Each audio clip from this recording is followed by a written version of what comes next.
Heyo! How's everyone doing? I see a bunch of you in chat already. Hi Nani, hi Rashi, hi Lucas, hi Katie. I think that's everybody who's in chat. And hello lurkers.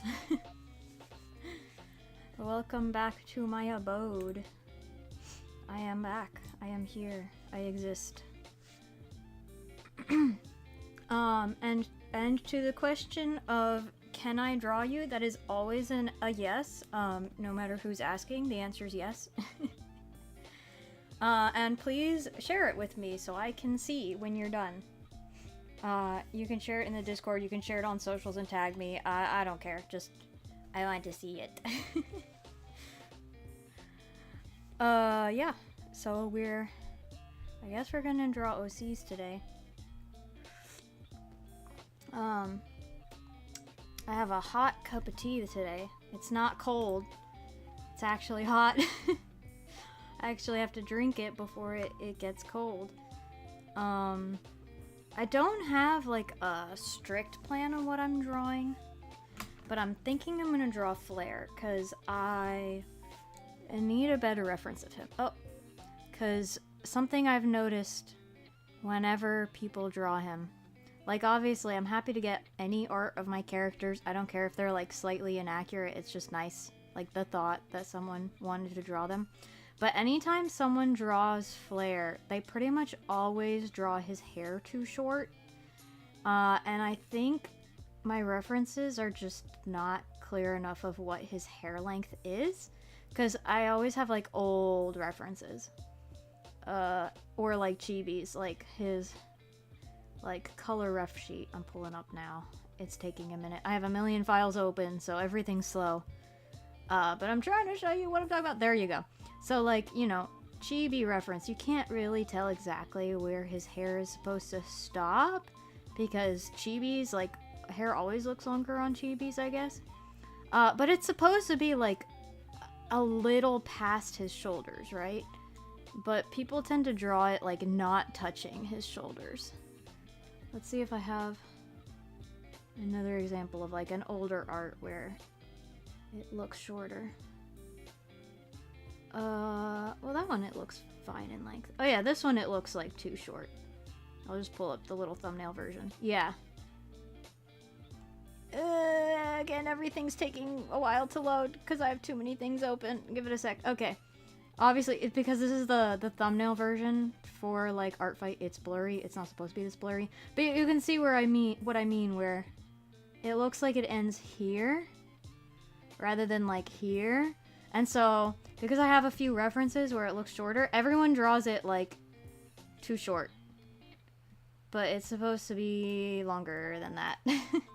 So I want to draw a picture of him that's like good enough to use as a reference that actually shows his correct hair length.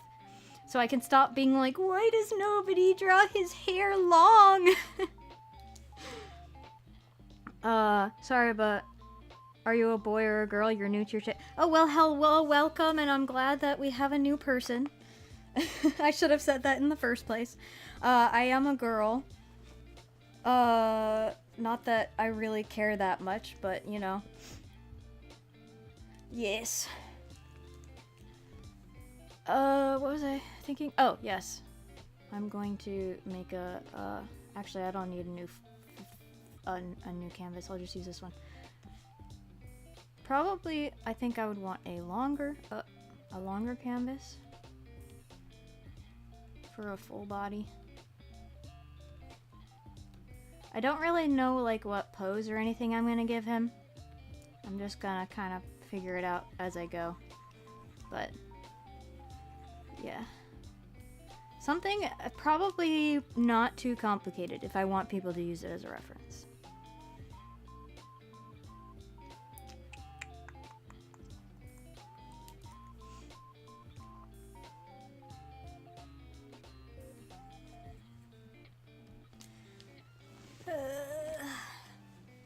Also, I do have con stories that I will share. I'm gonna wait until people have time to filter in because I don't want like people to be sad that they missed things. And it always takes a moment for YouTube to send out notifications, so we'll give it a minute. But then I'll go over my con experience for you guys. was my first ever anime convention, which I know is crazy because I've been in the anime community for like how many years now?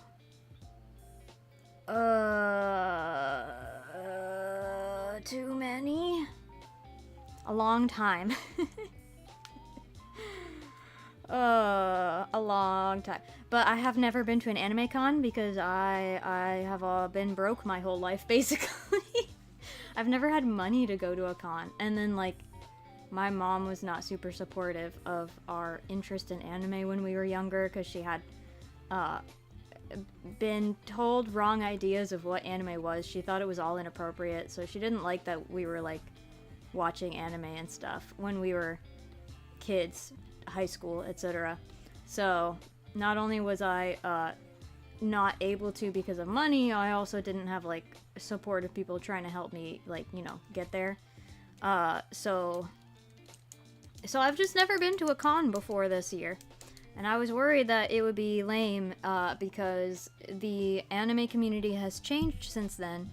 And that's kind of something I've heard from a lot of people. A lot of people have said that cons are just not worth it anymore. Like, they're not fun anymore because the community's changed. It's all posers. It's all normies who don't actually know what they're doing and are just dressing in a costume to get attention, etc.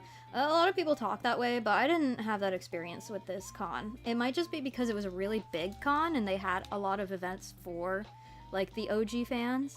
So it might have been this particular con that was good, but I thought it was still pretty good. And we managed to avoid all of the normie posers, which was cool. I'm not as old as you are, though. The 1 billion open things? Yeah.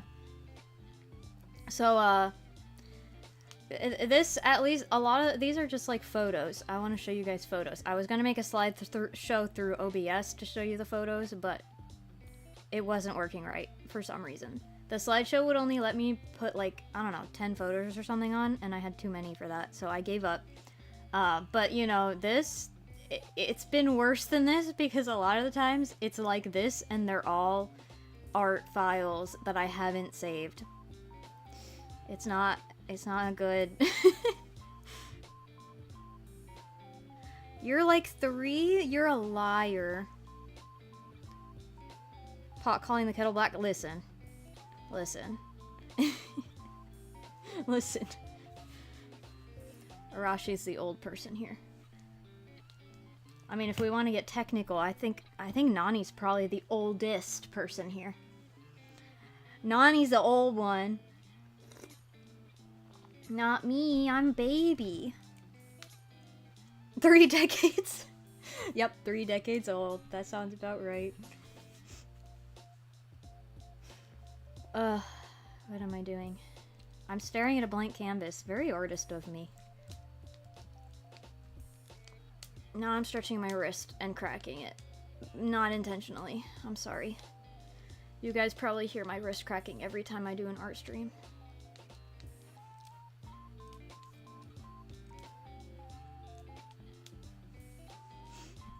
Okay.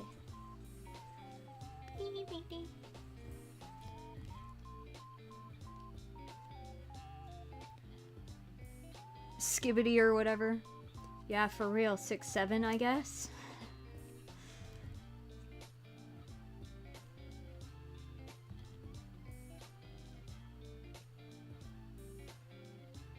Okay, that's not right.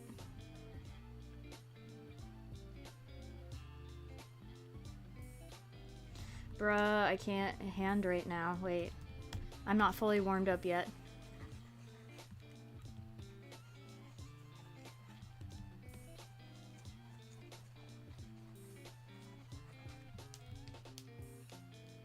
My hand likes to default to, like, a chubbier face shape. So that's like, oop, not like that. That's kind of what I guess several of my characters look like, and a face shape I enjoy drawing, and what I more or less look like. So I draw this, like, cutesy, round, squishy face shape by, like, default. But then that's not accurate for Flare because he's supposed to have a slightly longer face. It's not supposed to be cute and squishy. He is not cute. He is a little monster, maybe. Maybe not.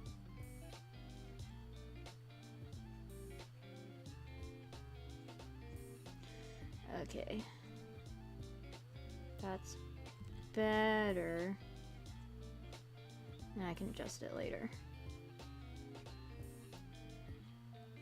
And it's been a little while since I've drawn him like full body in my regular not chibi style. So I have to like remember how to draw his proportions. But I'll figure it out. Yeah, I'm gonna shrink this down though.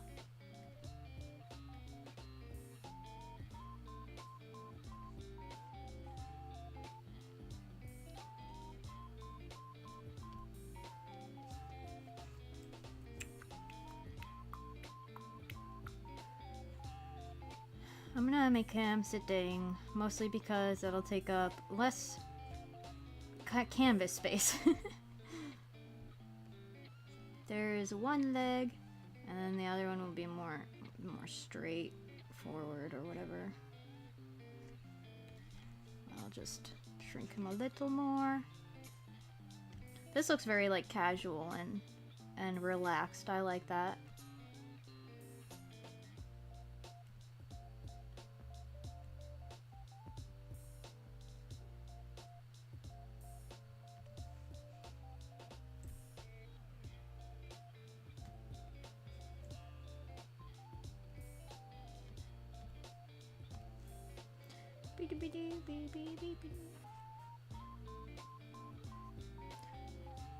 Oh, he's still too long. Oops, okay.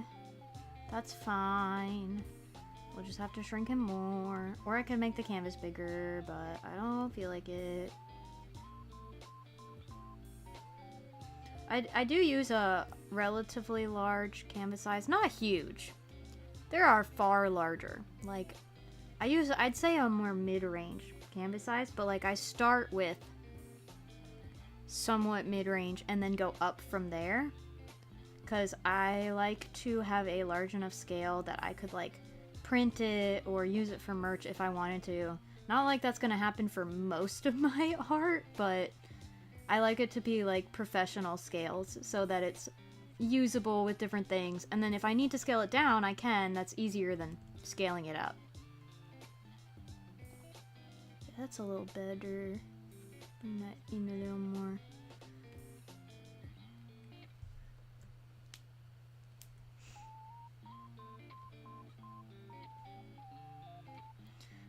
I do feel like I should give him like a coffee or a drink of some kind. I'm trying to decide if I want to give him like a normal cup of coffee or give him like a frappuccino with a straw and make him drinking like a froofy, girly, sweet drink versus a normal coffee. He drinks both, so.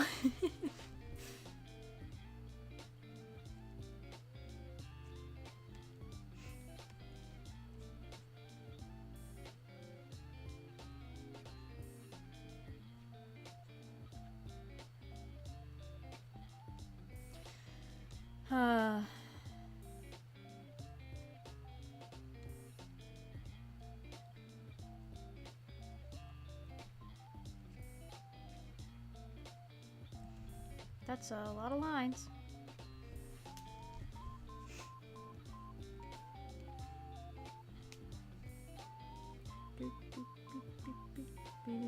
He feels to me like he's sitting in like a window seat. Like,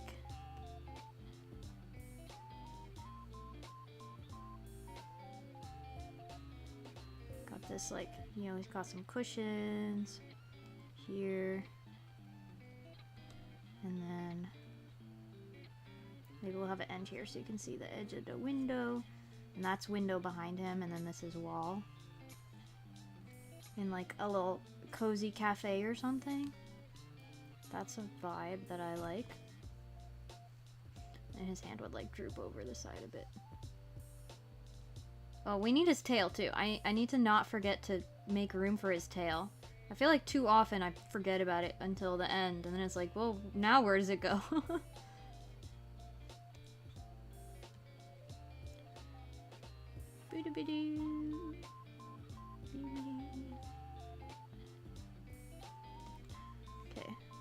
we'll make it just a tad taller.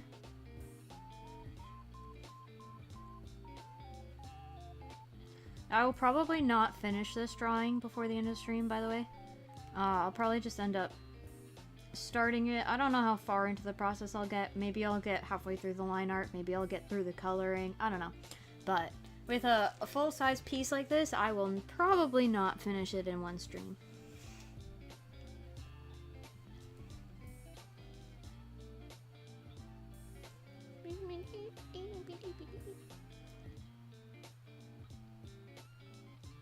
I feel like he's trying to look cool, so he should have, like, a normal coffee. Because he's gonna ruin the vibe with a sweet little treat drink. So I'll give him a manly black coffee.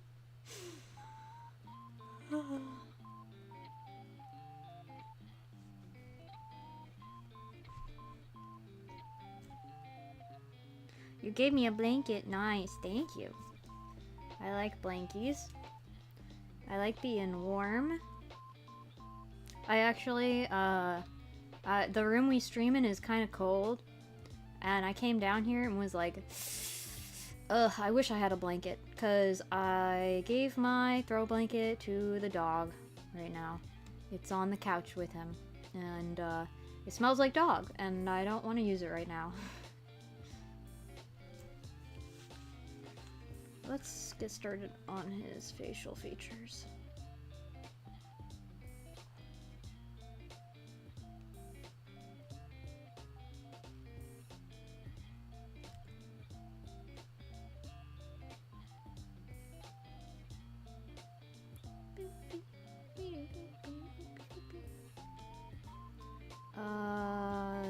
I think that's too small. Yeah, that's definitely too small.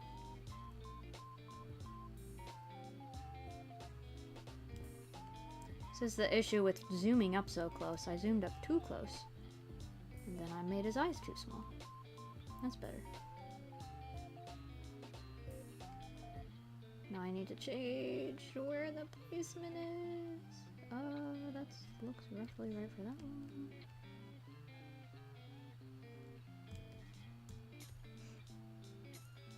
Small note, I feel like I've mentioned this before, but just because I'm messing with eye placements and I'm thinking about it, you might hear very commonly people say the distance between the eyes should be about the length of one eye. And that's true. However, that's going to change when you have this 3/4 angle. So just as a little warning to less experienced artists, I suppose, be careful not to go, oh, it needs to be an eye apart, and then put a whole, like this whole eye length between them when you're at an angle, because this space is going to shrink at an angle. You're not seeing like the full plane here. It's gonna look a little smaller. So if you put a full eye length between these two, despite the angle, they're gonna look too far apart and you're gonna end up having fish eyes. I'm just noting that because that's something I see a lot. I see a lot of people, they go, oh, they're supposed to be 2 eyes apart, and so they put them 2 eyes apart, but then the angle that they're in, they shouldn't be 2 eyes apart, and then they look too far apart.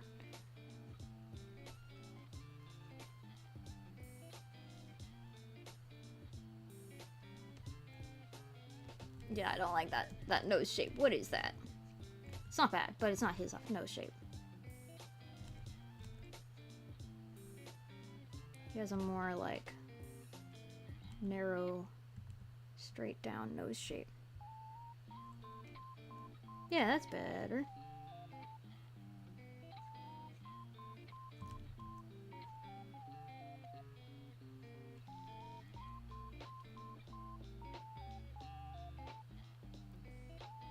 He is supposed to have somewhat fox-like facial features because he's a fox. So,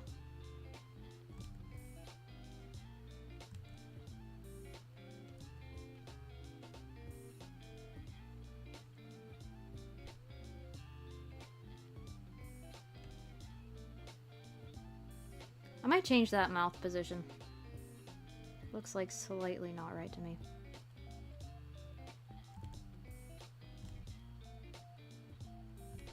He does have some thick eyebrows. He's so like serious and contemplative. He's actually an idiot though. He's acting. Don't be fooled.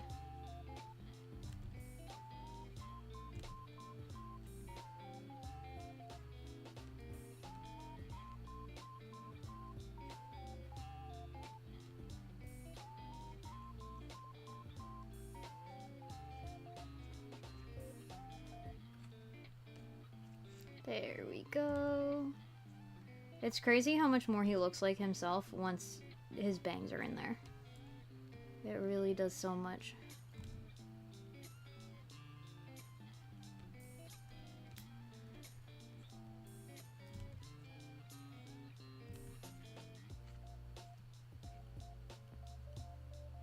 Curly hair.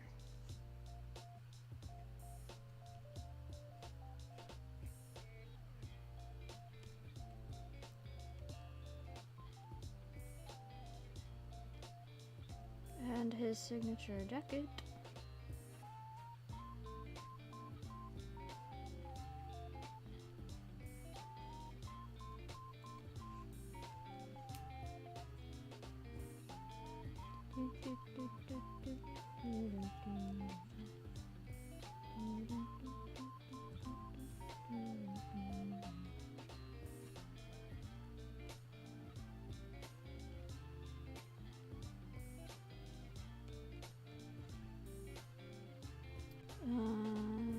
Make this kind of fall like that.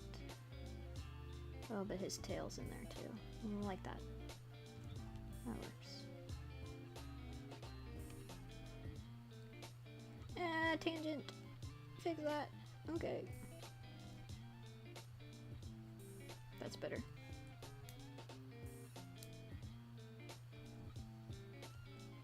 I know this looks like a mess, but I can tell what's going on. That's what's important. This is his jacket. Yeah. His tail.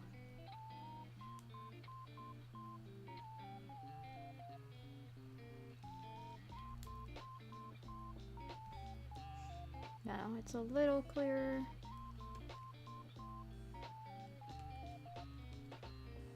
And I'll mess around with this shirt shape when we come back to that.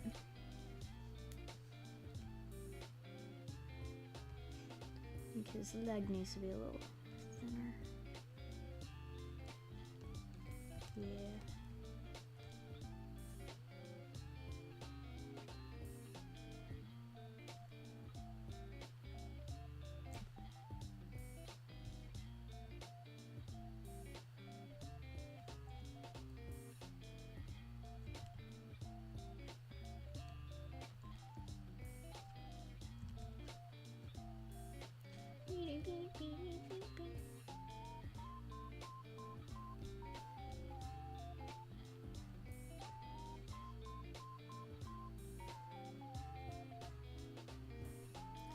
Let's give him some rips in his jeans.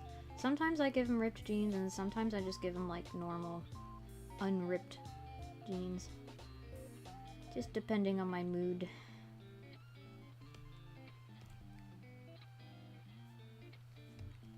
And another thing I sometimes forget is that he's supposed to have like a chain that I don't always draw. So we'll put that in there.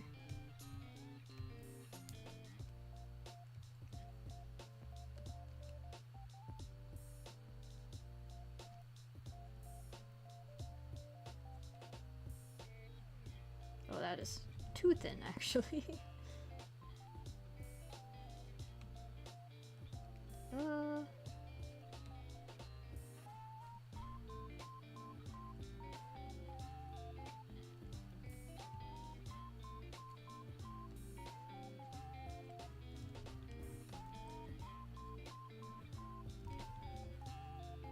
My proportions for this original sketch were kind of all over the place because I was really being like loose and gestural, but now that means I have to make sense of it and make it actually look right.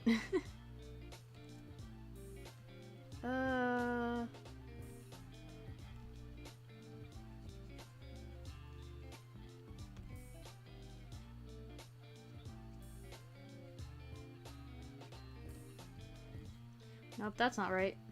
Don't like that. Go back.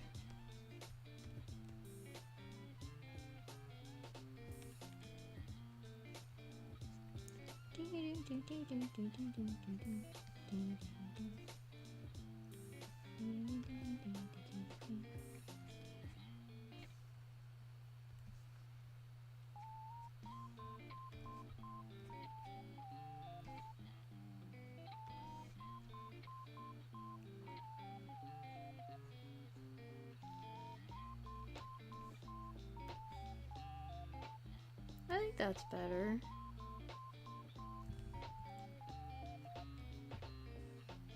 We can mess with it more later if we need to.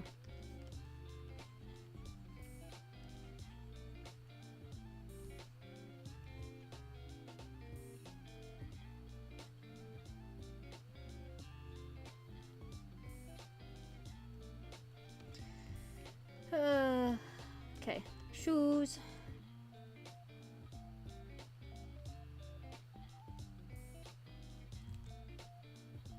He wears Converse, so they're pretty, what's the word? Pretty slim. They don't add much bulk.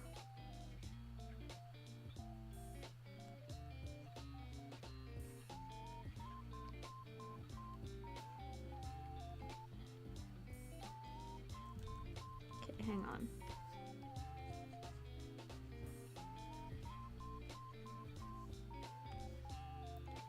I had a good shape and then I messed it up. Okay, that's better.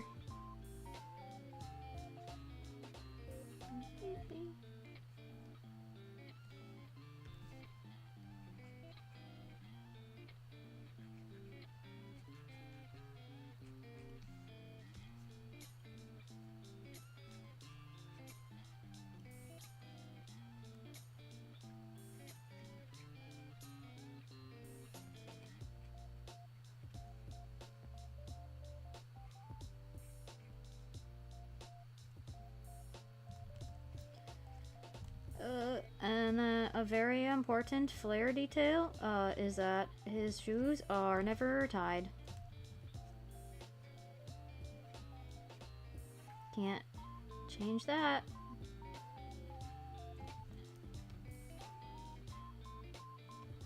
No, that's not right.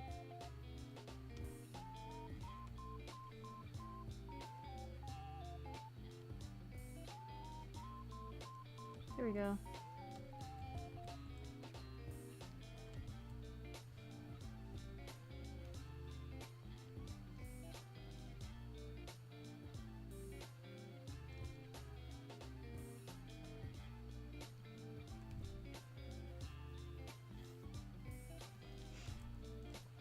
You need sleeves.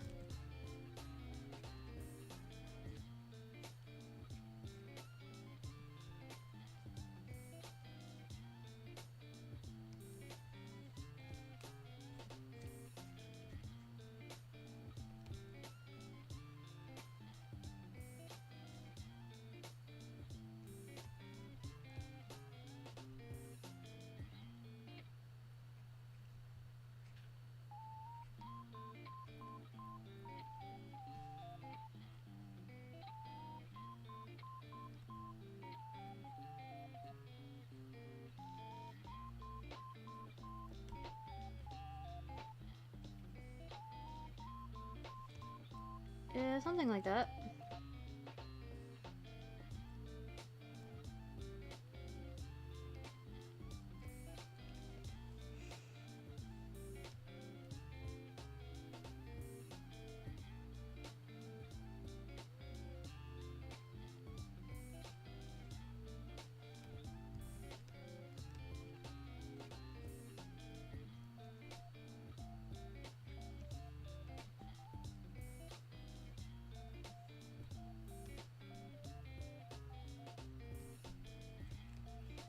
That palm might be too long, actually.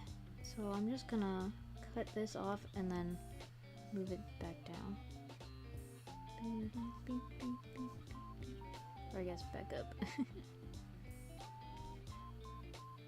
Like there? That looks better.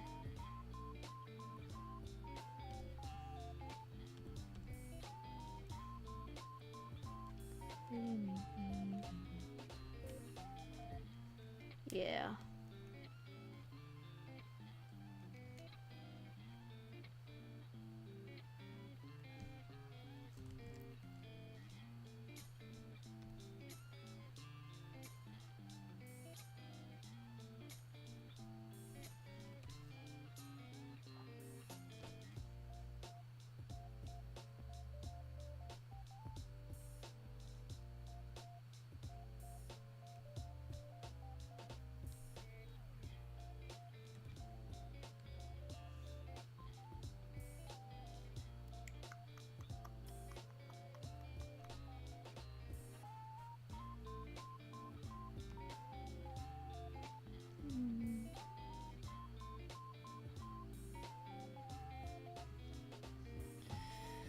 Just checking everything and making sure it looks right. And then I forgot about his other arm. I still need to do that part.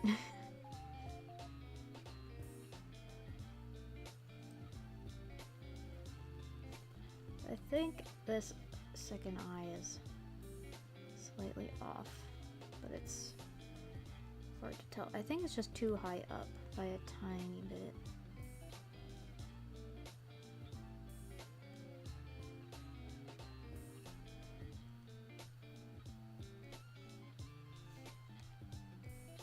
Yeah.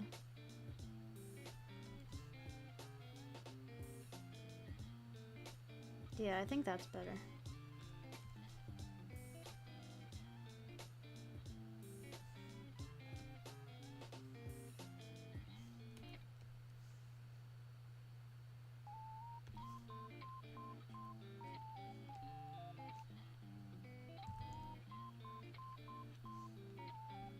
Oops. I also kind of want to make this eyebrow down slightly now from where it is. So I drew it like slightly lower than the other eyebrow to begin with, but not by much. And now the other eye's lower, so I feel like it needs to be lower.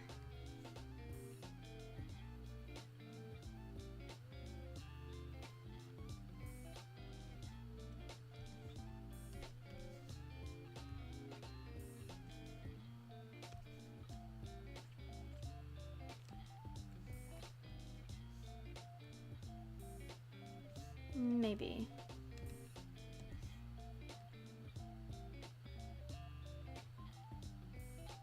Maybe I'll make them more equal later. I don't know.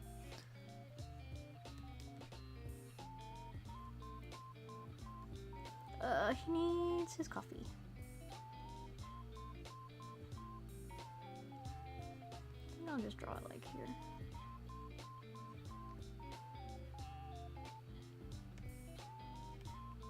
I kind of want to give him like an actual mug.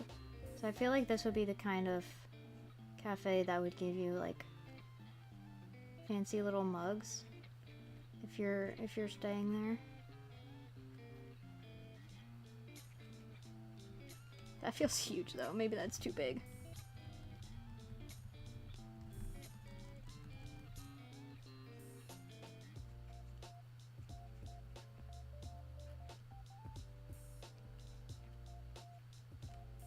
Yeah, that feels more correct. The handle. That does now mean I have to draw his hand holding it, and that's going to be more of a pain, but whatever. I did this to myself.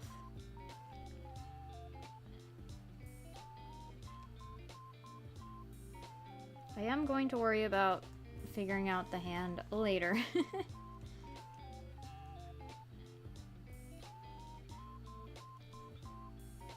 I don't know what I just did here. Oop.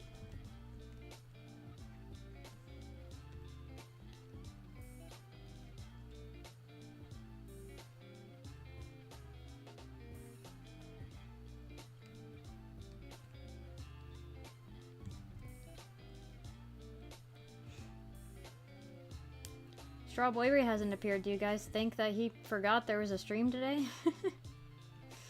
This always happens when he's not in chat. He shows up in the Discord later and was like, I didn't know there was a stream. And we're like, we mentioned it.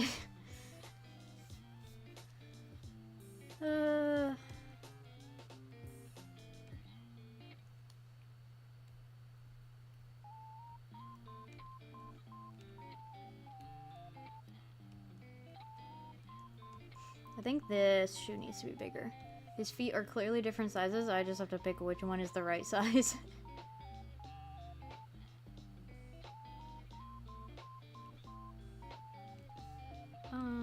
Let's not take all that leg.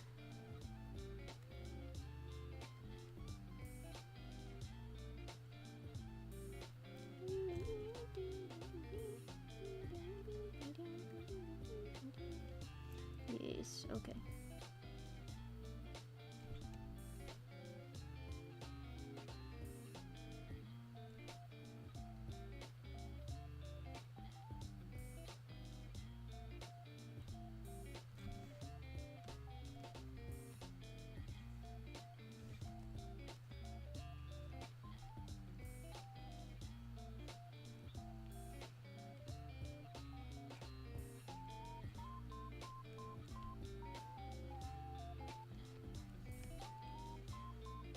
I think that's better.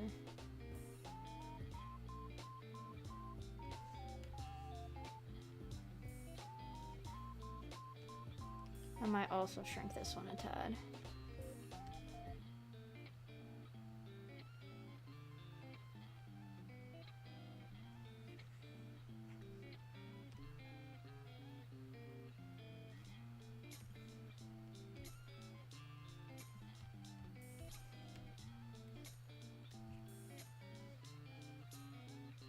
Okay.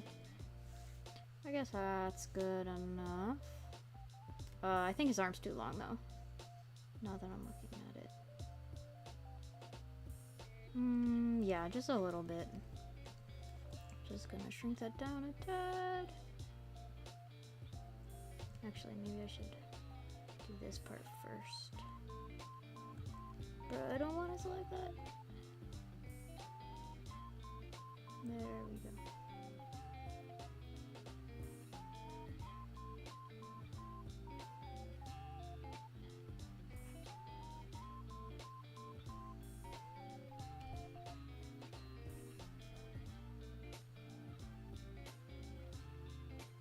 Actually, I'm gonna do something a little silly and strange.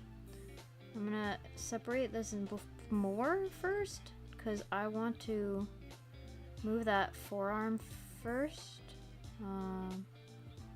Maybe like there. It's right up with all these other lines, and I don't want to distort them so much that I can't tell what's going on, so I'm gonna move this one first. And then reconnect it.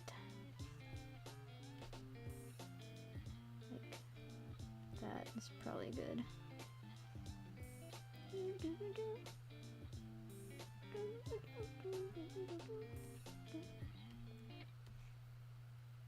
There we go. Surgery is a success.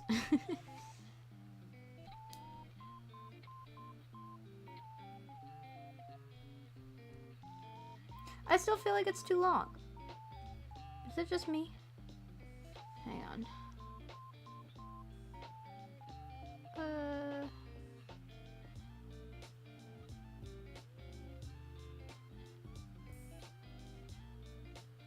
Maybe it is just me. I'm trying to measure it with my fingers. Maybe I'll do it this way.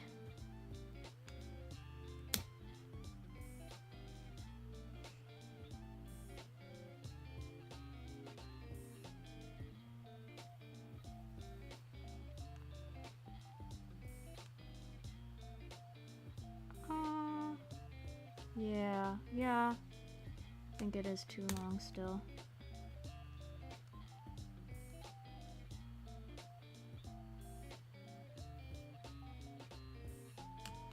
Yeah, definitely. More adjusting needed.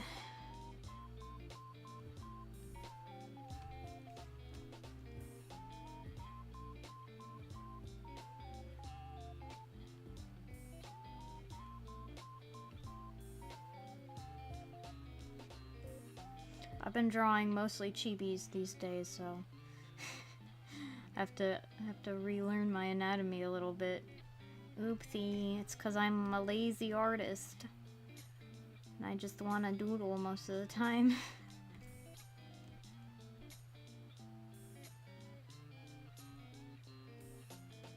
That's better. Oh yeah, that's much better.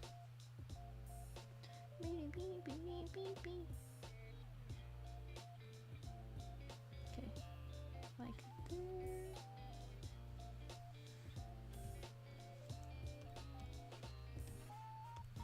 Now let's fix some of this. I want to, I think, slim down this a bit because now it looks too wide.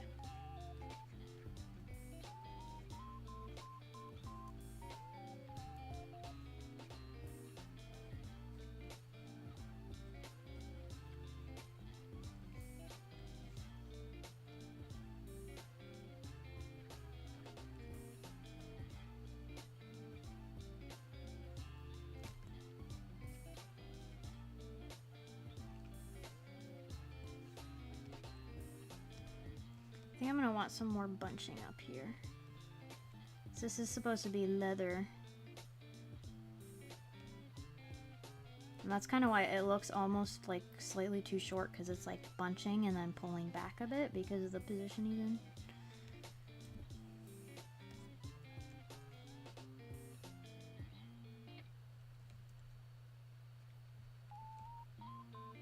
Yeah, that's better. Chain.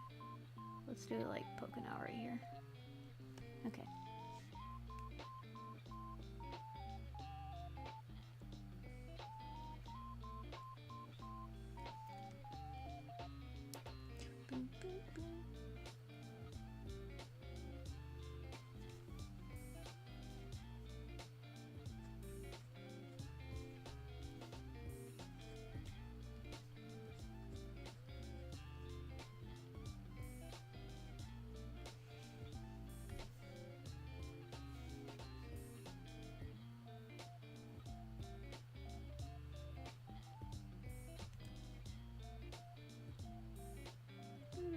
Boom, boom, boom.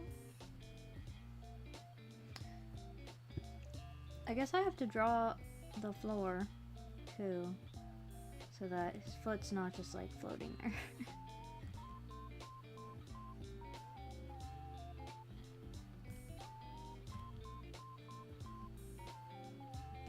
I'll move that lace a little bit.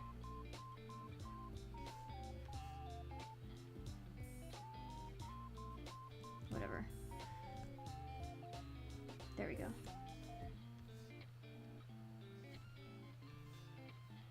Move it down a tad.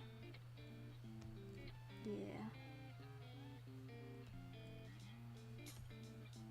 And then that one is also too high now.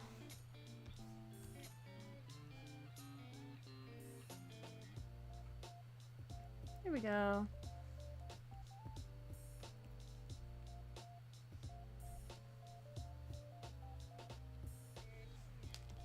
This definitely looks uneven, so I have to make sure I don't. Make sure I don't make that uneven in the line art. I might just use the line tool for this, but I also might use the line tool as a guide and then draw a line. I like having a little bit of like a hand-drawn touch to my lines, so even if it's like supposed to be straight, if it's a tiny bit wobbly because I hand drew it, I don't mind that, because I like that you can kind of tell it's hand-drawn instead of like done with a ruler or a line tool. But I don't want my lines to be all over the place and make no sense either, so I kind of choose which method, line tool or no line tool, depending on the situation. This one I might do the line tool as a guide and then draw it myself, because I'm kind of liking the idea of having it look hand-drawn but not being too crazy.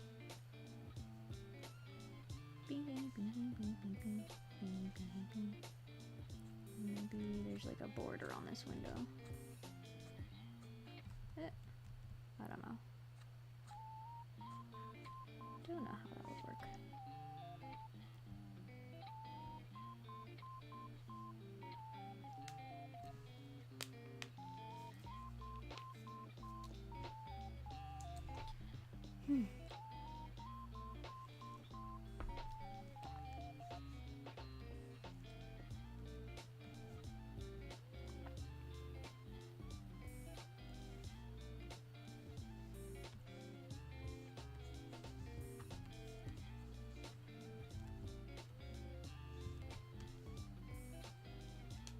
Oh, I think that's good.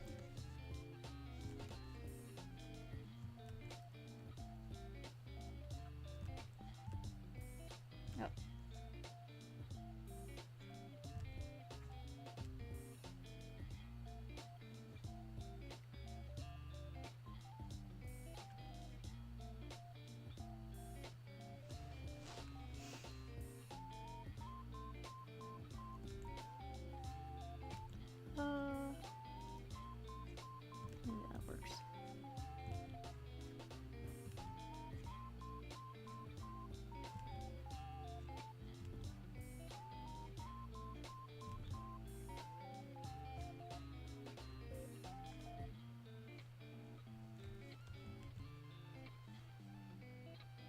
I do like to put like a little bit of hair like coming over his collar.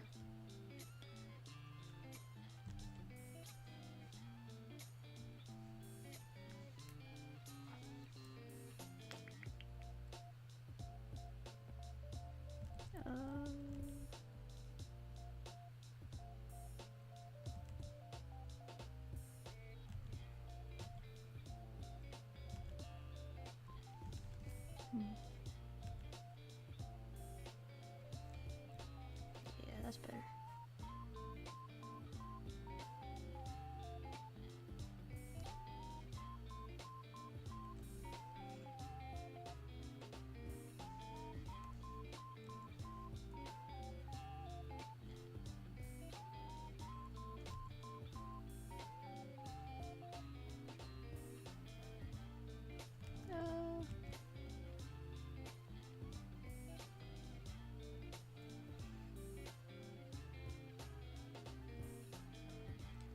Floofy.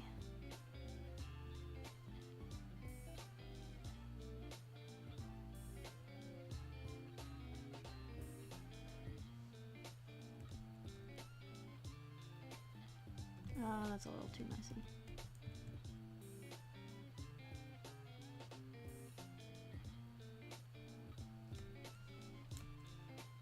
I think that works. Very floofy.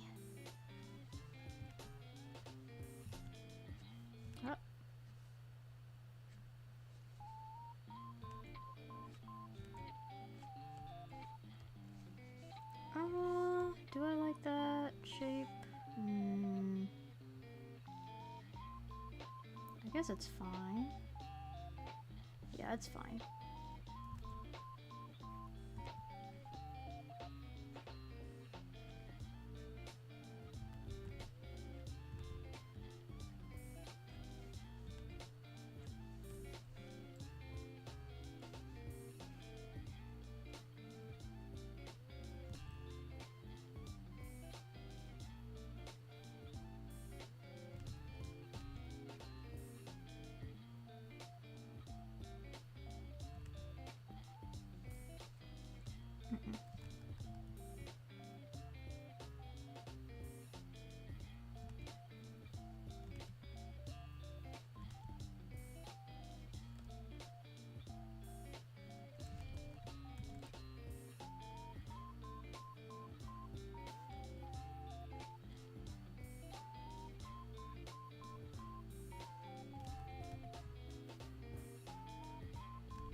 Sometimes these curves come naturally and sometimes they hate me. There we go.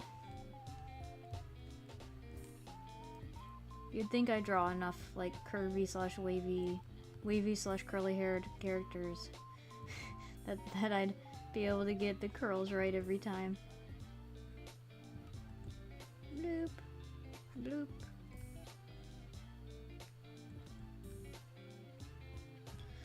I don't like this curl very much, I'm realizing. Or this wave, I guess. His hair's not really like curly, it's just wavy.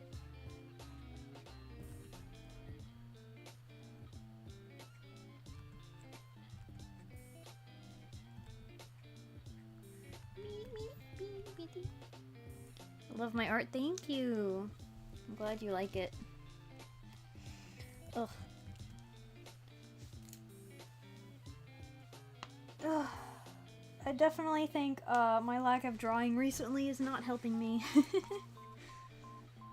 I haven't taken an intentional break from drawing, but I definitely have not really been drawing.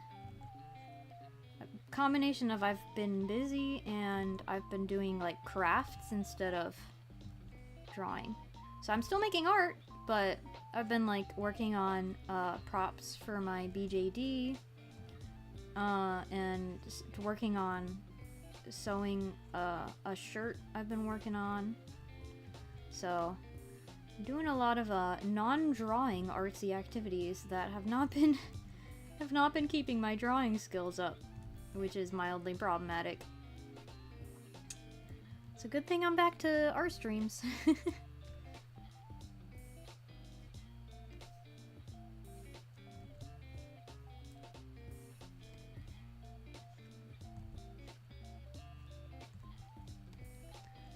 I don't know what it is about this one particular wave that's really bugging me, and I just don't like the way it looks.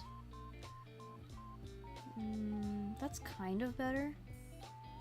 I don't know if I should redraw it or if I'm just not figuring out how to line it the way I was imagining.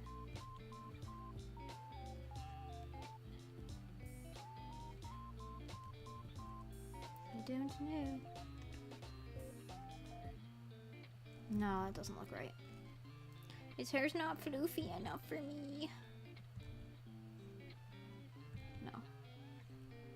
I like something about the shape, but I don't completely like it. Ugh. I don't know why it's not working for me. Maybe I should move on to something else. But I don't want to. I want to finish his hair. His hair is like my favorite like shape language in his design. So I'm like, it needs to be done, because I want to see it done. But I might just have to come back and fix it if I decide I don't like the shapes. Because I'm not sure what about it I'm not liking.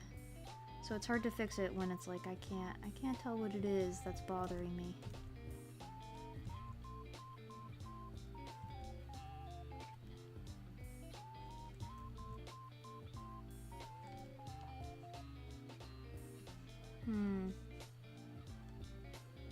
Yeah, something's not working for me. And I don't know what it is!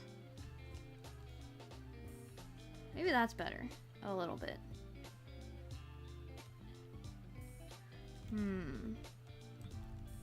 I think overall it just needs to feel longer.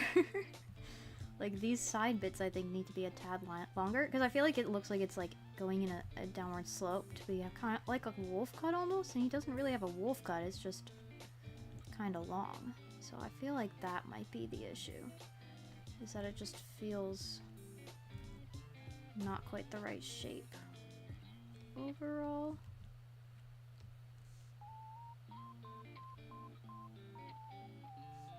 That's kind of better, but then I don't like this one.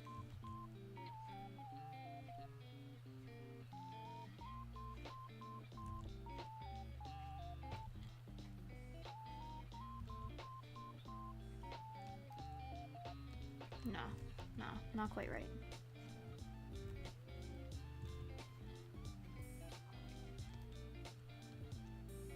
That's better, I think.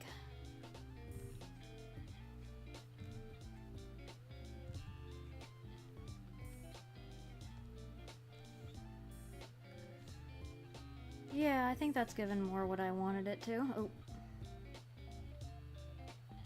That feels more correct. And then I'll worry more about this side later because I gotta figure out the mug. And that's gonna go in front of it, but... yeah, I think that looks right.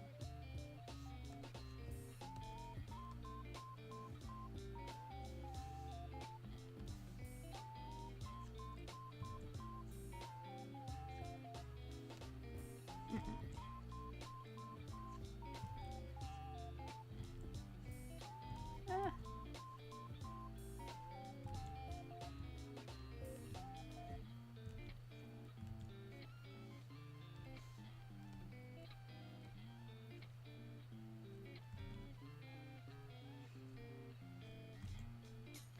I'm almost annoyed. Well, I mean, I guess I'm actually annoyed. I'm mildly annoyed at how much I locked in for the beginning of this drawing because I forgot to drink my tea during that time. So now it's barely above lukewarm. And I just said, as I started stream, I gotta drink it while it's hot, and then I locked in. So I didn't drink it while it was hot. I never get to drink my tea while it's piping hot these days. Done? Yay! I'd love to see it if you want to share. I don't know where you want to share it. If you want to share it on socials, just let me know where it's at. You can also pop in our Discord server. It should be in the description if you want to do that, and send it in the art channel if you would like to share it.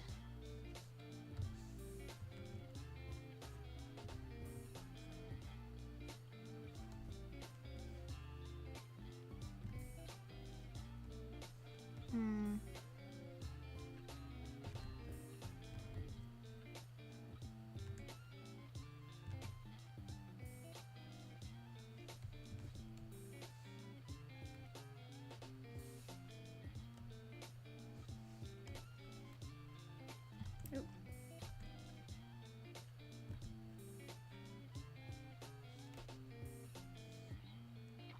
I guess that's fine.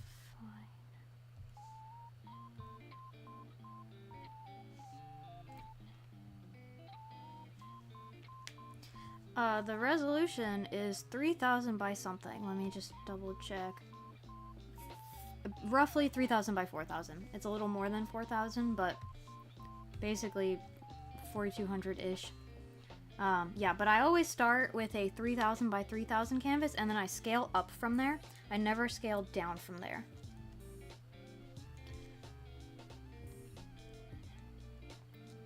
If I was crazy, I would start with a 5000 by 5000, because then you're really getting like poster level scales. But the larger the canvas, the worse it loads. So I don't want to completely kill my computer.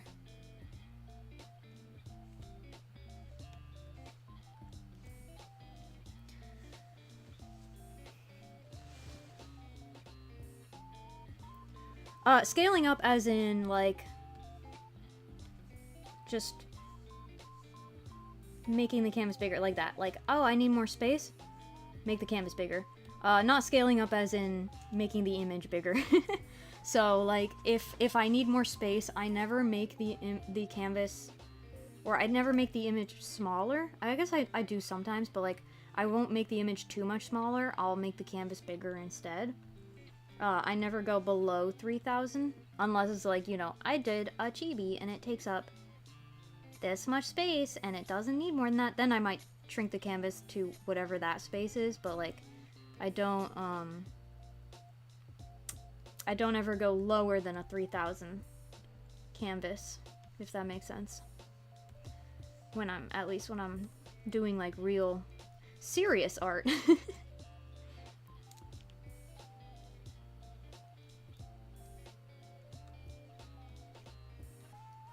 Beep, beep, beep, beep, beep, beep, beep, beep. Yeah, but that kind of scaling, like, I probably should have worded that better. Scaling up as in taking these pixels and making them a larger size absolutely will make it hazy, and that is why I make it such a big canvas size, because it's easier to scale down. Like, you can shrink things and make it look okay more easily than you can enlarge them and make them look okay.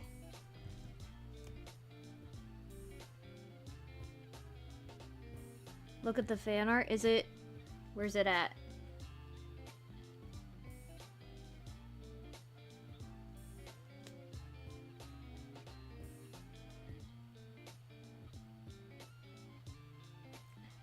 Oh my goodness. Arashi found shortbread cookies shaped like little doggos. Oh, they're so cute.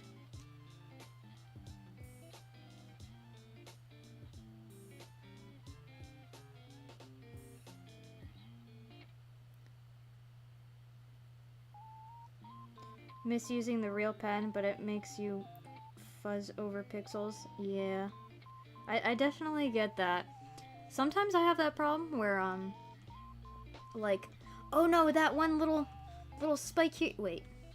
That one little spike here is messing it up, so I gotta smooth out. Sometimes I do that, but, for the most part, it doesn't get me too caught up because I like that little bit of roughness, which is why I use it. I like the imperfections, the grit, the pen-like quality. Things like this here, this little spike here, definitely is things that I would, you know, go back and fix like that. And then I might adjust that point a little bit from there. But I kind of do that a bit no matter what pen I'm using, unless I'm using my pencil, this guy. This is my loose, sketchy pencil, so if I want to, like, not take line art seriously at all and have it look a bit messy, then I use my pencil tool. Because I like that one being a little bit messy and chaotic, because it gives it that, like, I just doodled this kind of look. But I feel like the roughness of the real pen kind of hides when lines are, like, not perfectly lined up a little bit. Like, I just connected these two lines, right? And there's, like, this little bit here where they're technically not quite the same thickness, but you can't really tell because it just looks like the wobbliness of the pen. Whereas, like, a smoother pen, you can tell more easily where that break is. So, that is one of the things I like about it.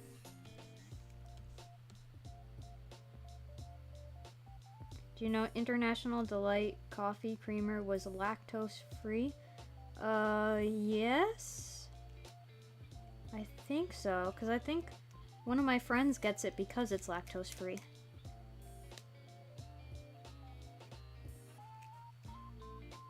Coffee mate gives you a terrible tummy ache? Oh boy. Understandable.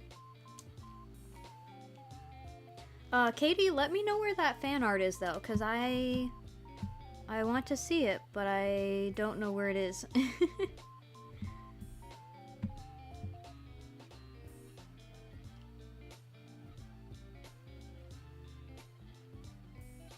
Also has a longer shelf life. Yeah, that makes sense.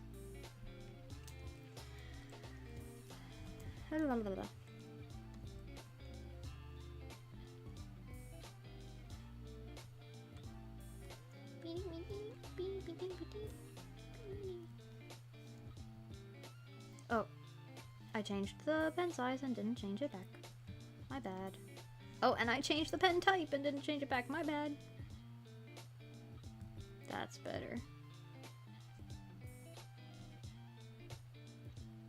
Interesting. It's not branded as lactose free, is it?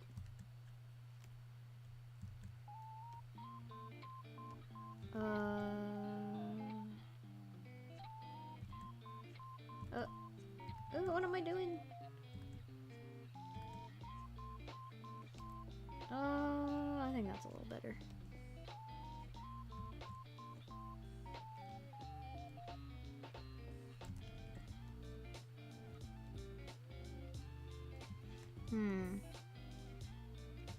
Well, I guess this collar will kind of cover the back of his neck, so I don't really have to worry about that.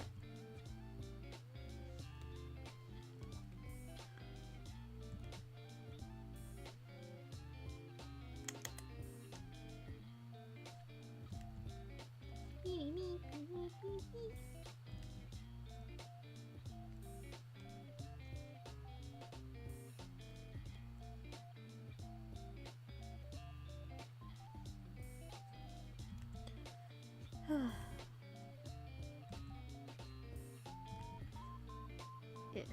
that's better.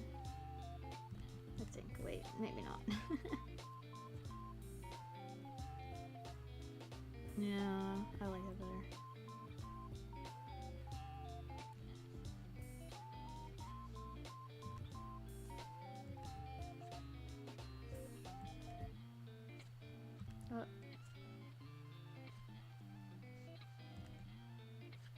Where does it end here?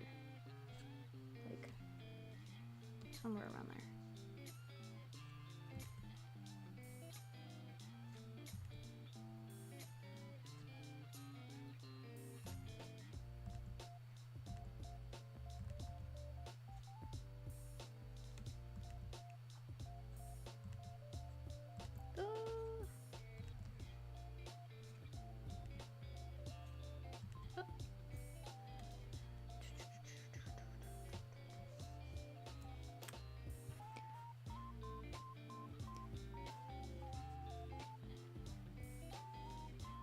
Hello, the other Katie. Now we've got two Katies in here. Thank you. I'm glad you like it.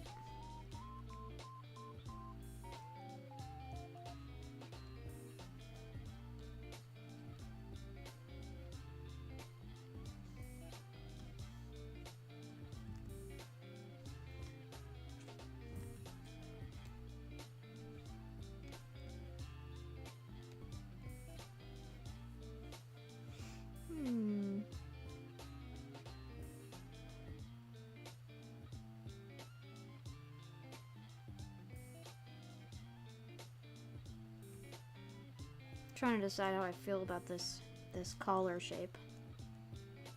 I think it's probably fine. Probably overthinking it.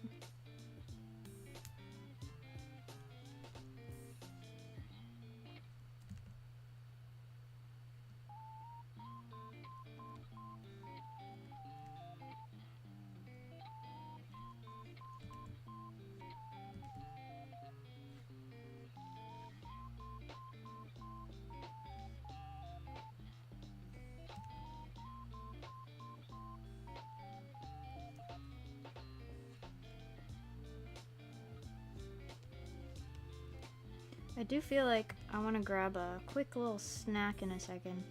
And then maybe when I come back, we'll go over the con stuff. And then get back to drawing.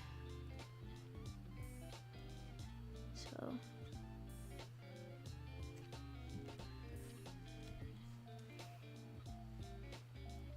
I was gonna grab a snack right before I started stream, and then I forgot.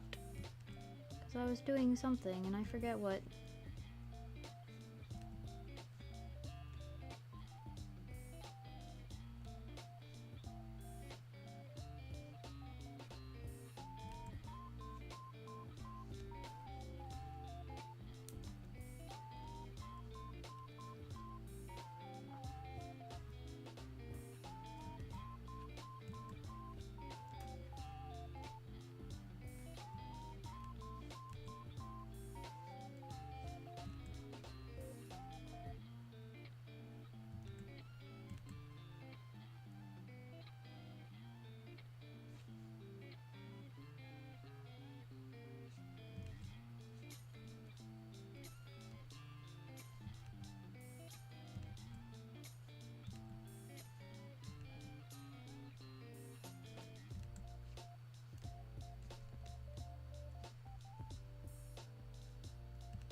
Okay, there's his sleeve.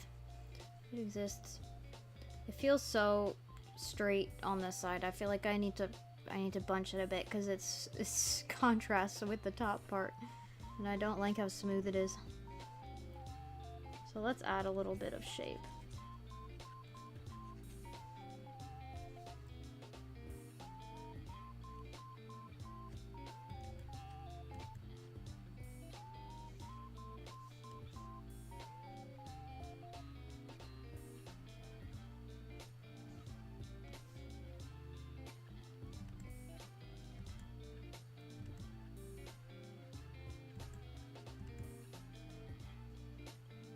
There we go.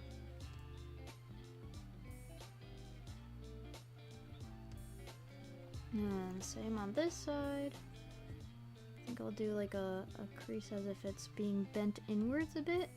Because this is the side that's like squished against the pillow.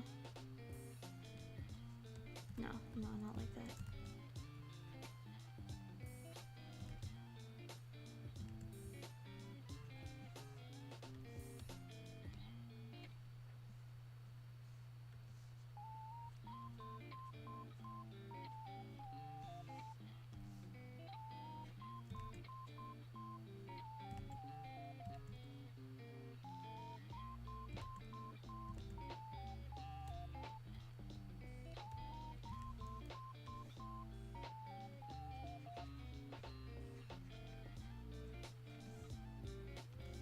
Bruh.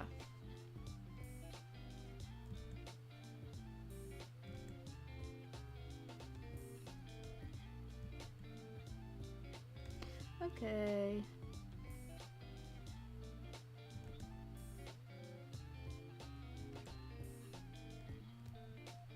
Yeah, I don't think there's enough creasing to really warrant more shaping like that. Unless I can manage it down here.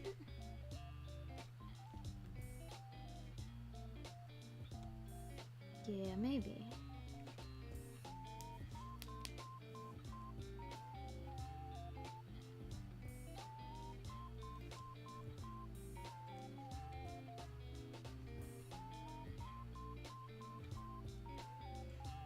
Not quite right.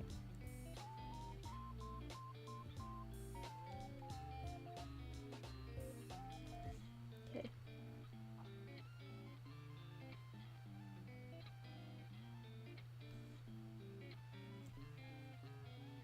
Okay. Strawberry is here! Yay! I was worried that you were gonna miss it and then be disappointed that you missed it. I'm glad you made it. Now I'm going to take like a 10-second break. Like not a real break, but like I'm running upstairs, grabbing a quick snack, and bringing it back down with me to chew on. So, I will disappear for just a few seconds and then I'll be back. You lost time watching Twin Peaks. This makes sense. This checks out. Okay. I will be back in the quickest second.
Okay, I'm back.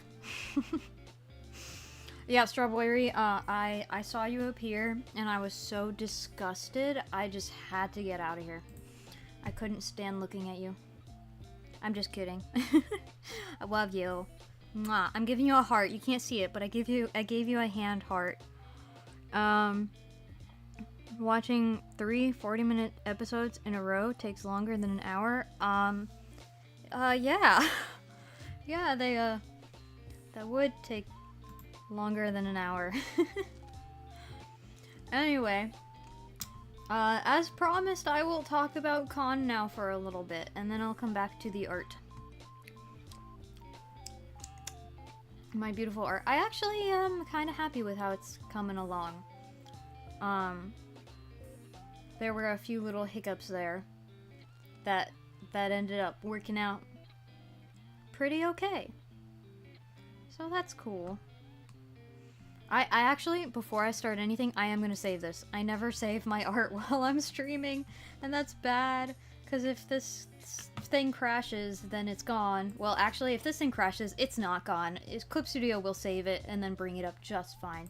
Clip Studio is great about that. Regardless, I should save it anyway, just in case, because I have way too many things open, and there's always a chance my computer will crash and I'll lose something.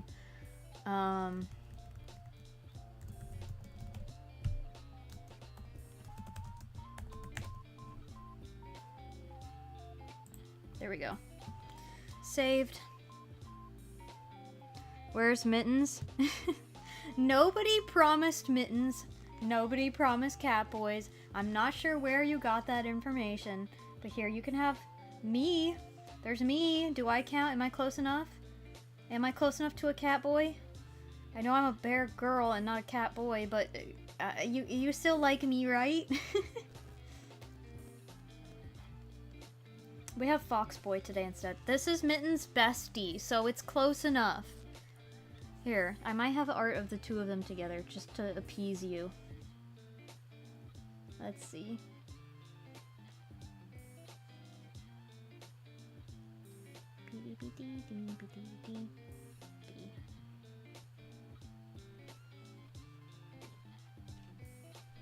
Do I have this Christmas art?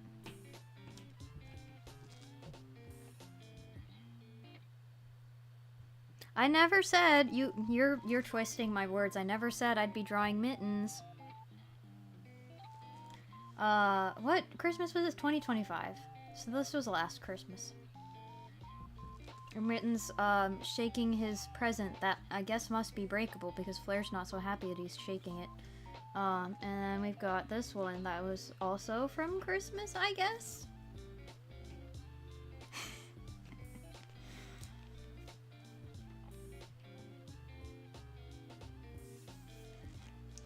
You can keep being delusional, Strawberry. You keep telling yourself that. That's fine.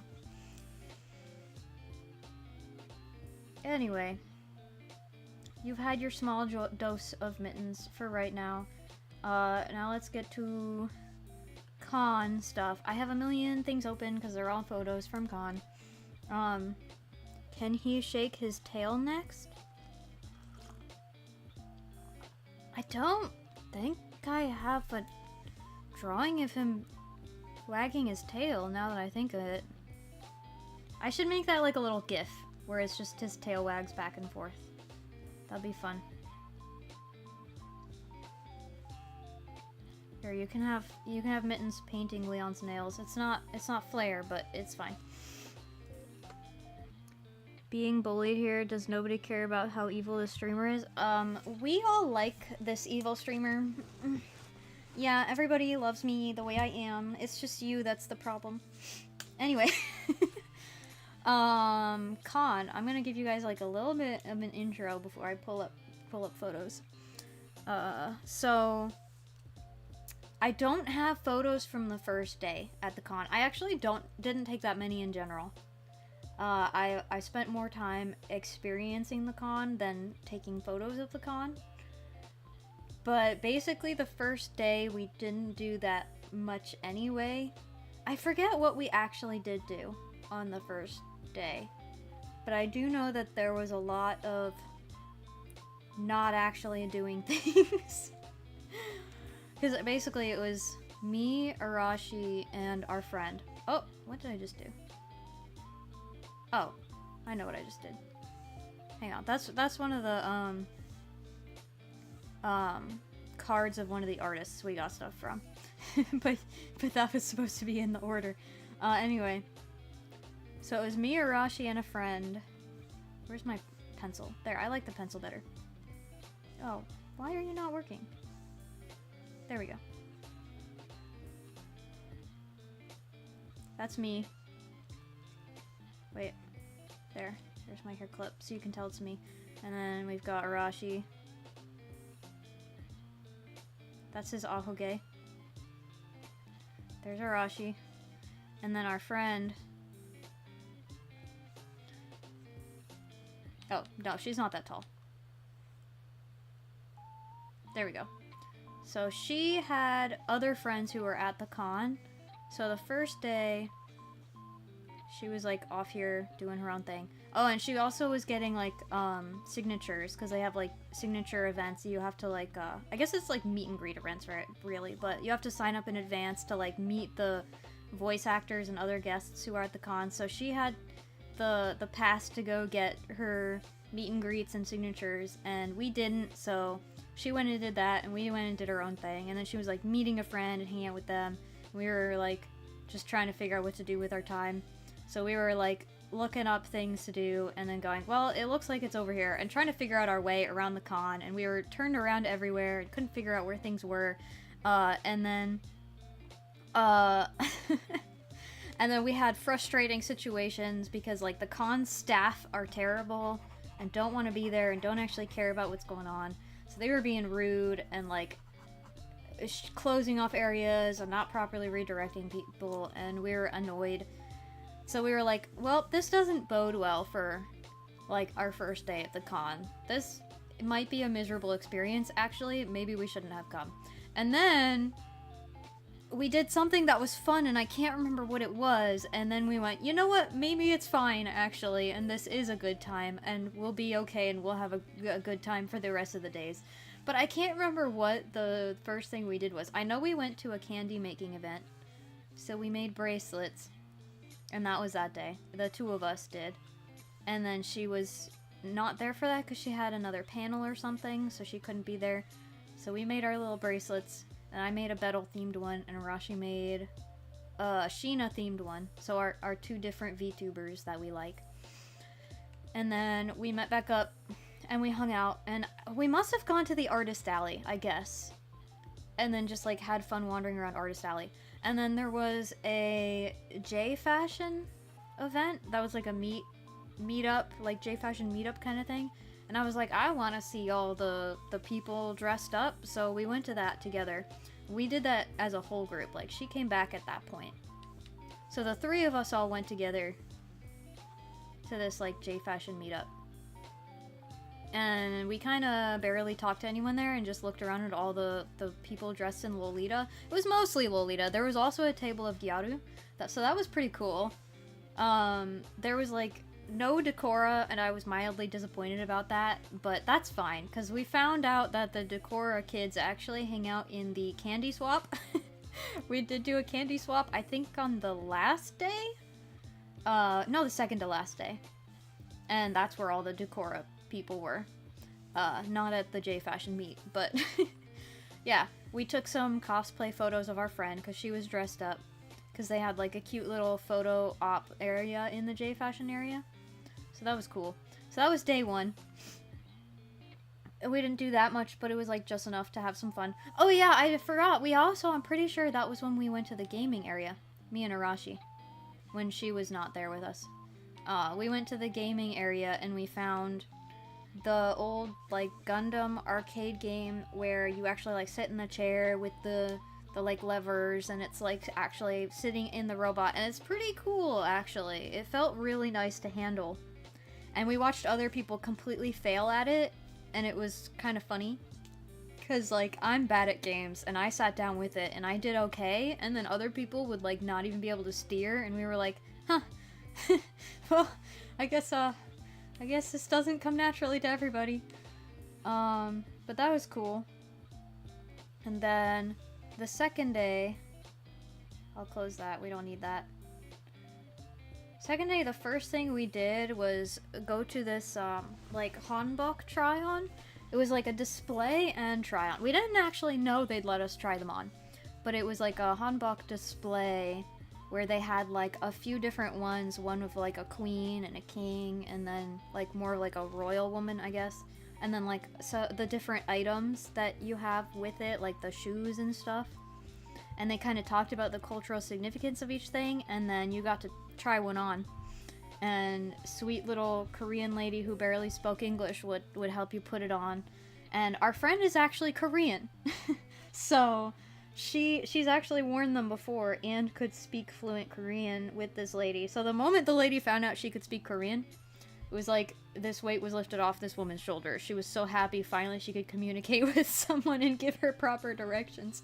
So that was funny. And then I tried one on next after her. And she was like mumbling in Korean, I think to my friend while she was helping me put it on. And then my friend told me what she said and she was embarrassed because I wasn't supposed to hear it. But it was a compliment. So she didn't say anything mean. But this is me in the hanbok. That's the friend and the Arashi. I cut them out because I don't know if they want me sharing that. But isn't it cute? It's like all colorful. And then my friend's was really pretty. It's got like flowers and it almost looked like starry pattern because it was like navy blue with the like really fancy red top. But yeah, that was mine that I got to try on. And then our friend was dressed like Marcille that day, so she was Marcille in a hanbok and it was kind of funny. They're so beautiful. Must have been so cool. Yeah, it was fun.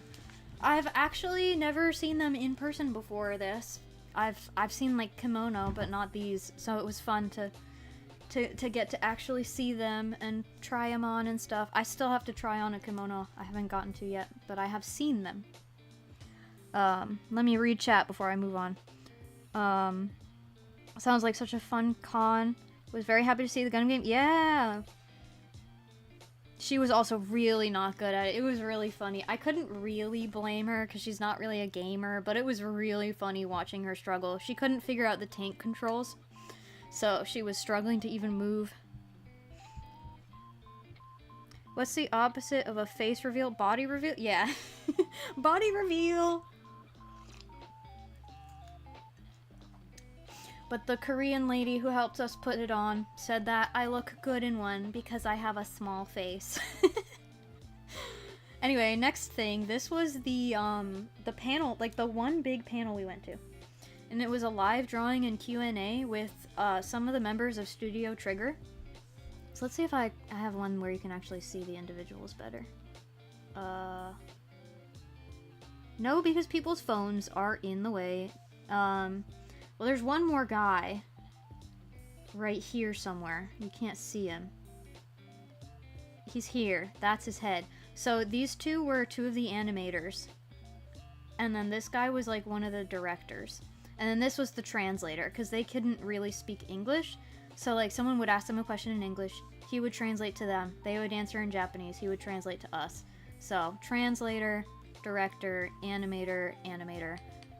And they were drawing, one of the animators was drawing a character from Edge Runners, and the other one was drawing a character from Dungeon Meshi, or Delicious in Dungeon, because those are like the two big anime that they have worked on that are popular right now.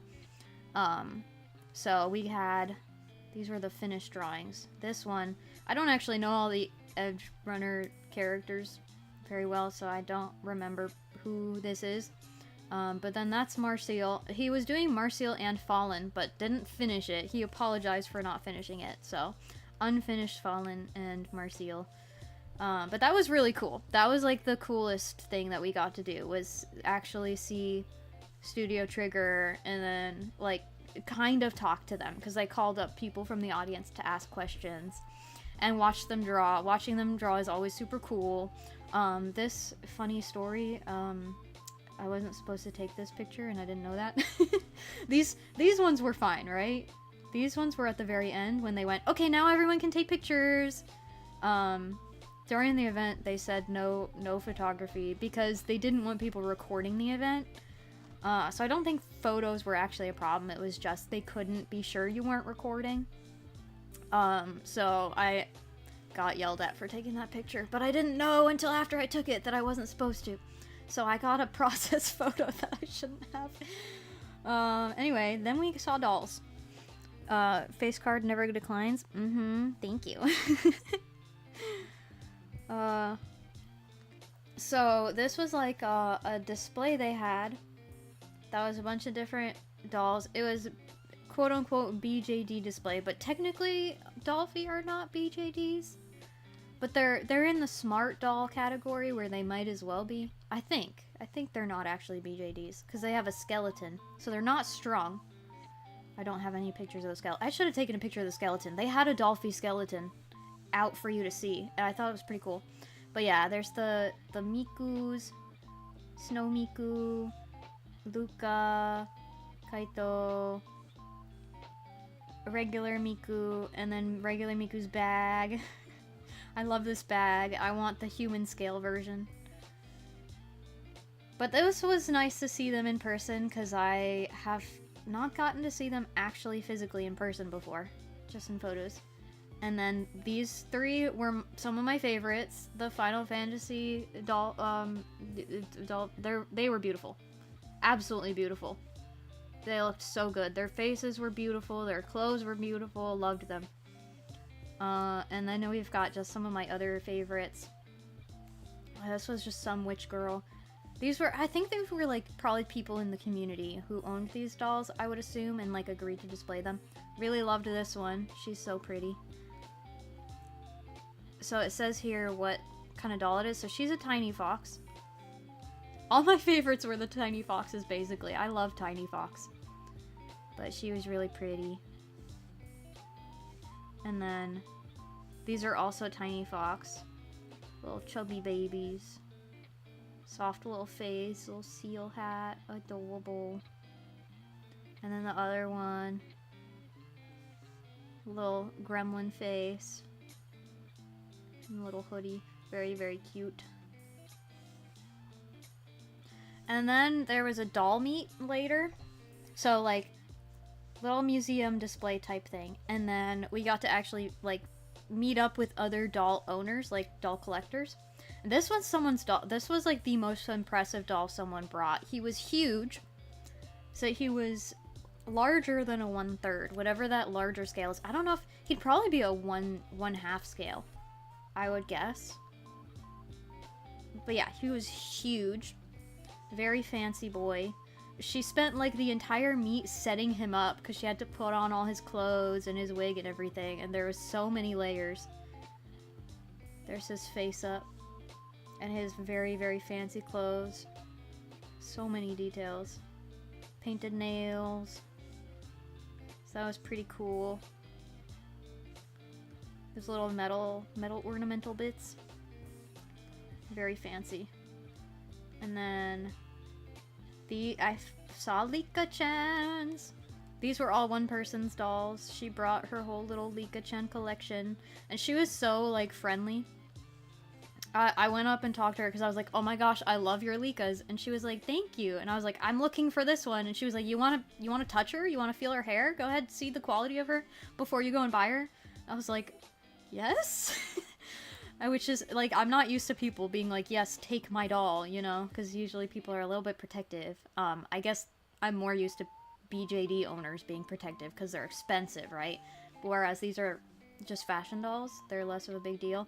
But yeah, she was like, oh yeah, grab them, pick them up. I would ask about any of her dolls and she'd hand it to me. It was great. I got to feel their hair, all their little check out all their little details. Very cute. And then she had this, her one BJD, this girly, and then the new LOL OMGs. So if you haven't seen the new faces, this is what they look like. So I also held her and played with her hair and whatnot to see their quality. And then I was like, oh, she's so cute too. And then she was like, yeah, isn't she? And handed her to me. It was so funny to me that she's just like, yes, play with all my dolls. But I loved it. So that was fun. And then she let me know about the local doll community's Discord server. And so I'm now in their Discord server. So that's pretty cool. So that was a lot of fun. This was one of my favorite events. Most of the people there had BJDs. There was like a corner of fashion doll people and the rest were BJDs, so I saw a lot of really beautiful dolls. And I didn't take pictures of most of them, so these are all the pictures that I have. But I didn't want to like get pictures of people because a lot of people were like crowding around and stuff. And I didn't want to ask people to take pictures of their dolls. But that was fun. Okay, chat time.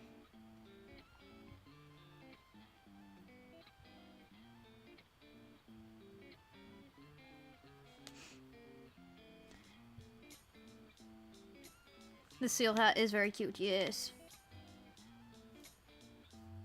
Don't some Likas have a mix of Japanese saran and nylon? Maybe?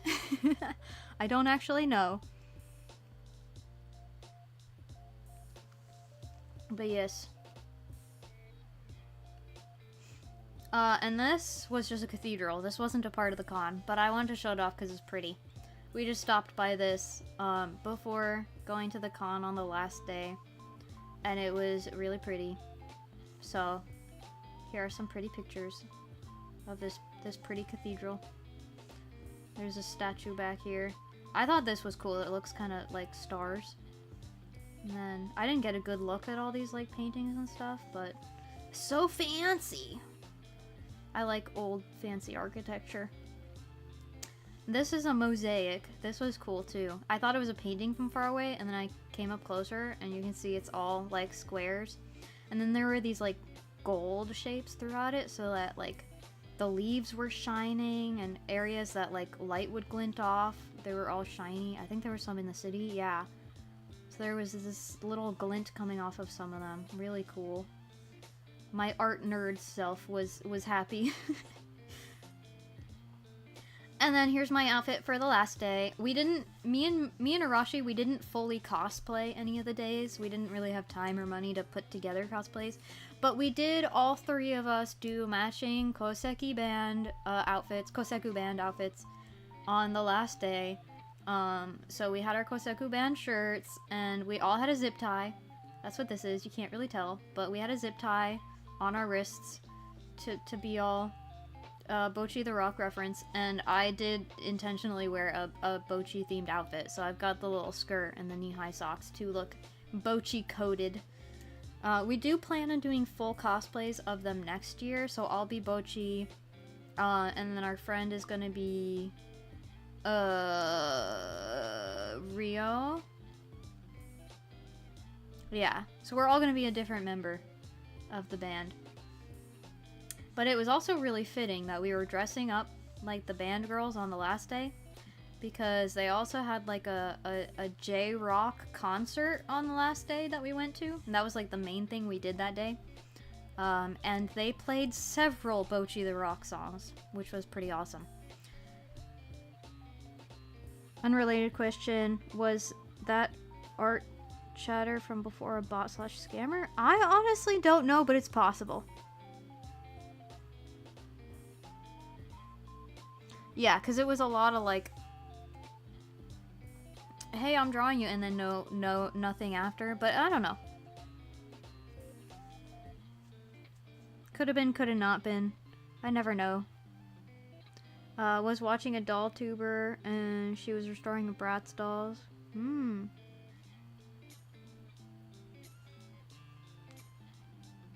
What's wrong with brushing your doll's hair? Anyone who owns dolls brushes their hair. Like, it doesn't have to be wet. You're thinking like a crazy, like, obsessive collector who doesn't touch their dolls. My goodness. Sometimes people just like brushing their hair because they like playing with dolls. They don't have to be perfect art pieces. You'd be triggered by how I treat my BJD. I carry him around the house. Still haven't watched Bocchi? You need to. Go watch it right now. Would it be bad if you say you're not really missing anything? Yes, that's bad! What's wrong with you? Bocchi is literally me! It's a good show. Good show, good characters. Actual anxiety. Like, it's an exaggerated version of anxiety, but she, like, canonically has anxiety. And it's literally like a, this is me, I relate to this show.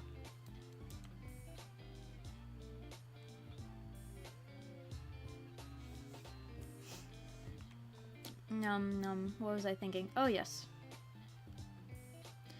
So here was the concert. I didn't get pictures of the first band, which was my mistake. But the first band was, like a local band who was like really small, kind of starting out. They had just debuted a year ago.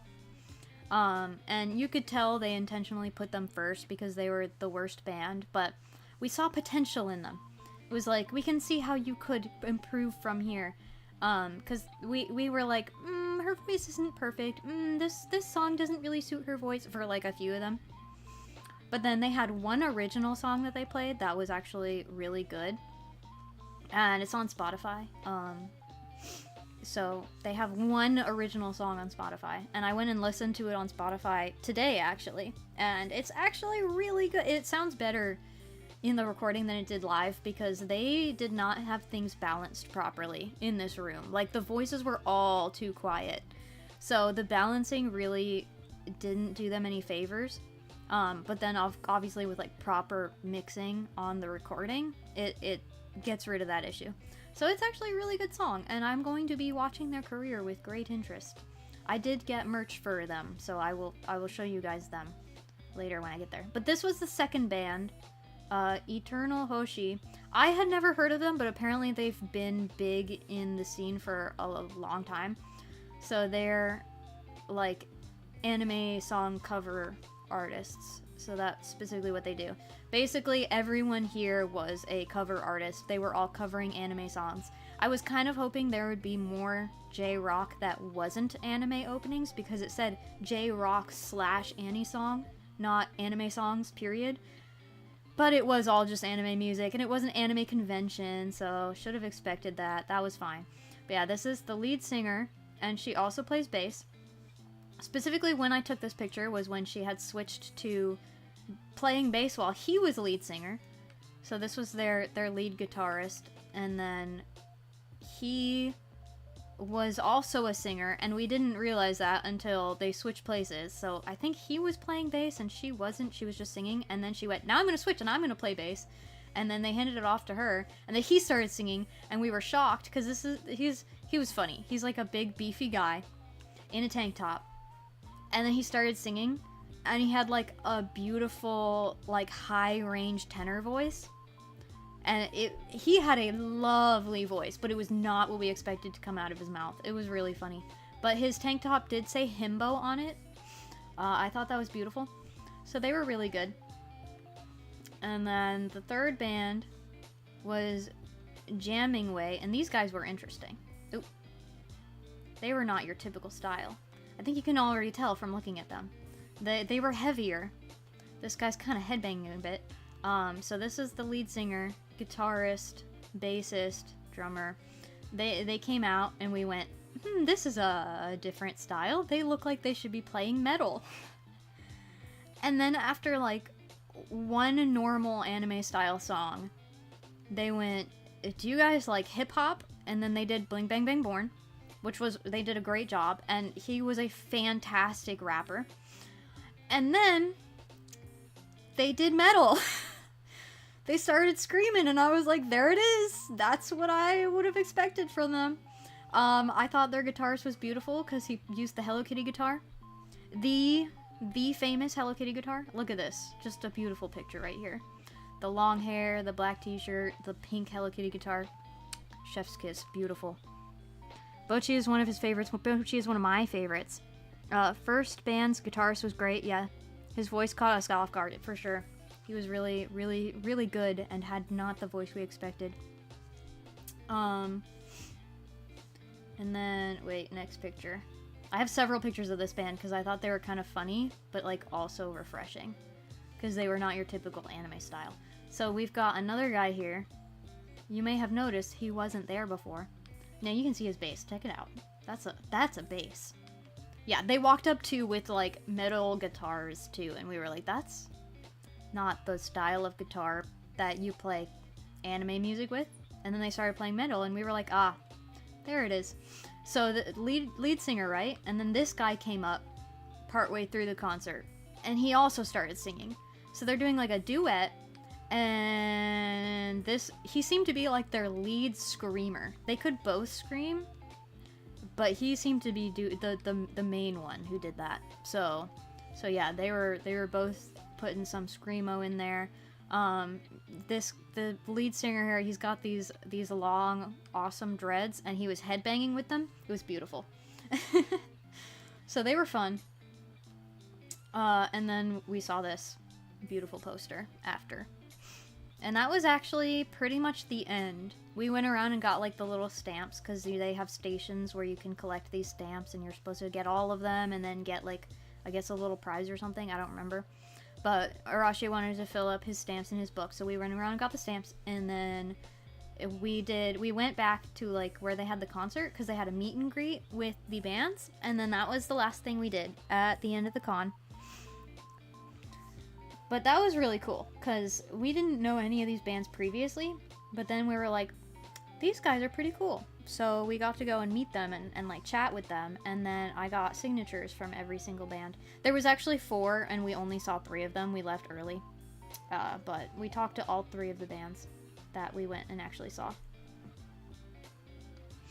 One of them had an Ibanez, the other one was Headless.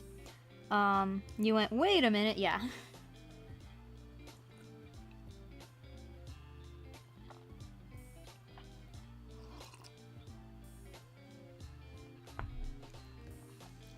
Yeah, so anyway, he tells you to eat a balanced meal. And here's my merch. So these are the things I bought. These are my Artist Alley things. I have a better picture of them that I'll show. And I got a clear file of Hanayo from Love Live because she's my favorite. And it's really hard to find Muse merch these days. So I don't have like any Hanayo merch, but now I have a clear file. So I've got that. And then I got this. This was actually, I didn't talk about this one. This was one of the panels we went to. They had a panel where they were talking about old Gunpla kits that are not sold anymore. And like what their price was when they sold them versus what price they are now if you get them secondhand. And like some like facts about them and stuff like that. So that was fun. We got to see some weird model kits, because some of them were like, why did they think this was a good idea? And then other ones were like, this was pretty cool, actually. But the like company that was doing the panel was a Gunpla store. So this was them, Gundam Planet. So they had a mini shop there at the same time, so they were selling their stock at the panel. So I got the Gundam Hello Kitty crossover RX-78. And then they gave us this little sticker that was like for their shop. But I've been looking for these. I found the Hello Kitty Zaku in person once and didn't pick it up and then never saw it again, and I regret it, but they had the Gundam one, so I got the Gundam one, and I still have to find the Zaku one. I will probably build this next stream, because I want to put her together. I have to wait for it to load, it's being laggy. Was gonna say something you forgot. Ha ha ha ha. Well, tell me if you remember. Hello! Welcome! We're looking through my convention stuff. I was talking about my anime convention experience. This is probably the awesomest thing I bought. This is a Calafina album. If you don't know who Calafina is, they have retired. They've been retired for a while now. And they were my favorite. I loved them. They're a really, really good group. Old classic J-rock, J-pop, J-rock? I don't know. If you're an OG, you know them. So I'm excited to listen to this now. I've been collecting CDs, so this goes in my collection, and it's like the coolest CD I have now. And then I have a better picture for my Artist Alley stuff. So this is the artist who did these, Spicy Tuna. And she's so funny. Because she has like a whole large collection of Kermit merch. Like, obviously he's on her business card. She has like so much merch that's just Kermit drawn in this cute little art style. And then even the keychains I got. This is Bettel and this is Axel from Hollow Stars. And they have a little Kermit with them. So Kermit's wearing Phantom's hat in this one. Phantom is Bettel's like mascot character. And then in this one, I don't remember what he has, but they're all like themed to whatever character they're with. But yeah, it's a little Kermit and my favorite VTuber boys. And then she had little freebies, so if you spent like $30 or more at her booth, you got a little free ribbon, and I got the Bettel one. It says honk honk because he's a goose. I love it. This made me very happy. I literally came with the intention of hunting down Hollow Stars merch. Because it's rare. You don't see a lot of it.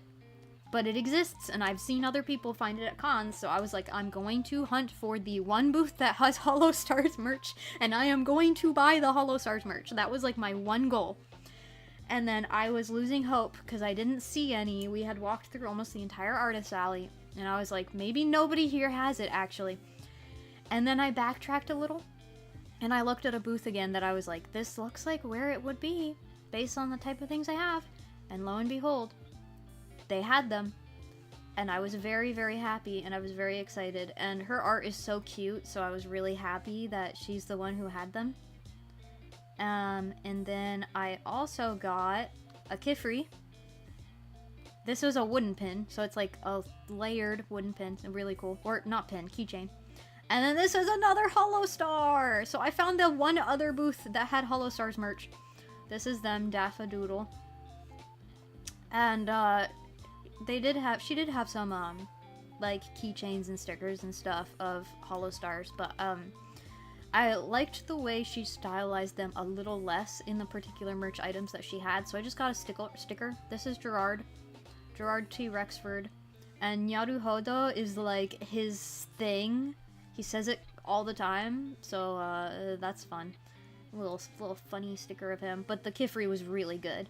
And then Arashi got one of the girls. Which girl did he get? He got one of the girls. He'll tell you. And then our friend also got a Kifri. So we all have a matching little keychain.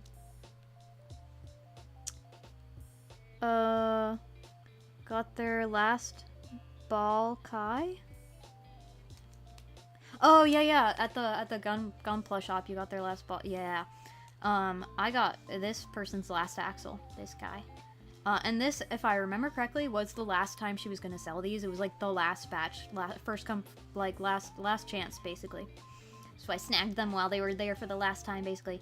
But she had one axle left, and I got it. And I was very happy. I got the last axle. Pretends to know who this is? Yes, just for pretend.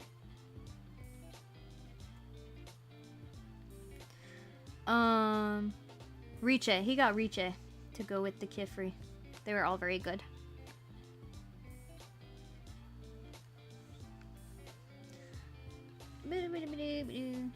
And then this was the other merch thing. I didn't put the picture of it in here. Apparently I didn't put the picture of it in here by itself. I'll show you the first merch spot again. So this was the other artist. I didn't have the business card for it, so that's why it's separate. This was Arashi. This was this one. I should have put a better picture of her up here. This was really cool too. Again, I wish I had a better picture. But this is Zaki from Rival Schools Project Justice? Project Justice, Rival Schools, Project Justice, that one. Old Dreamcast fighting game. So, not something most people even know about. A very niche thing. And so I was really excited. She had Zaki, and then she had... I forget the other character's name, but it's like the main character, the main girl. And Zaki's my main. So I was really excited. She had a Zaki, and I got the Zaki, and that was her business card. Because Arashi got a bunch of stuff from her, because he specifically was going to her booth because he knew this artist. He follows this artist and was like, we are going to this artist booth. So that was the first thing we did when we got there. And then I saw the Zaki and was like, that's mine. She also had really good Hololive merch, but I had to temper myself. And this was free stuff I got. Hinata and Akira, yeah. You're the male protagonist? Oh.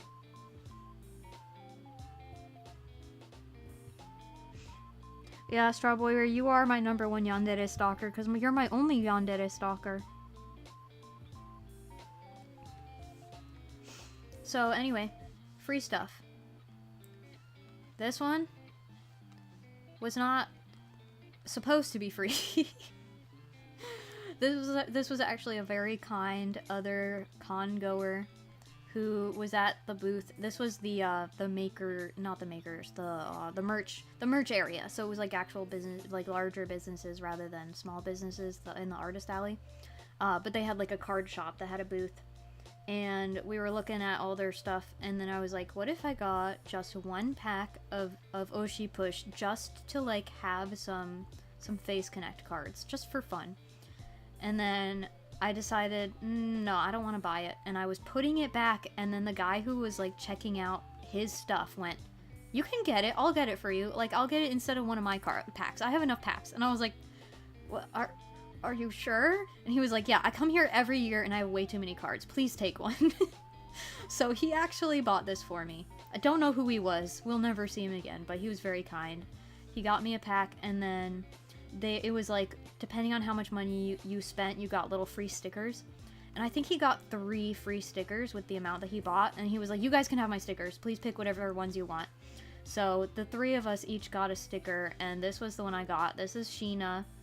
And she's got her sad bee. So I got a Phase Oshi Push pack and a little Sheena sticker from some very kind con goer. That was pretty cool. Marina is a favorite of yours. Have spent too much on Agnes Tachyon. Yeah, he got the Agnes Tachyon plushie, but to be fair, it was a very good plushie. We'll see him next year. We might. And then this was at the J Fashion meet. This was actually like ads for someone's like fashion brand, but I thought they were cute, and so I kept them. Because there was like little cards like at every table. So there was like plenty for people to take, and nobody else seemed to be taking them, probably because they just went, oh, that's just an ad. But I thought they were cute, so I kept them. And then this was also from the J Fashion meet, and this was one of the Lolita girls who were there. And I think it was 3 people who like sat at the table we were at, and we were playing Uno, and I was just starting to dish out the cards and was like, do you guys want to play with us? So we added one of them in, and the other 2 just kind of watched. And so we were like kind of hanging out with these people, and then as everyone was leaving, one of them handed out us these little stickers, which was very cute and very sweet. And then this one was weird. I think I'll get to that later though, because I'm trying to think of what the order of events was. This was also the J Fashion area, one of the little freebie ribbons. And then again, the merch area. They had a gamer subs booth, so they had a bunch of free little sample packets they were handing out. So I got some free samples. The whatever this one was, Sakura Splash or something. It's the Silver Veil flavor. It's very good. They had like little what do you call them? Sampler things. They had sampler things there, so you could try them. They had cups, and you could try them at the con. This one was really good. The Silver Veil flavor is really good. I remember Goof Juice also being good. And then I don't remember if Incel Tears was actually out. Acid Rain was not, so I have to try these 2.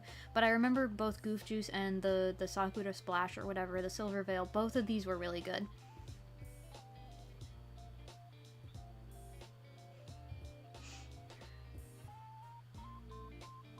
Death Grips reference? What are you talking about? Just making all the references that are the wrong references. Not the big Tachyon. Would have been an even bigger... Yeah. It was like a $70 plush already. This was one of the stamps they had. You can't see it very well, but... Yeah, it ripped because we got rained on and then it was soaking wet. But that's fine. And then, this was our little candy making event. I heard something upstairs and was trying to listen to make sure it wasn't something I needed to pay attention to. Anyway, we brought home some beads from the candy making event, and they were giving out these little 3D printed crab beads because it was like the con mascot was a crab. So we got these little beads, these crab beads, for showing up to the event. Actually, one was for the candy making event and one was for the candy swap, so it was 2 different events, but same thing. Yeah. And then I'm going to make a Clipsy themed candy bracelet with some of these because I specifically got Clipsy colors. And then the doll meet, well, we got our Hong Kong here already. The doll meet, there was a guy who was handing out these. So these are like BJD pieces.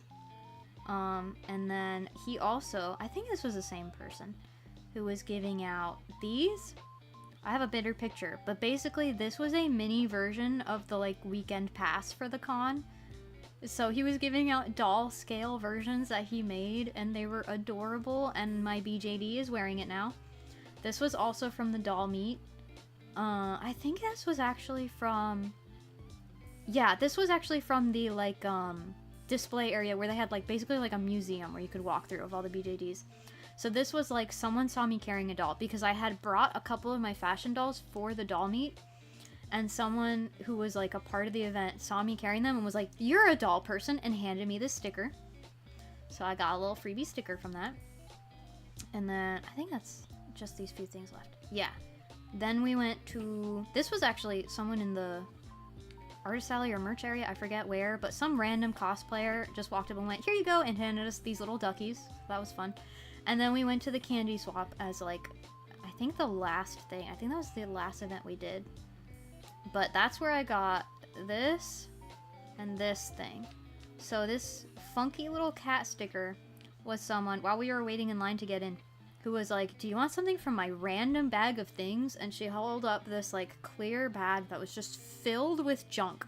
And she was like, "Anytime someone gives me something for free, I just put it in this bag to give out to other people, because I figured someone else will appreciate it more than me."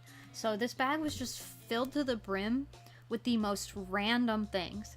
So I took out this funny little cat sticker. Arashi got an eraser that was shaped like a sombrero. And then this was a goodie bag that another one of the people at the candy event was giving out. And this was a bit bizarre. She was dressed up like Miku, but like a Decora, like Lolita-ish version of Miku. And we did a candy swap. We swapped candy. And then she went, "Do you want a free goodie bag?" And I was like, "Absolutely." She was like, "Here you go, a little gift because I am Miku Jesus." And we were like, "Okay, thanks, Miku Jesus." And then later we opened it up and realized this was like a Jesus-themed pack. We got a Haichu, so that's not Jesus themed. That's just yummy. But the sticker's like a Jesus sticker. It's like a buddy Jesus. And that was really funny. So, there's that. There's all my free... Oh, I didn't talk about this one. This was also from the doll meet. The very kind person who had the Lika-chans had these, like, spare heads from, like, the blind box BJDs, and she was like, "Yeah, I don't need these blank heads, so do you want one?" And so I took one. So I'll do a repaint. It also comes with the eyes, so I get to paint the eyes, and I'll paint the face. And that's cool. And this is the mini, little pass on my boy. It's so cute. Wow, Mikuji.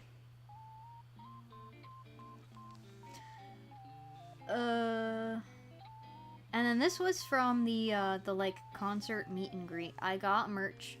So this was the first band that I mentioned, Kumori. This was the one that's like, you know, they were local to the area. They were definitely newer, a little less experienced, but we were like, "I would follow your career with great interest," because we were curious to see where they'll go, because their one original song is good, and I think they've got something. Their musicians were actually incredible. Their bassist was so good. Their guitarist was so good. I was so happy with their bassist because, you know, typically bassists, they'll do like, you know, the few notes to just give you like the beat and those few little deep tones or whatever. This guy was like really playing, and he did some slap bass for one of the songs. I was so happy. I told him I loved that, and he was like, "Yeah, that was the hardest part for me." Yeah, so they gave us free stuff. These were both free things they gave us. They gave us the little ribbon and the little sticker. The sticker did have their Instagram on the back, but when our bag got wet, it came off, but I'm gonna look them up later. I did look them up on Spotify. And added their original song to one of my playlists. And then these signatures were from the second band. What was it? Something Hoshi. I got signatures from everyone except Jamming Way in this book. But Kumori was on a different page. So this was the lead singer. She took up the entire page. And then she apologized, and I was like, no, that's perfect. And then this was like the guitarist and bassist. And then Jamming Way, they actually were like selling the CD with signatures for like $5 extra or something. So this was like their first original album, and it's all like anime themed songs, but original songs that are like themed after their favorite anime. So they have a Dungeon Meshi themed song that's called Hunger, that's related to the anime, but it's their own song, and it's like a metal song. It's pretty cool. They did perform that one, so I was like, yeah, I want their original CD because that's pretty cool. And then I got their signatures, and this was also them. I thought this was really funny. The button says "Went to see Jamming Way, only had $1." Because the pin was only $1, and I really thought about just getting the pin, but then I saw that they did the signed CDs, and I was like, no, I'll get both. So that was cool. And then my candy. So this one I made at the candy making event, my battle themed candy, and then these ones were all ones that I traded for at the candy trading event. So I've got a Foxy themed one. This one's actually my favorite. I have never actually played any Five Nights at Freddy's game, and I'm not like a crazy big fan. Like I think they're cool, right? But I'm not like a die-hard fan. But I like this bracelet. I thought it was cool. I like the dice and the cards and some of the cool beads, and you know, it's a classic gamer series. So I thought this was a cool bracelet, and I got the Foxy bracelet. And then this one was just plain, but it's got stars on it, and I like the stars. And then this one just says kudos. It's just pretty simple. But you may notice there was a theme in my color choices. I got all things that fit into the like red, black, and white color palette. Because all of my candy that I've made is pastel. And my like 2 color palettes that I wear are like pastel and red and black or purple and black. So I needed some stuff to fit with this color palette, and now I have some. And that's all my stuff. You love dolls, I love dolls. Yeah, that was one of my favorite parts of the con, was the doll meet and the doll events, because I have been like a fan of dolls for a long time, a collector for a few years, because I wasn't able to start collecting when I started being interested in them.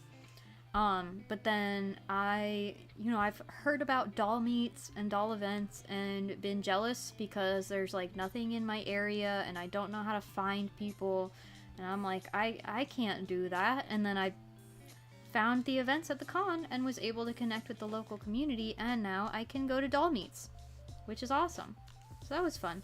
And it was also really nice actually seeing some other BJDs in person, because the people I do know who have dolls usually have fashion dolls, because they're just easier to get into.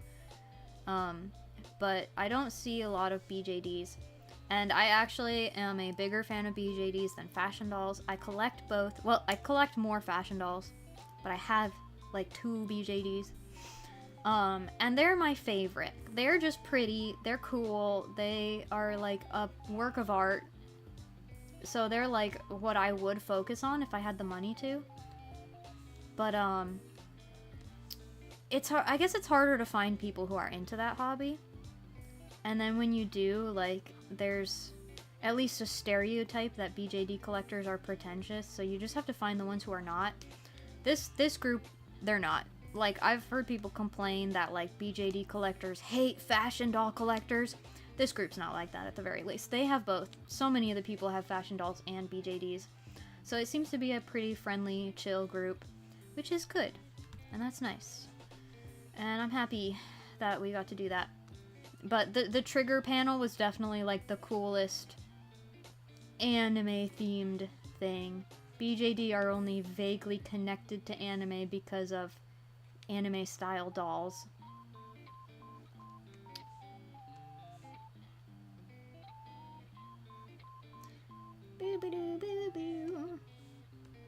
So yeah, I think my first con-going experience was a good time. Another favorite part for me was just walking around and seeing everyone in cosplay. So that's always fun. I say always as if I've seen it before. But yeah, I was pretty happy that it was a good time because I was concerned that it wouldn't be good anymore because I missed the golden age of cons and I wouldn't have a good time. But it was fun, and I do want to go next year. We already have plans with the friend we went with to go next year. She was already starting to plan next year before the con started, and then by the end of the con, she was like starting to plan details with us because she was so excited to go with us next year. NekoCon has doll meets too. Nice, nice. Only time you were there to see it, it looked like a bunch of weird guys with those much creepier child-sized ones. Oh.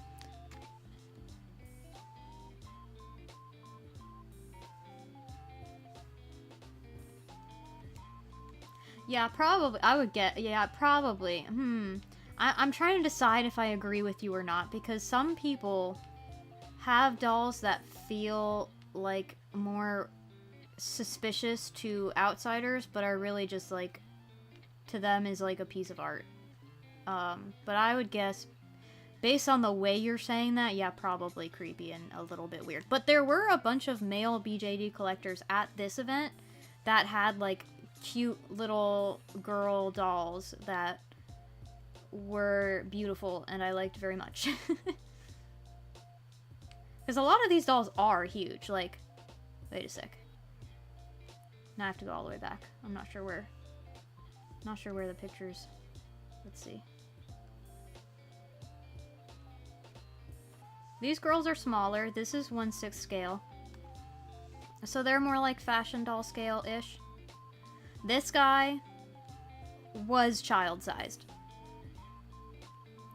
He was the only one this big, but there were like 1/3 scale dolls, which is like 2 feet tall.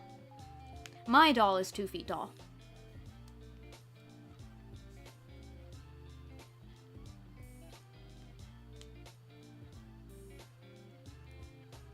See, the ones you get from China isn't even specific. Like, I'm pretty sure I know what you're saying, but at the same time, BJDs come from China. Like, this doll might have come from China. It's Japan or China that makes the good BJDs.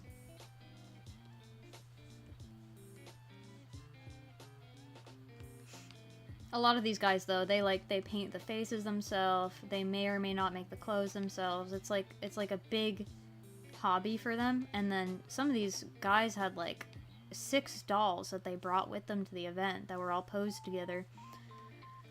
So they're like really in it. It was really interesting actually, because the men at the meet seemed to be the most like fanatic BJD collectors in the room, and they all like kind of clustered together and had their cute little anime girls that they clearly put a lot of work in.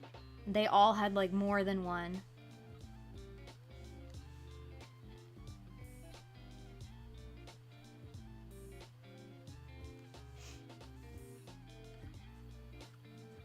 I have, believe it or not, seen people with those dolls who literally just treat them like dolls and not like anything else. So you never know. Would I connect with those specific people at a convention? Probably not, because I wouldn't trust what their intentions are. But some of them are less creepy than you would expect.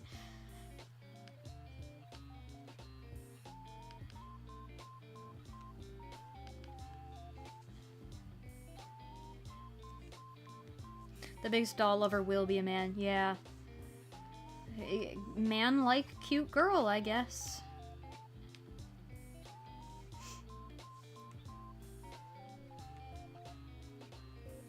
I don't like that. Nope, nope, nope, nope, nope, nope, nope. Accounting for tails is a whole thing. Ugh. Just stop having a tail, jeez.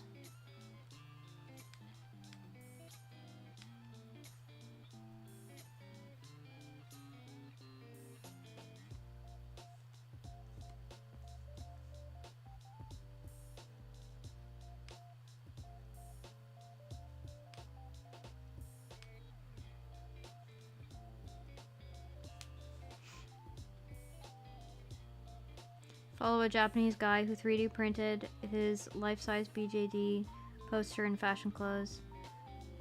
since you can just buy kids' clothes. Oh, that's fair.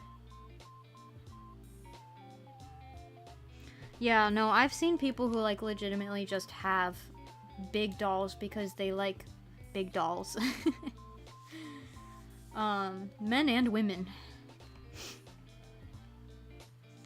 There is this like personal connection that a lot of like BJD, especially collectors, have with their dolls, where they almost are like their kids. Like they kind of do have this like, this is my child level of connection with them.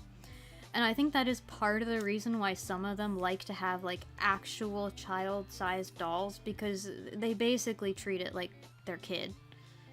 Which might be weird in a different way. But to me it gives more the vibe of person who will never have kids finding a way to have that, you know, motherly desire or fatherly desire fulfilled anyway. Kind of like people who have a bunch of cats.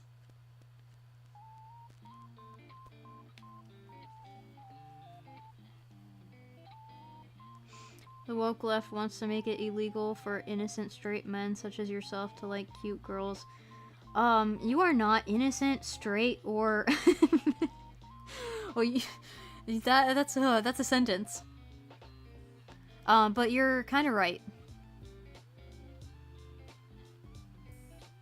You want a life-size BJD to dress in gothic Lolita? Yeah. Yeah. I would not mind. I think that'd be funny. I think it'd be really funny to, like, decorate the house to look like a haunted house and then have a giant doll in the corner. It'd be beautiful. I would definitely do that for October. Have my spooky Halloweeny house and then my doll just waiting to scare people. I think that's a great idea.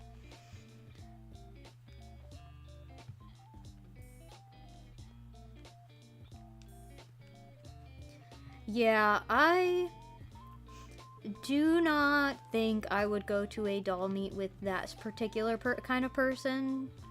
Just because, I feel like I, in particular, would be less safe around that kind of person.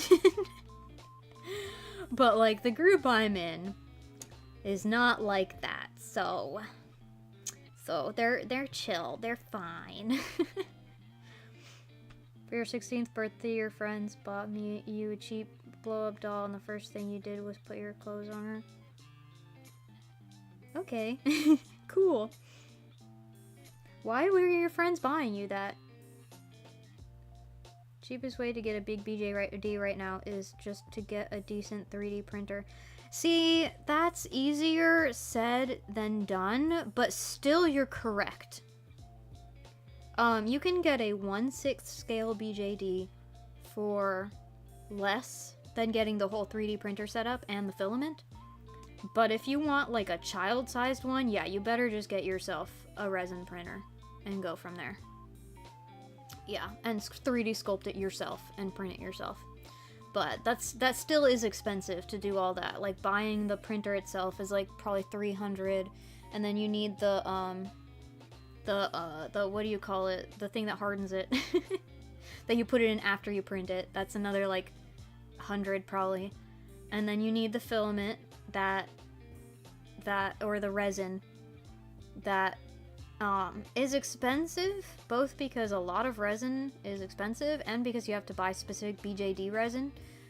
So it's specialty. So that ends up costing a lot, especially for the amount you'll need for a large scale doll. So you're still going to be paying the price of a doll to print one. But then you have the printer forever.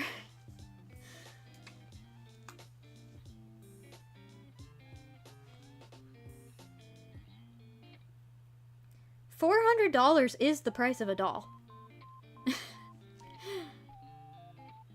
You've been craving Kiki Pops, and I have no idea what those are. I probably should look it up. I haven't been in the loop with things recently, but I do know what A-zones are. A-zones? I don't even know if that's how you pronounce it, but yeah, I think that's what Nani has. I think he has one of those.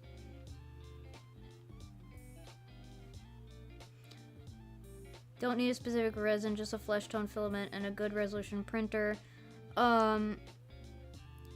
See, no. No. If you want a good looking doll, you have to get the good printer and the good resin. Like, you don't want to use a regular plastic 3D printer to make BJDs. It's not going to work the same. It's not as good for it. It's going to, like, fall apart. It's not going to work.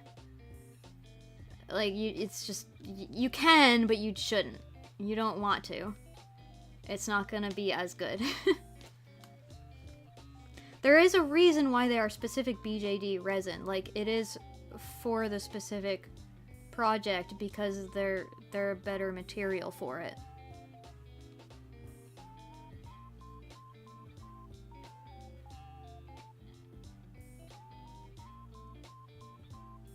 Yeah, the guy you follow who did it probably has it sitting in a corner and doesn't do anything with it. And I would not want to have to sand down all those lines. Like, really, most people who 3D print dolls, they have a resin printer, and that's the best way to do it. When you have it huge, then it is a matter of, like, it's going to be heavy and delicate, and you have to worry more about, like, what materials you're using for that reason and whatnot. So it is a little bit different, but, like, I personally would not go that route.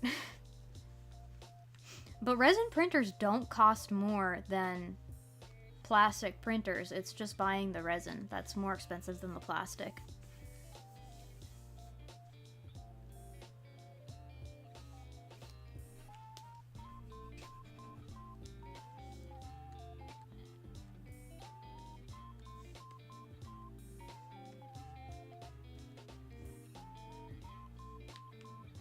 I do plan one day to buy a resin printer and print my own dolls. Resin dolls, you kind of understand once you have them. They just feel so much nicer than plastic. Like, you know, I have fashion dolls and I have a resin BJD. It is different. It is just different. So resin is my preference. They are nicer. They even look nicer. I have also seen, like, plastic printed, like, giant dolls, and I don't like the look of them as much. So I personally wouldn't do it that way.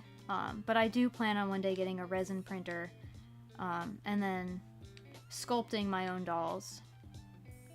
Because not only do I think that would be fun, but it is also ultimately cheaper because once you have the printer, then you're just paying for the resin. You just have to put in the work of sculpting, which is fine for me because BJDs are a craft project to me. Like, that's a part of what's fun for me is customizing them.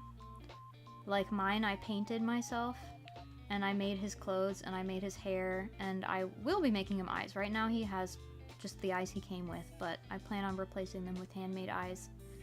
And I like that customization. So I'll one day teach myself to 3D model. Currently my computer can't handle it.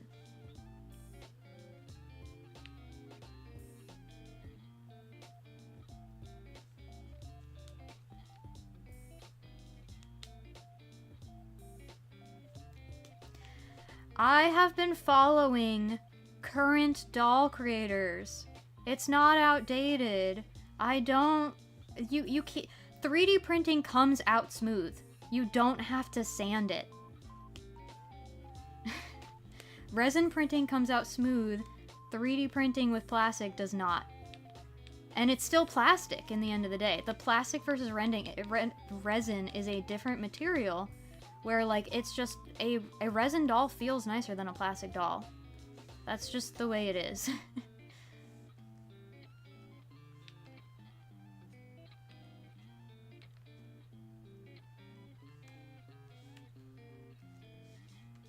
And anyone who wants to print in plastic can. I'm not saying you can't print a doll in plastic. I'm just saying I wouldn't, because I would just rather have a resin doll.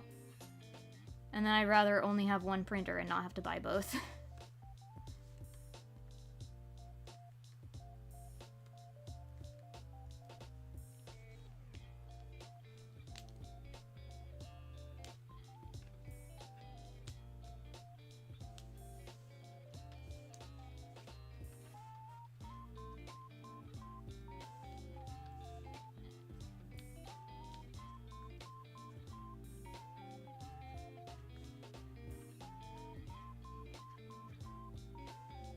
The level of detail you can get with resin is also nicer. So they are good for minis.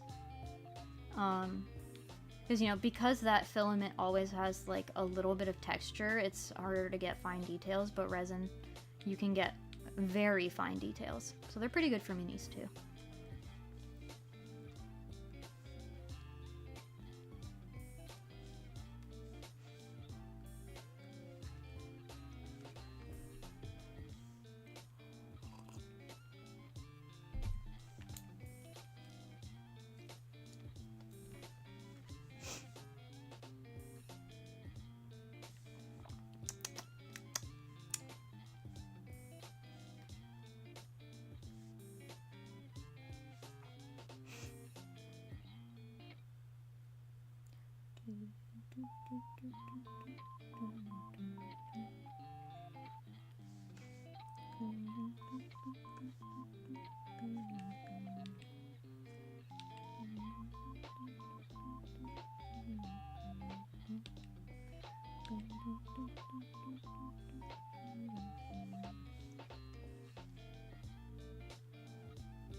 Doop.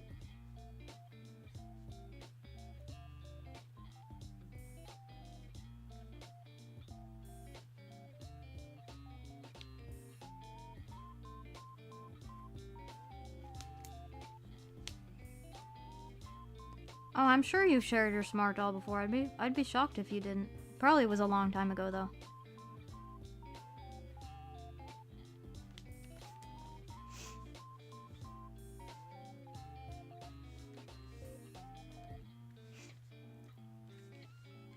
I feel like I do have to note, because Strawberry's naming all kinds of companies as if I know what he's talking about. I don't know that many BJD brands. Like, I don't actually collect them because I don't have the money for them, so I haven't looked into every brand. I know a few of the main ones, that's about it.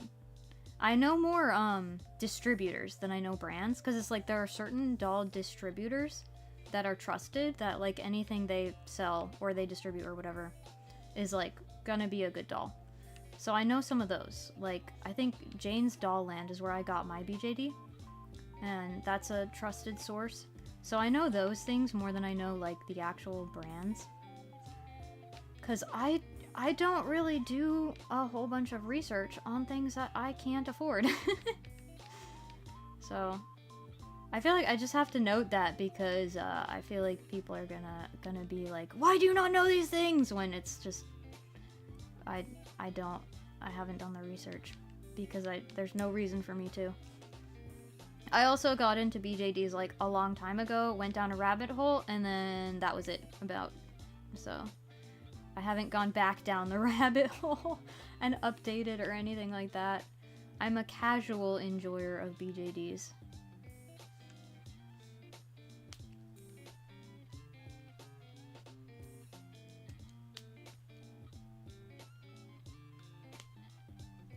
Oh, the Robot Boy from Maiden Abyss. I haven't watched much of it or read much of it, so Arashi knows more about it than me.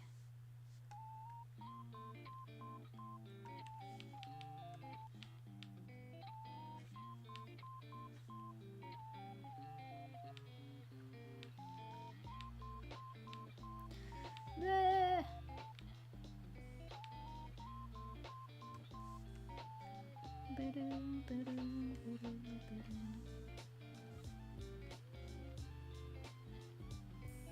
Okay, that works.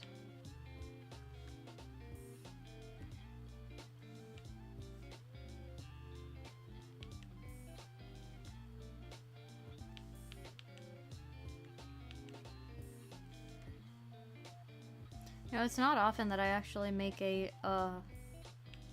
like full illustration on stream. I usually stick to chibi doodles.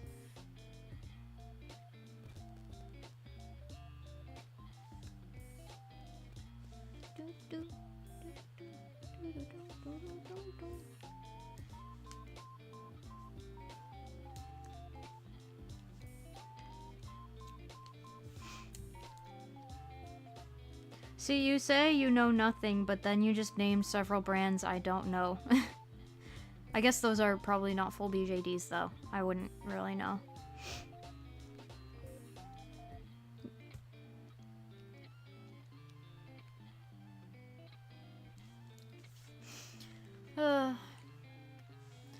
Yeah, I know like a decent bit of doll, like, facts and brands and stuff in general, but like, I don't know, it's not one of those things that I feel like I have to be all knowledgeable on, because it's like, these are just toys in the end of the day. I don't think it's that serious. And this is also why I don't really get along with a lot of doll collectors, because it's not that serious to me. And a lot of people act like it is. I had a like mini argument with a Monster High collector because they were like making fun of a 12-year-old girl who was cosplaying as Draculara but didn't know like old facts about like the G1 TV show and like the production of the dolls and stuff like that.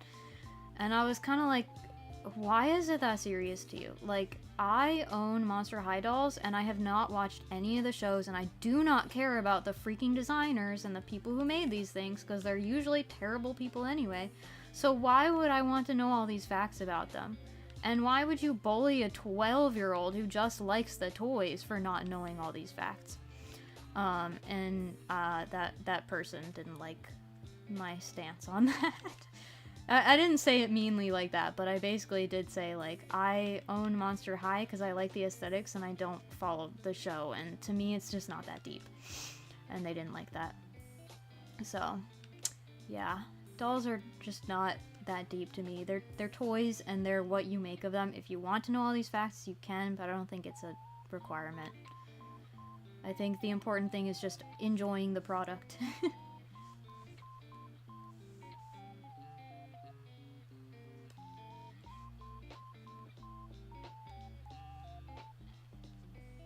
Just feel like the people you look up to know so much more. You want to be on that level.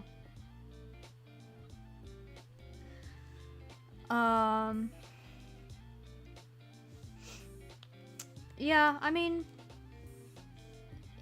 really, whatever amount of knowledge you want to have, just, you know, you can do your research if you want to, but if you just don't feel like putting in the effort, I don't think you need to.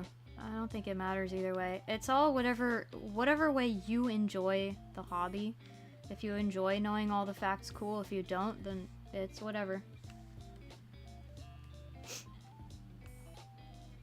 I am getting hungry though. I forgot about my snack. I actually have a snack here.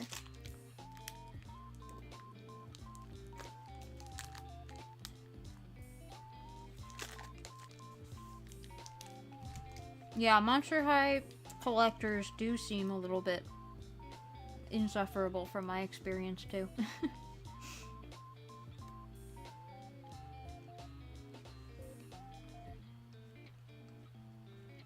I've also been really amused seeing a lot of them complaining about how many Draculara dolls we have. Because she absolutely gets more than she needs, but like, she's the Monster High doll. Like, she's what all of us think of first. She's like basically their main character. I know she's not like the main character of the show, but they treat her like the main character. I mean, she's Dracula's daughter. So, she's gonna have the most toys because she's the most popular. She'll always sell.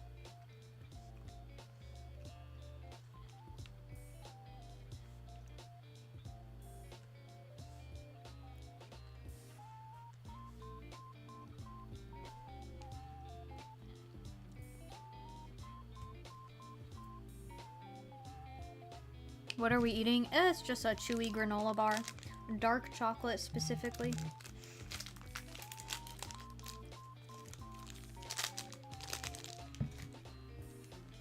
Nothing fancy today.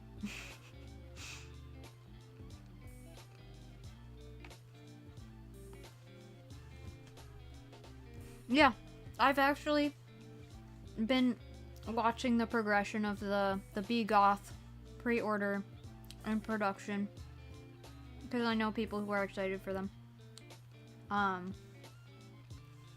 Personally, I'm kind of in your boat. I wish I liked them because I love the idea of a gothic doll line, but I don't like their sculpts.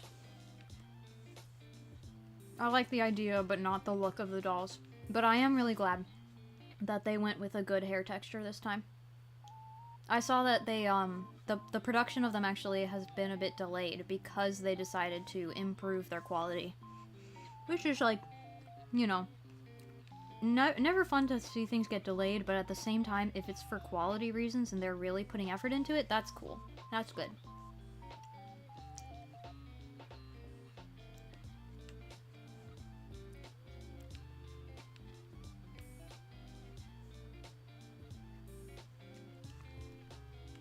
As a Dracula collector, yes, she has too many. Please make less. You don't make a lot of money. You know, I need the one that's going to be ridiculously expensive because it has like 3 or 4 different outfits and has a horrible like closet thing that I don't need. I wish it didn't have the annoying closet thing. I'd take it without that because it would cost less without that big hunk of plastic I'm going to do nothing with. But I need that doll. The most goth-looking Draculaura they have probably ever made as less than a collector doll. As a regular playline doll. She's, beautiful, and I need her. But I won't have the money for her. I don't have the money for her. So, I'll have to figure that out. I also want the Buffy Skelectors that are gonna probably come out this fall. But I probably won't have money for those either. We'll see.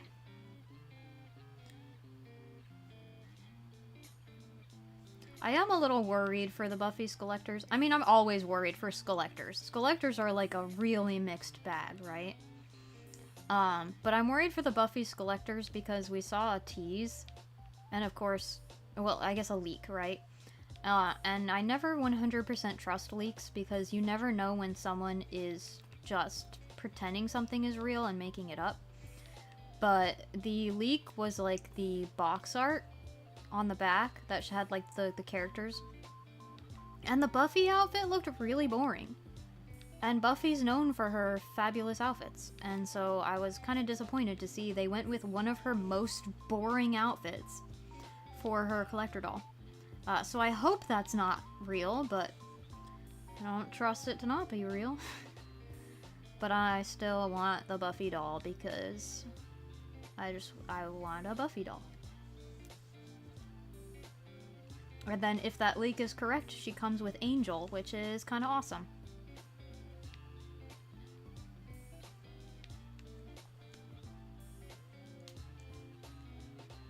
Yeah, what happened with Wild Childs? Did they just completely disappear? That's kind of unfortunate. So mirror me pilled, bro. Hope you get some sort of confirmation. Yeah, I don't know any of these people, so I don't know. But like, the mirror me, I want them. I really want them. But I heard something. This is gonna make you really sad. I heard something that I think hasn't been actually confirmed, and so I can't tell you if it's actually real, so take it with a grain of salt, and let's hope it's not real. But I heard someone say that they used AI for the design process of the Mirror Me line. And that wouldn't even surprise me, and I feel like it would even make sense why their designs are so different from what MGA usually puts out. And there's like so many random layers and stuff, that would just make sense to me if it started with AI. I hope not, but it's possible. And that makes me upset. But I still want some of them. I want Shy, and, is it Suki? I can't remember. The one that's like teacup themed. And then the Fire Girl, again, I don't remember her name. But those other two, Shy and I think it's Suki. Teacup Girl. Those two are my top choices. I really want those two. Especially Teacup. She's my top priority. And then the fire one, she's like the third choice of like, I'll get the other two first. They're higher priority. But then if I decide to get another one, it's gonna be her. I just don't like that she has a bubble skirt. I'm not a fan of the bubble skirt.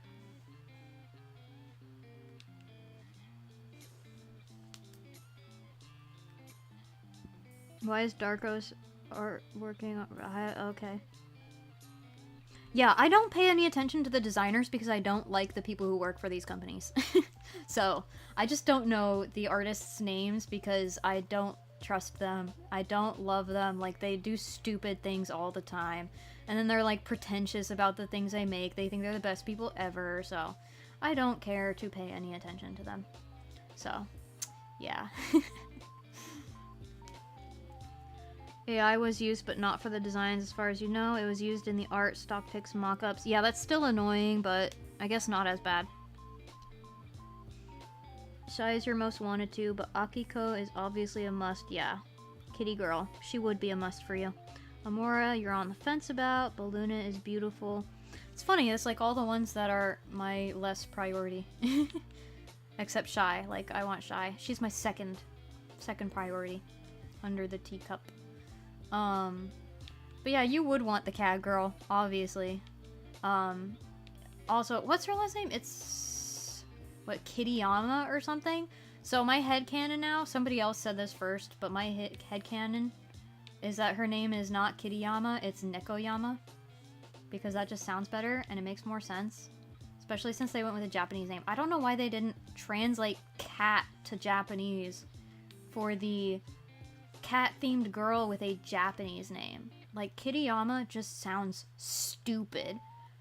But Nekoyama sounds fine. So, in my head, she is now Nekoyama. Because someone else was like, they should have just made it this. And I was like, you're right, that's her name to me now. It's just the 4Kids translation. It's all 4Kids' fault.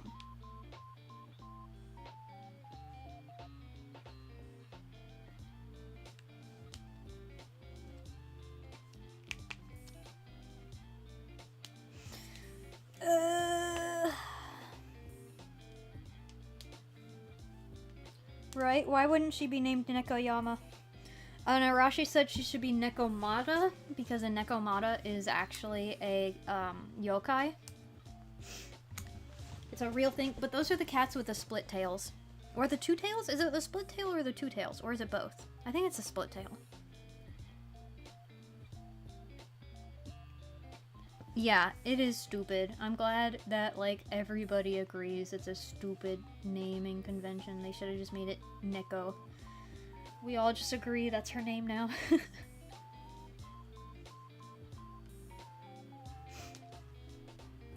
Two Japanese characters in that lineup, but no J-pop. When Luna got Latin pop because she's Latina. Stupid. That's a good point, actually. Yeah, good point. But I like Teapot Girl. I like Teacup Girl. She needs to be changed. Not at all. No changes to Teacup Girl. She stays as she is. She needs cat ears. Yeah. That's another weird thing about her. Why does she not have cat ears? Like a headband or clip-ons or something. She doesn't have to actually be cat, but she should have cat ears of some kind. Why doesn't she? It bothers me so much. Yeah, for real. If I got her, I would make her cat ears because it just doesn't make any sense that she doesn't have them.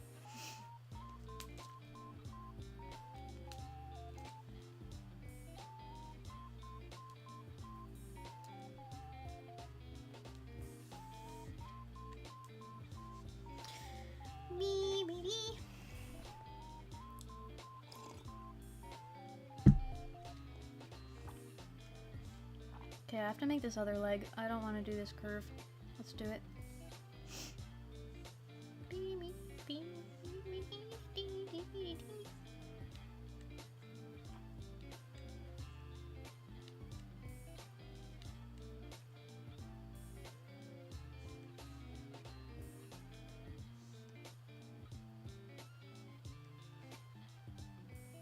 Would that be more?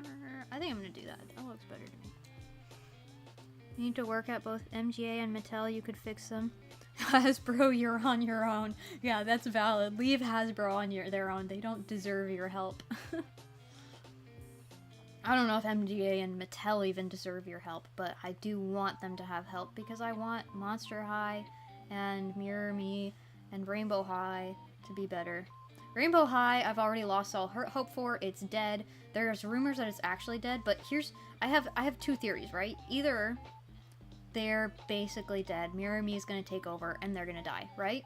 Or, here's my other theory. It's possible that what they're intentionally doing is making Rainbow High their kid line, while Mirror Me is their, like, adult collector line. Which is a stupid decision, because Rainbow High was popular with the older audience, and then they made them no longer popular with the older audience by destroying them.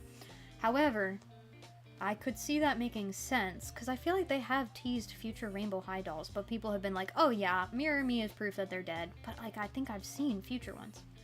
So I don't know if they're actually dead, or if they've just decided to have two different lines where one appeals to kids and one appeals to an older audience.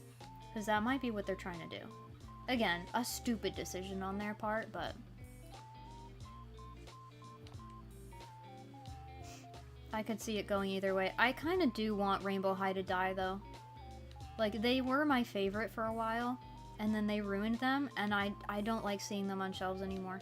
They're awful now. They need to just make way for more Mirror Me. When you join the Playmates team and make another round of Glitter Fairy Polypropylene Surprise, the surprise is no articulation. No! The fans being better designers than the millennials working at these companies. For real. For real. Yeah, I get so frustrated sometimes with their, like, out-of-touch designs. I don't even know how they're so out of touch. Like, you'd think that in the digital age, it would be easy for millennials to pick up a phone and look at what kids are into today, but they think they know what kids are into and don't actually. Or adults. They think they know what adults are into, too. Like, did you see their, I think it was Mattel, their, like, what, press release or something, some, like, meeting where they said the improvements they're gonna make to the Barbie line, and they literally went, we know how to tap into our adult fans. And I was like, if you did, you wouldn't have to say it, because we'd be able to see it. We can't see it because you've done nothing but make adult fans angry with your terrible decisions. Like, their collector dolls have just gotten worse and worse. So it's really funny to read. Rainbow High equals kids and Mirror Me equals adults thing makes sense. Yeah, see? I think that might be what they're going for.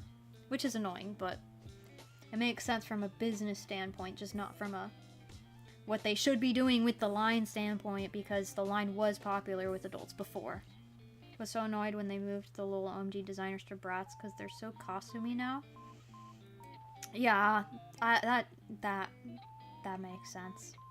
Yeah, I get that.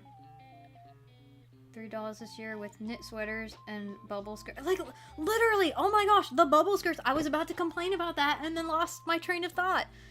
Literally, why do we have so many dolls right now with bubble skirts? That trend died. It was like a micro trend. It didn't last long. It's gone. You missed your time. Why are you doing it? It's so annoying. I never liked bubble skirts that much. I've seen some people pull it off. I think some Asian girls look cute with a bubble skirt. But most people don't. They were always fooling themselves, and now the trend is dead, and they shouldn't be designing dolls with it. Especially our, like, punk rock fire-themed girly who should have, like, a pleated skirt with chains all over it, and instead has a bubble skirt that looks like a terrible material. It frustrates me so much because I like the details on the skirt, but I don't like the shape of the skirt. And I don't want to, like, switch out the skirt with another one and lose the details, but I don't want to keep the bubble shape. Ugh. It pains me.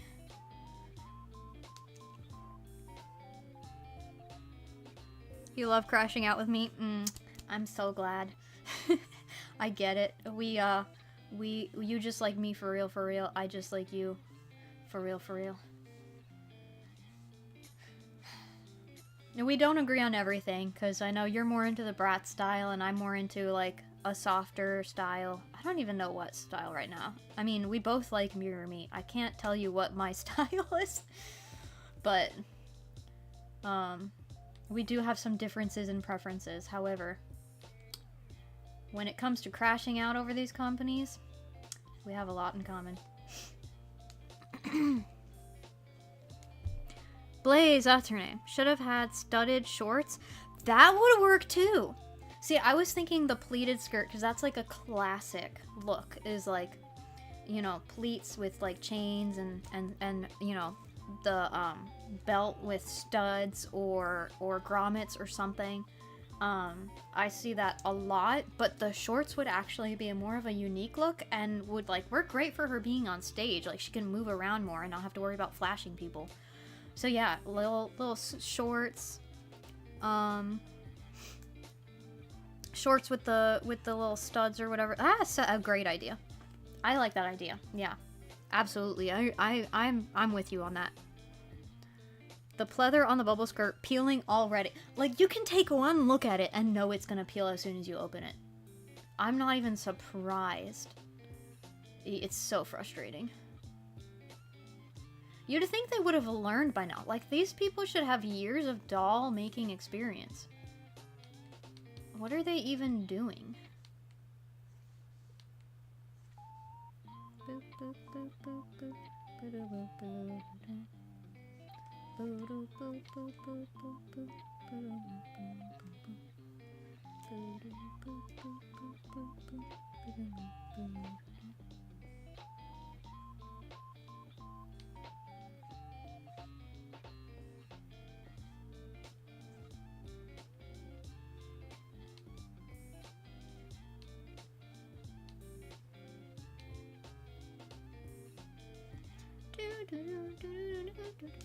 Please skirt reminds you of Play Sports Repro Chloe.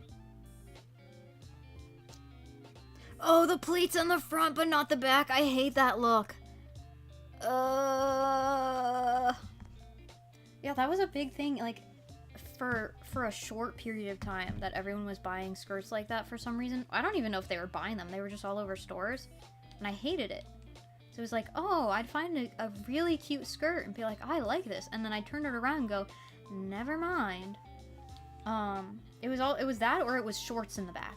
Like, it would be like an apron, basically, where it's pleated skirt in the front. And I'd be like, this is adorable. And then I'd turn it around and go, nope, never mind. Because then it's ugly shorts in the back. So frustrating.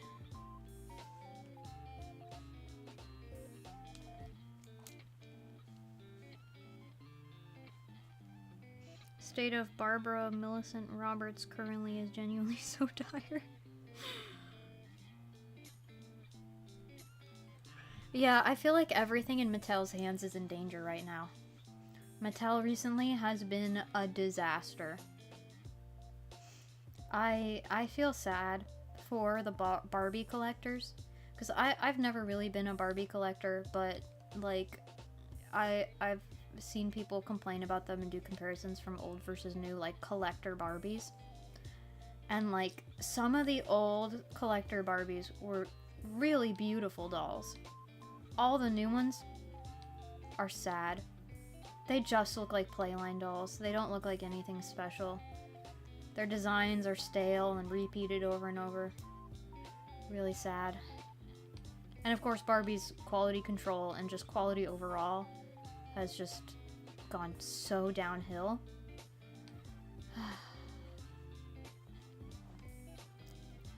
I do have one modern Barbie. She's currently still boxed. She's one of the mermaids, and I need to decapitate her and give her a normal body. But the reason I haven't yet is because I can't decide what body I want to put her on. Because everybody puts her in on the made-to-move bodies, but I actually don't like them. I don't like their knee joints and their elbow joints. I kind of think they're ugly.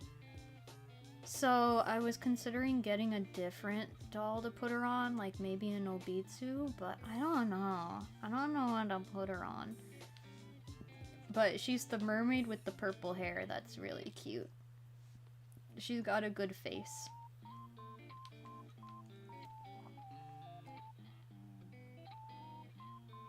Yeah, everything being cropped. Yeah, that's also annoying. I like a variety of lengths, but I do like a slight crop in the sense of I have a short torso, and a slight crop for me is just a normal length t-shirt. So when I'm like buying clothes, I don't mind a slight crop, but then when everything's cropped, it's like this doesn't work with every outfit, dude. Like there are so many different like silhouettes of outfits that you're just ignoring at this point. And yeah, for dolls especially, it's like if they have a t-shirt, it's a crop top, and it does get really annoying, especially if you like to mix and match clothing pieces with different dolls. Because then it's like, you got a doll with a really short torso and a really short crop. That shirt's not gonna fit on anyone else. Diversity being the only good thing about it, and even then it's mediocre. It's fake diversity, even. Yeah. Yeah, even the thing that they preach is not even that good.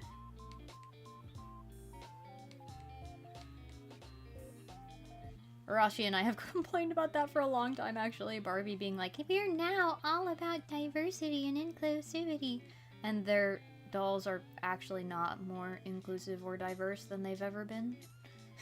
I mean, I guess they have been since the 70s. Like, they're more inclusive than they were then, because in the 70s it was pretty much just Barbie.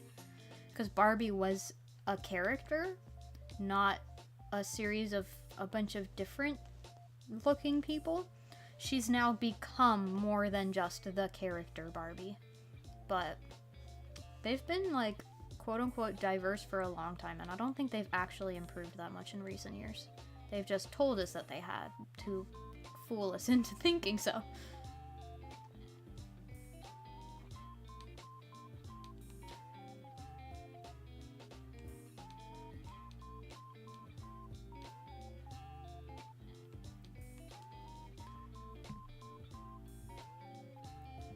Don't get how articulated, yeah, literally. Like, why does Barbie's articulation have to ruin the look of her body? Yeah, I agree 100%. I really am not a fan of Made to Move because of the fact that their joints are so ugly.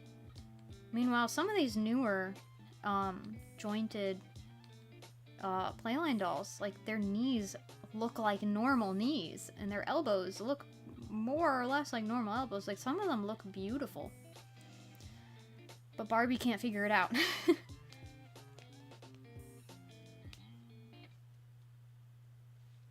The Filipino dolls not being available in the Philippines is so funny in such a terrible way. Pretending Malibu and Brooklyn Barbie are equal, but only Millie is in every single line. Yeah.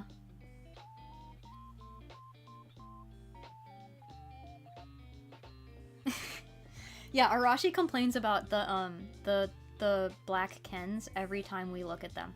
Because, you know, it'll be like 10 different blonde Kens with, like, you know, happy smiley face Ken, more calm smiley face Ken, you know, normal dudes.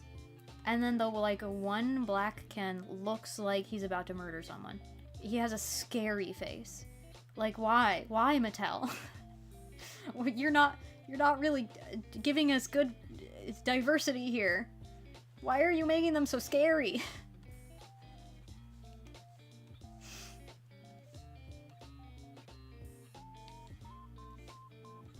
The art is worse, too. The art of the black Ken looks like he's staring into your soul.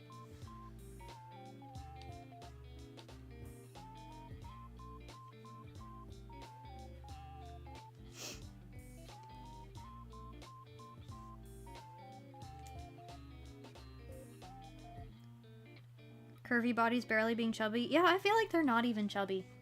Like, they're just curvy women. Like, they're women with more of a hourglass. They're not even, like, chubby.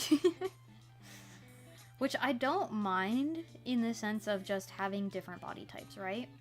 But then, like, you can't say that's a chubby doll. You can't say that's, like, body diversity in the sense of that specifically. Like, it's just not really.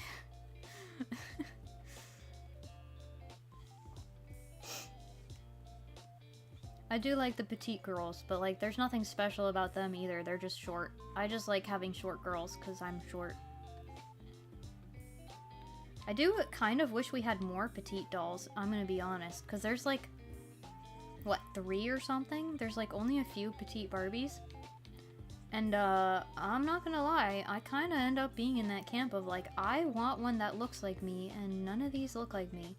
So, they've, somewhat failed at their diversity attempt to make a doll that looks like everyone, because there's not one that looks like me.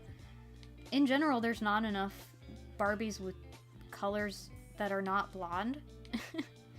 Like, you know, Barbie is blonde. I don't have an issue with there being a lot of blonde Barbies. I know a lot of people complain about it all the time, but, like, there should be a blonde Barbie in every line because Barbie is blonde. That's just how she's always been.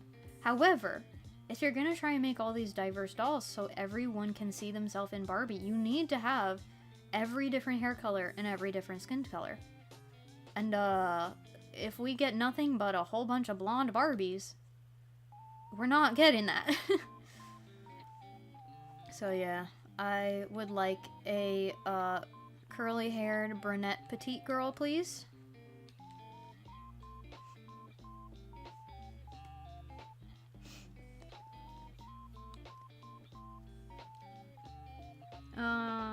Going back and reading chat. They have no black Barbie designers. Oh, well, that explains why they're so bad at that.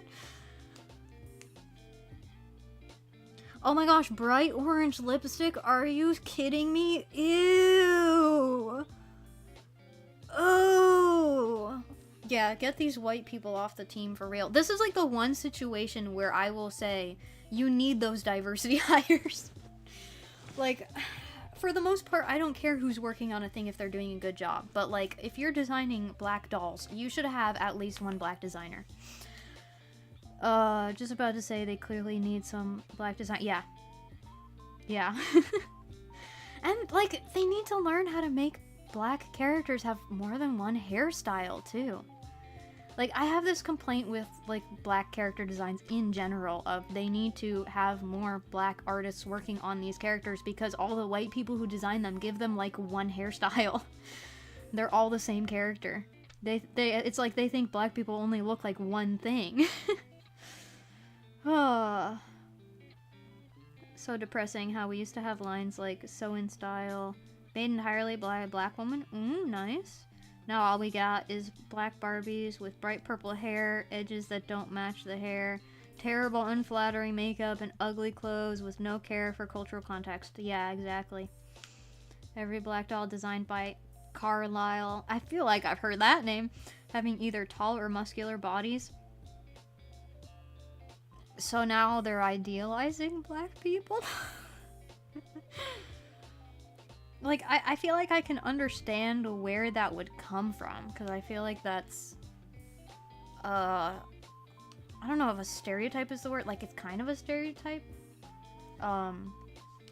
Like, there are, like, a lot of black people who are larger than white people, like, they are more typically, like, taller and larger than we are, but not on a universal scale. Like, you still have short and petite people of every race. You have scrawny black guys, you have tiny little black women, like, yeah, they're not all the same. Like, with anyone. Like, you also have, like, 6'2" tall, like, Chinese people. It's rare, but, you know, every group of person has diversity within them.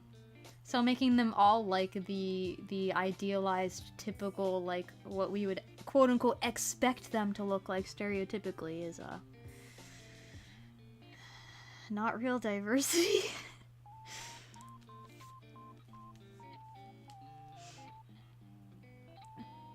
An issue in the game design sector too, yeah.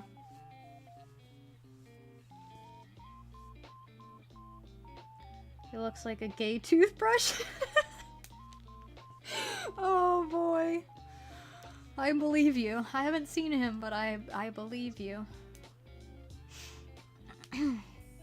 Yeah, the game industry is weird to me too, because like I feel like there are a pretty good number of like black gamers, right? So how come you can't find black people to at least consult for your designs? Especially if it's like fighting games. Like there are so many black guys in that community. Please just talk to one.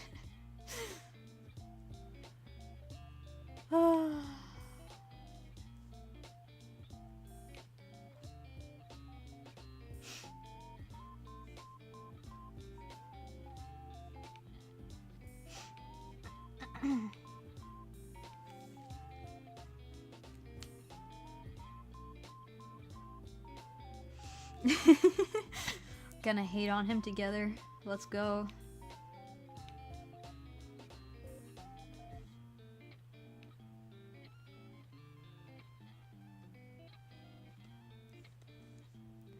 B-D-D-D-D-D-D-D.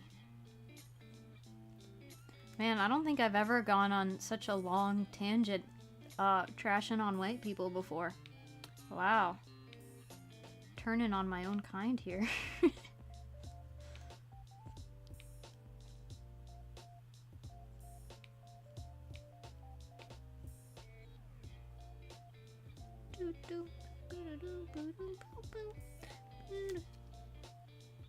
There's a significant number of black gamers, specifically in the fighting game community, but fighting games have the best black character designs. Yeah, because they're there. Because they've actually seen a black person before.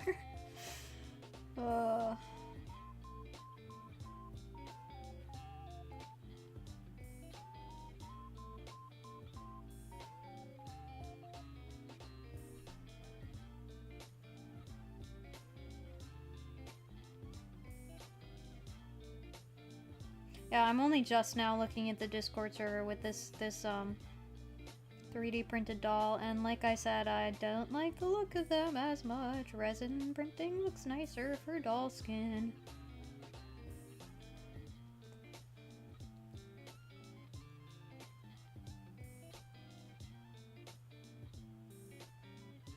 Yeah, it looks like the other 3D printed dolls I've seen.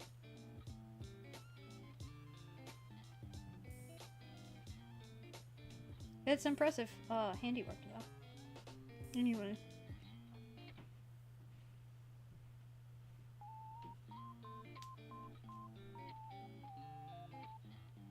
Your phone crashed. Oh.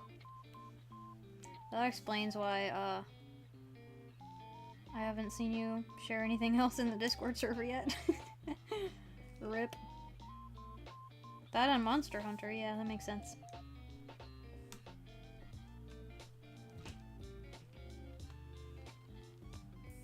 Don't like her thumbs, but the sculpt issue, yeah. But like you can notice what I'm talking about with, like, if you look at that hand and you zoom up on it, there is texture there. That is, you can see the filament texture.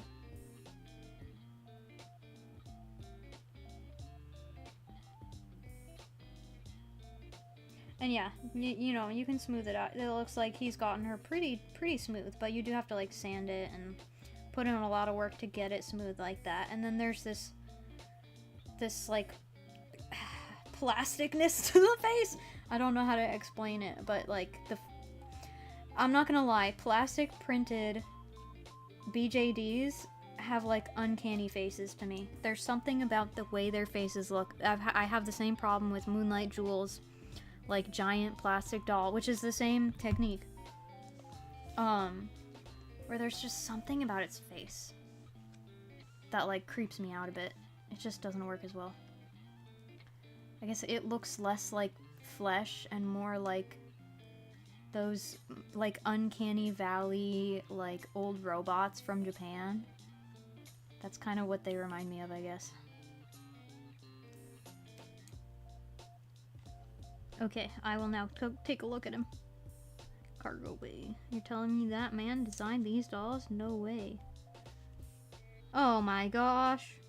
You're right, he's a toothbrush. Like, where's this guy's sense of style? My goodness. No wonder their designs look so bad. Dang.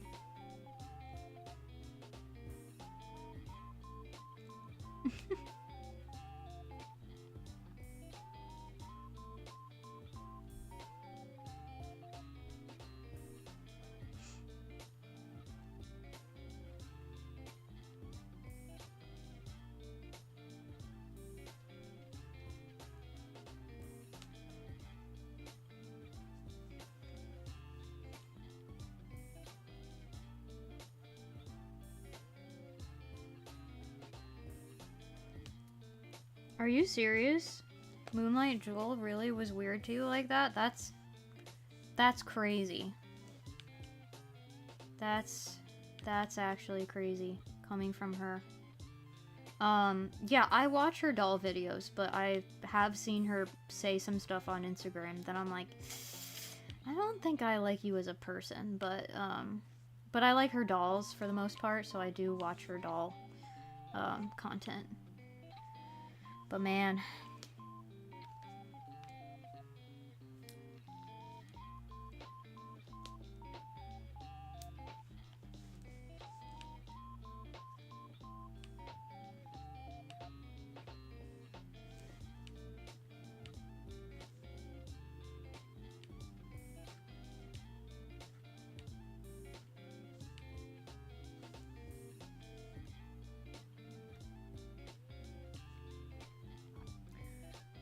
used to be a huge fan of her. Oh, she says just like random little things here and there that are just like annoying and dumb. Like she's one of those vegans who like thinks anyone who's not vegan is a terrible person, and she'll like shove it in your face and try to make you feel bad about it and like be really obnoxious about it. So that's one thing that I really don't like about her. Because, you know, it's one thing to make that personal choice and then be like, yeah, I feel this way about it. It's another to, like, act, like, so hostile towards anyone who doesn't see it the same way you do. It's, like, really pathetic behavior, actually. And then she'll make statements, like, as if a pig is just the same level as a human being. It's like, you're kinda dumb, actually.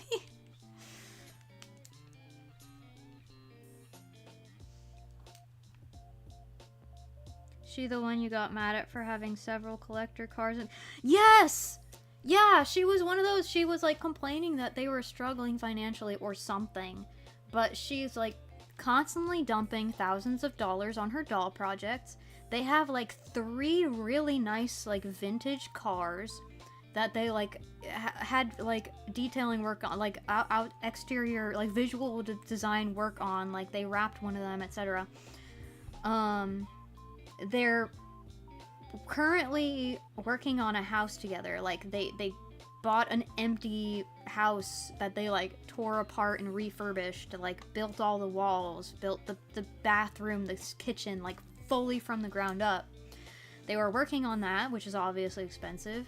And like while she's doing her doll stuff and has her cars that she can't drive because she refuses to get her license and all this stuff, and at the same time was complaining about money issues.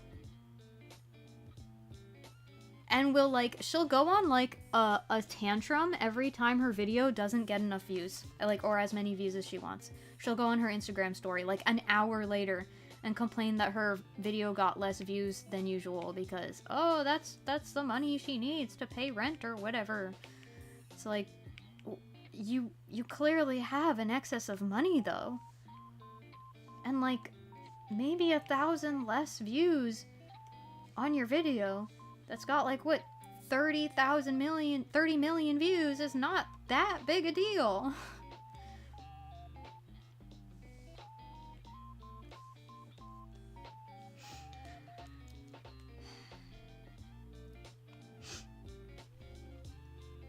Begging for money for her teeth as if she wasn't TikTok famous. Like, just sell a few dolls like everyone else. For real, yeah. Moonlight Jewel is also one of those that refuses to sell her dolls, but her reasoning for it is that they're too expensive, and it's like, that's not a reason. Because people will spend thousands of dollars for her dolls. I've seen it.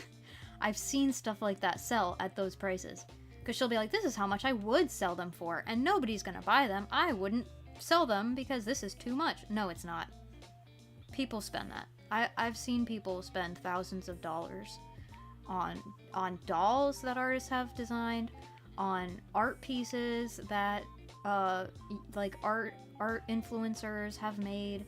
I've seen things get sold for more crazy prices.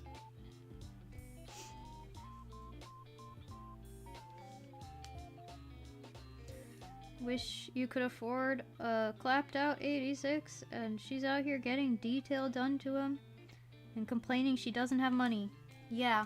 And then being driven around in it by her husband because she refuses to drive. Because she has quote-unquote anxiety. I don't doubt she has anxiety, but like, so do I, and I drive.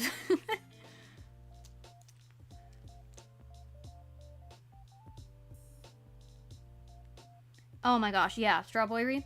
I hate that kind of person. I really hate when people are like that.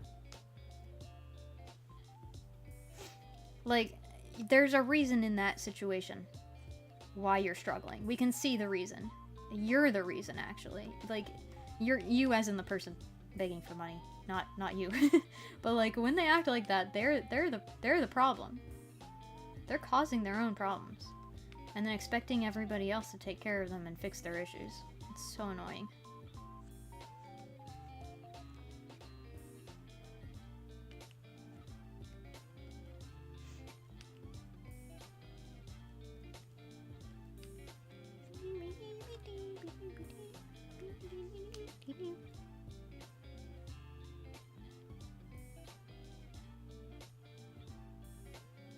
Yeah. I think her husband is a car dude because they do have 3 beautiful vintage cars.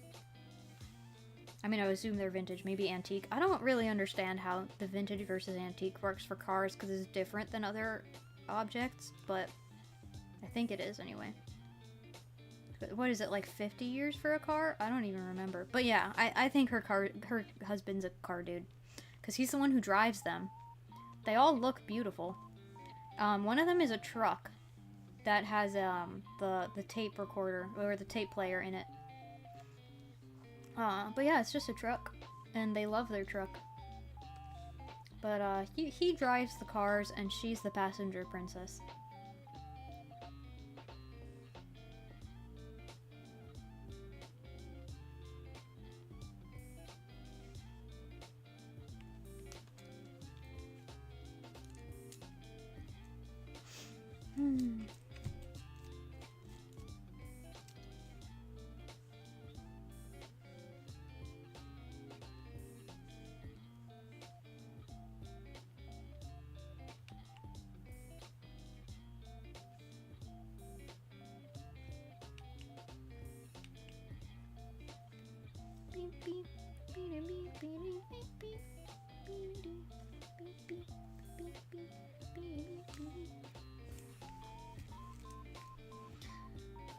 That one Filipino doll he did just smashed a bunch of different indigenous cultures together. What?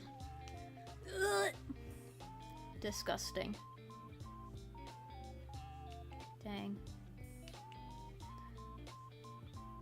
They probably just like assume he's good at diversity because he's Asian. That's definitely enough. Just automatically grants you the permission to represent any culture in any way.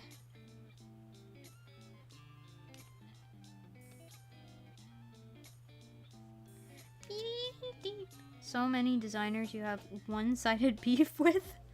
Don't worry, I understand. I'm right there with you.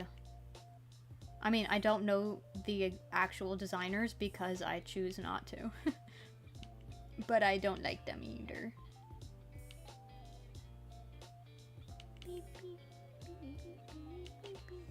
Okay, I gotta redraw this end here.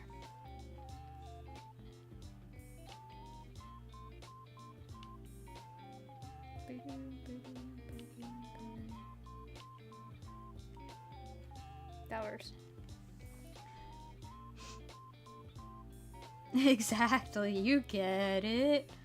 He fits all the requirements.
Gotta move this finger up.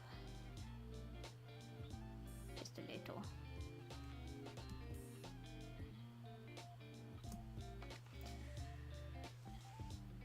Kitty Black Perkins, whatever, a bunch of names. Some of your favorite Everdell designers, very talented people. Good to know. I'm gonna forget all those names, but I'm glad there are some that you like.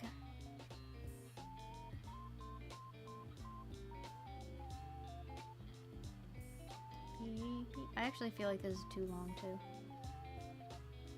Yeah, that's better.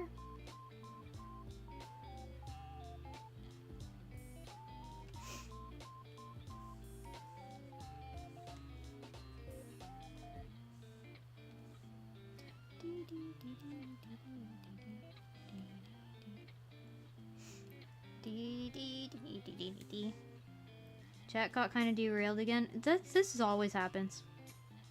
That's fine. I mean, there's only so much I can say about what I'm drawing right now. I could go on a rant about the character, but eventually I run out of facts that I can share with everybody about him that don't like totally spoil everything about the story that I plan to eventually share about him.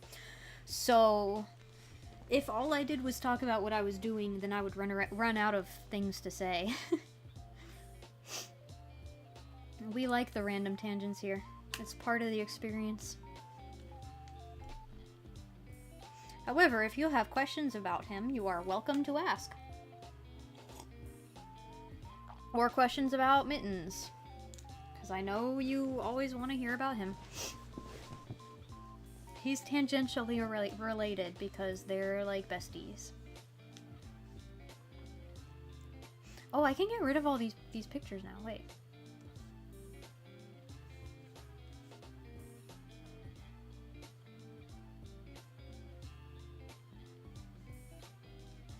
It's asking me if I want to save the files because some of them I like touched with the brush. So I'm having to say, no, don't save it for all the ones that pop up like this. Did I do that to so many of these? Oh, I guess I did.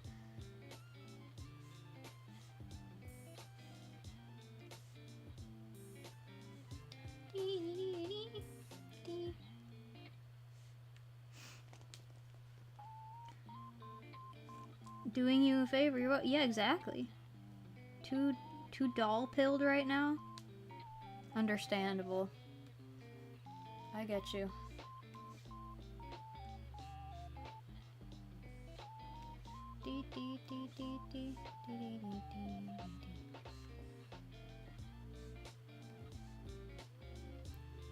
Tiny Fox dolls are so cute. I really want one. Tiny Fox is probably like the one BJD I would actually get the official face up for, because they're so cute and soft and I love them. Like, they're full sets, the outfits, the accessories, the face ups, it's all so good. I love Tiny Fox, they're very nice. And they're not the most expensive BJDs, so it's like, on the scale of BJDs, is somewhat doable. But I also want to paint more BJDs, which is why I should probably at some point just get a resin printer so that I can just make my own dolls and not have to keep buying somebody else's.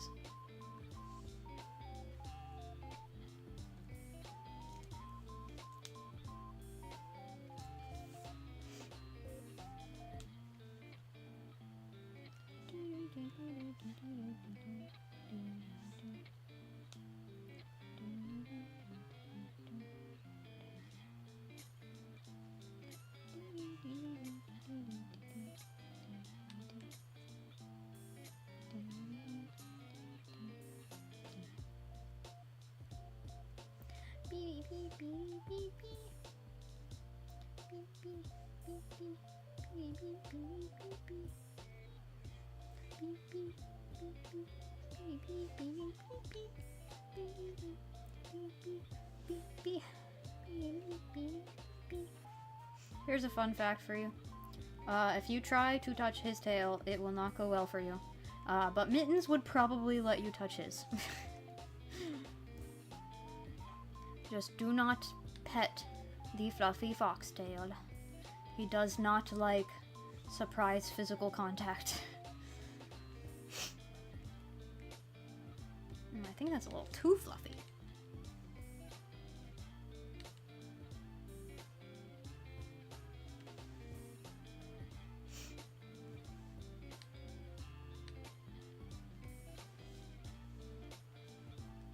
Strong dolls scare you?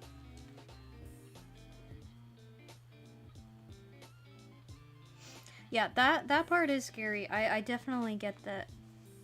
So, do you have to remove her head in order to restyle her? Because that's really the only way for that to happen. So if you can avoid removing the head, then you should be good. Just avoid taking off the head as much as possible. And then you're fine. If you do end up with a situation where your doll is unstrung, you can find tutorials to put them back together. Just look up how to string a BJD, and you'll find plenty of tutorials. It's surprisingly not that hard of a process. The difficult part is getting the string through all the little crevices. The actual process is relatively simple. It's just intimidating. It seems like it would be really hard, but it's not that bad. How do I know? I made a BJD and I had to string it myself, and it actually was not as bad as I expected it to be. So it's definitely doable. The hands you have to remove? Avoid removing the hands. I've actually never taken my boy's hands off. I slip his sleeves over his hands. I usually do this with my fashion dolls too. If I can keep their hands on, I do. Because I worry about them like wearing out and then the hands like just not fitting in the holes anymore. So I avoid taking off the hands as much as possible. Some clothes are too tight to do that and you have to take them off, but if I don't have to, I won't. Her plastic is so translucent, you kind of hate it and no one ever talks about it. Oh, wait, which doll is this? Who? Wait a sec, I'm gonna look it up.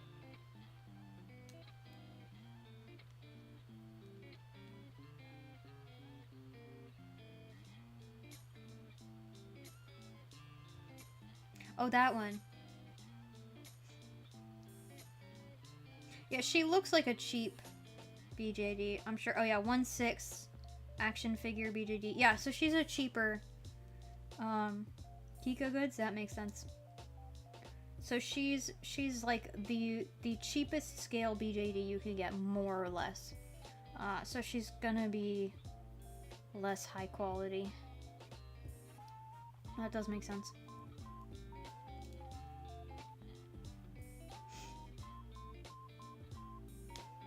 Yeah, I would assume the only reason people don't talk about the quality issue is just because it's like, well, it's worth it for the price you get her for. Because resin BJDs are expensive.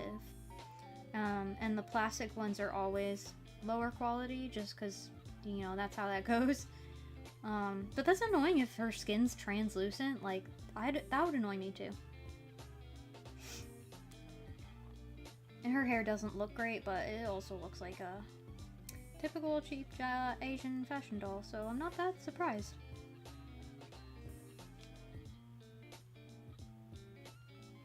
Yeah.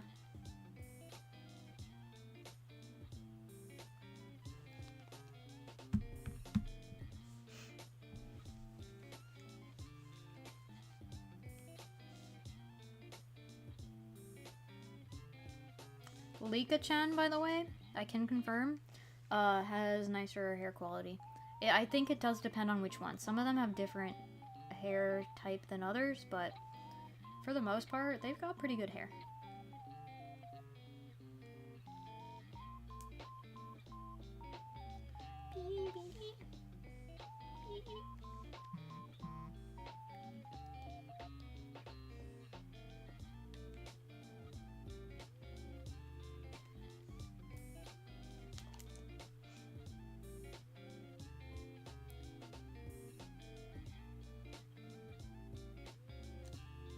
Honestly, I can't tell you what quality hair a doll has unless it's poly. That's like the only one I can say for sure what it is.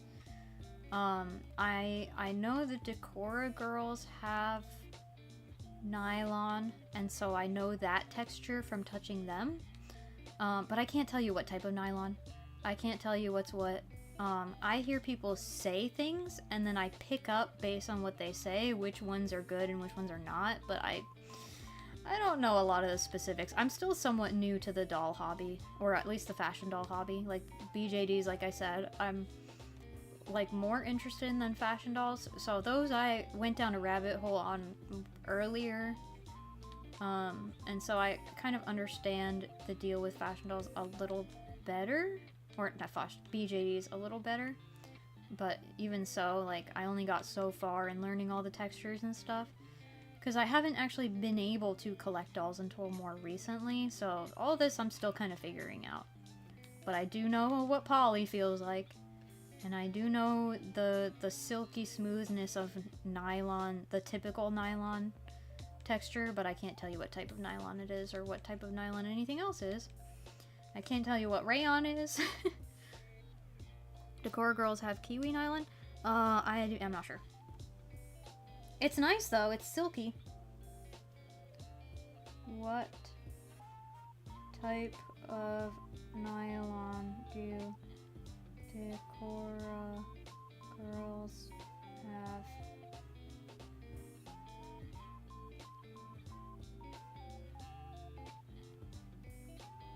Their hair is high grade nylon.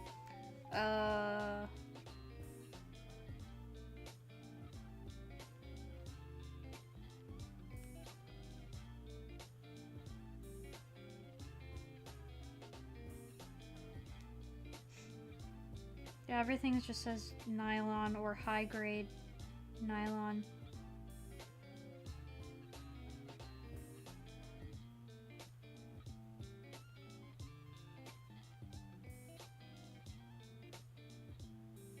I'm not seeing anything that actually says the type of nylon.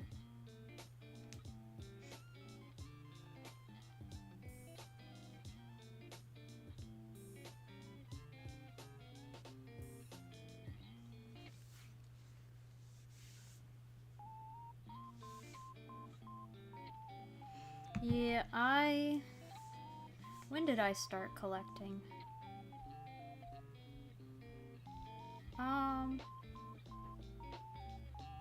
After 2020, but probably not that long after. Like a few years ago. I don't remember exactly when.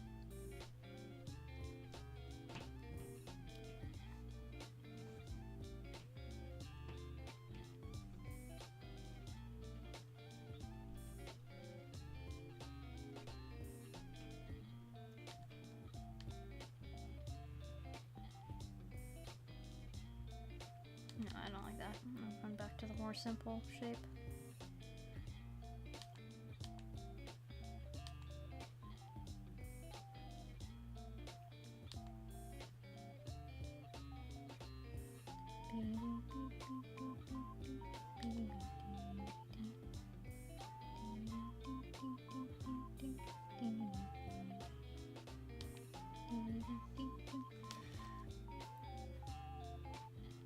Yeah, 2020 was 6 years ago.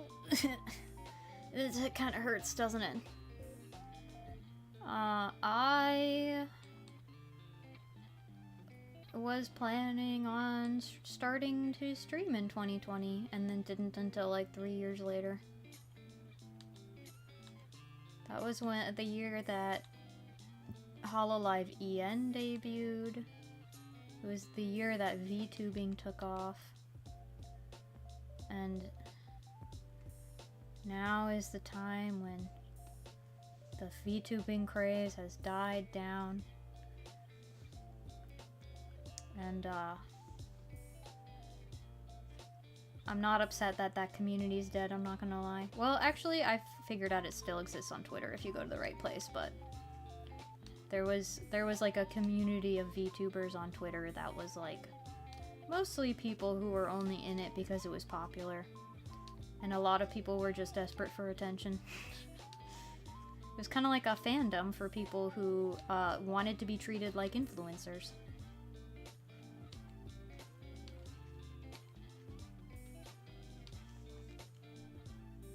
What a year, huh? Yeah, a lot happened in 2020.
Wow, I finished most of the line art. That's not his arm.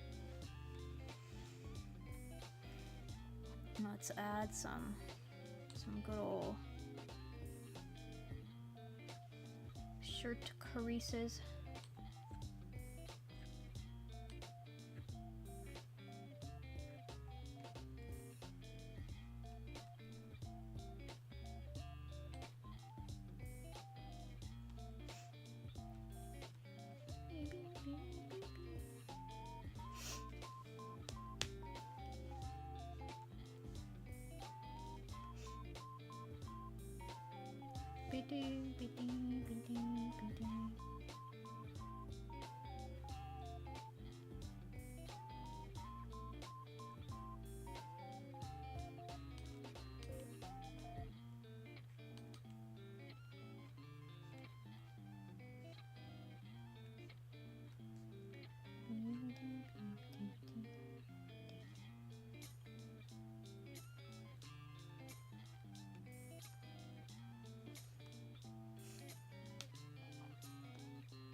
Hello, Edyan, welcome in. Yummers wrinkles. There used to be a time when all of my shading was soft shading, and I would never add wrinkles like this. And I am so glad that time is over, because now I love the look of these like lined wrinkles and the bold cell shading. I was just too scared of it before.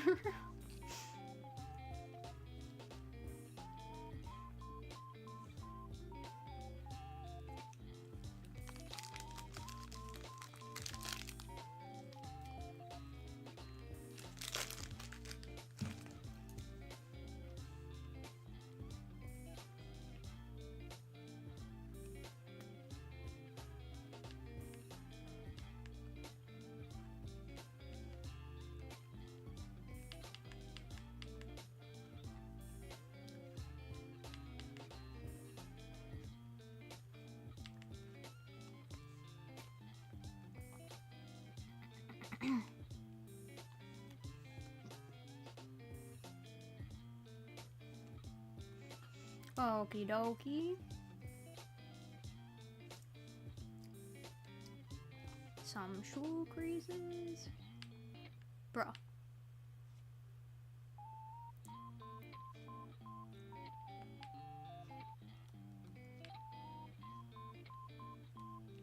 Yeah, I think that works.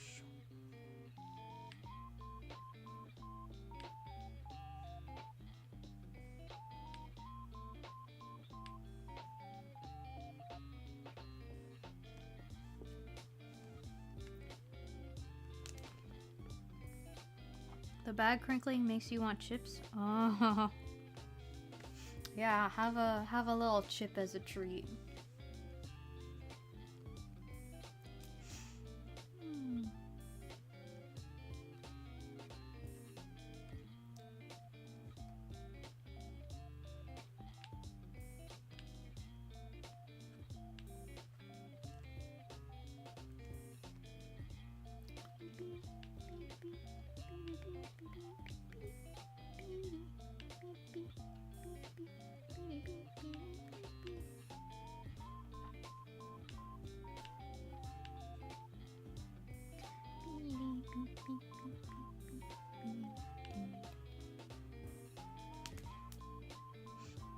Realizing you didn't have dinner. Ooh. Oh no. I haven't had dinner, but it's only almost 8 p.m.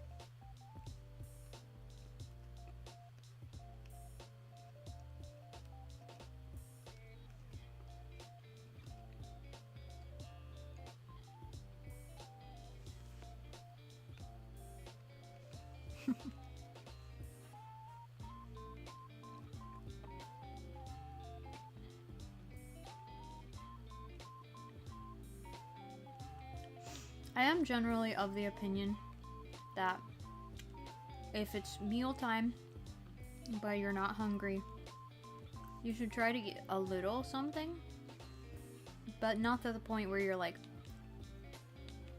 forcing yourself to eat more than you feel like you can or should, but like have a little bite. But if it's already 2 a.m. then it's up to you if it's worth that for you, because I know if I eat too late then it upsets my stomach sometimes, so then it's if you really need a bite or if you're good you can wait till morning. But I like to, like, if it's like lunchtime or dinner time and I'm just really not hungry and don't feel like I can have a full meal, I like to just have like a light snack or something, so I'm still getting some nutrients without like overfeeding myself, making myself sick or whatever.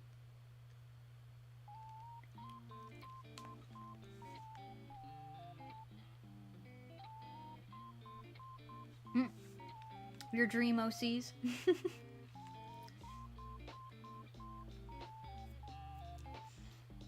Sometimes I do that where like my brain invents characters in my dreams and then I wake up and I draw them.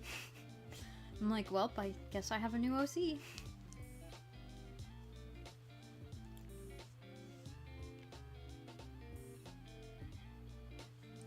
Oh, his chain! I forgot about it. You know what? I'm gonna do that later. I'm gonna do the fine details, his laces and the chain later. I'm gonna do his face right now. And I have to decide if I'm gonna make these eyebrows even or like make this one more uneven. Because right now it's like slightly different height, but like not enough to look intentional. So it has to change in one direction or the other, and I have to decide which direction.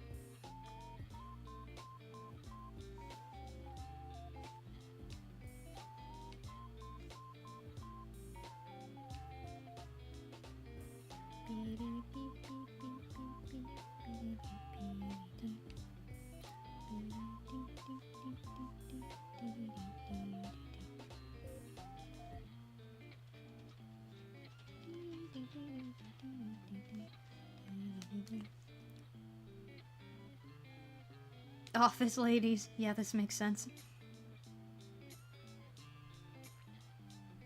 The lino looks yummy. Thank you.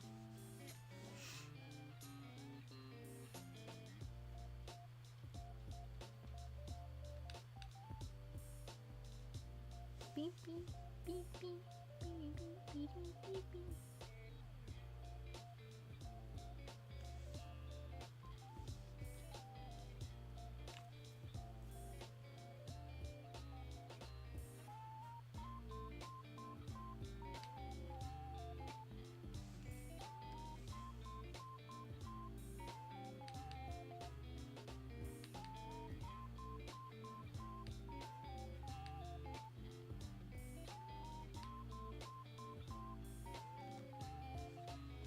Oh, beautiful lashes.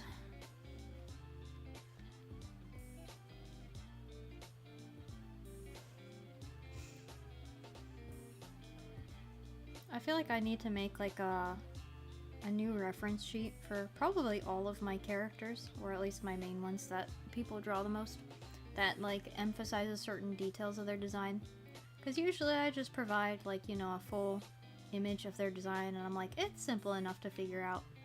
But I feel like there are like little things about them that most people miss because they just either don't pay that much attention, or they like don't realize it's not just an artistic, like a style thing, or you know, whatever.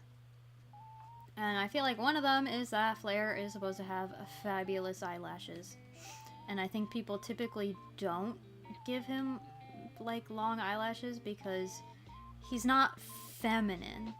Like his entire design is more masculine, and so probably people don't give him beautiful feminine eyelashes because they don't want him to look girly. They kind of take him in a more masculine direction because he looks like he's supposed to be, but he does have some soft features that I think most people just don't pay that much attention to. Which again is not a big deal. I don't really mind. I don't like get upset when I'm like, they didn't draw his eyelashes long enough. That doesn't really bother me, especially when a lot of times it is like art style. Like I look at their style and go, oh, they just don't give their characters long eyelashes in general. It's not a big deal. But it is kind of a funny little thing that's like, I bet most people don't actually realize that's like a character feature. They probably just assume that I draw everyone with long eyelashes.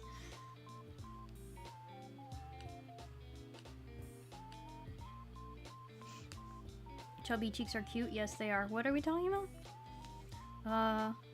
Let's see.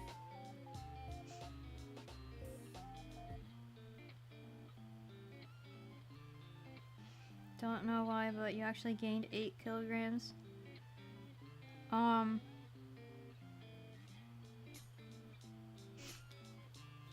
Yeah, funny thing about being in university is it does one of two things. There are like two different stereotypes. It's either you lose 10 pounds or you gain 10 pounds. Or 15, something like that. I don't know what the exact number is. I think I've heard 15. But it's like, you know, some stereotype is like, oh, you're gonna gain so much weight or you're gonna lose so much weight. And I think it's a matter of whether people are assuming that you're basically starving because you're broke versus people are assuming you're eating greasy, unhealthy food because you're broke. So like my first year at my university, I was on campus and I was eating the campus food. we got like a meal plan that was like part of our tuition, so we got full access to the dining hall and all that. So I was mostly eating on campus, and it was greasy food that was not that healthy. So a lot of my friends who were staying on campus and eating that food, like, gained weight from the food.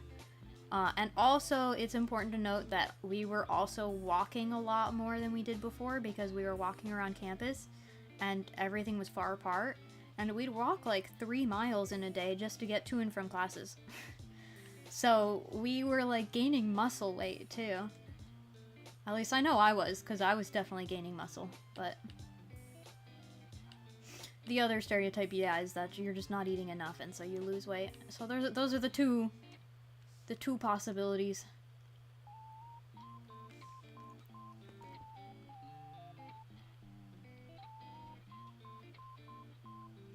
I'm not gonna lie, Weddion. I've thought that about fabric softener before. I don't know why it looks yummy. It kind of looks like the blue milk in Star Wars. Maybe that's what it is. Something about it looks creamy. Yeah, I'd like a drink that's designed to look like it. I think that'd be really funny. Blue Kool-Aid already looks like, Windex, so it'd be really funny to have like a Windex drink and then a fabric softener drink. New themed bar. Do I actually have some of my chubby cheeks? That's cute though. Nah, chubby cheeks are cute.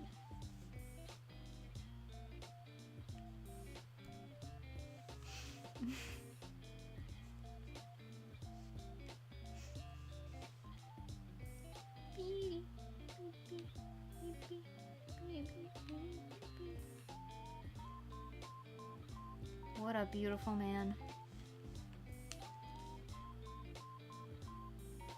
It's got a donut clay consistency. You're so right. It's lavender colored, so it's purple. Even better.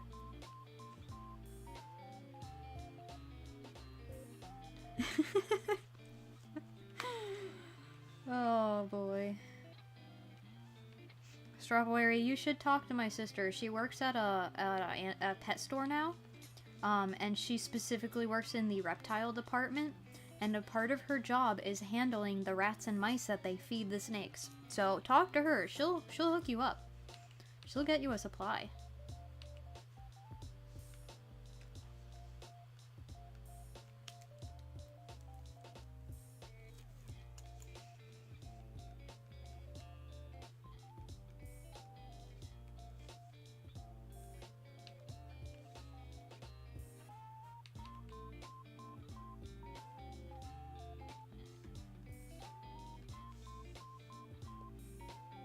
This eye angle's always a little weird and hard to figure out a little bit. I draw it so much and yet every time it like mildly confuses me.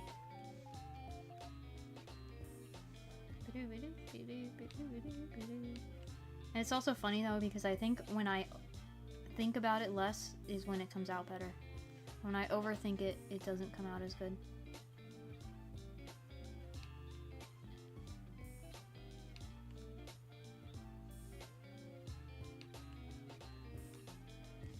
Let's see.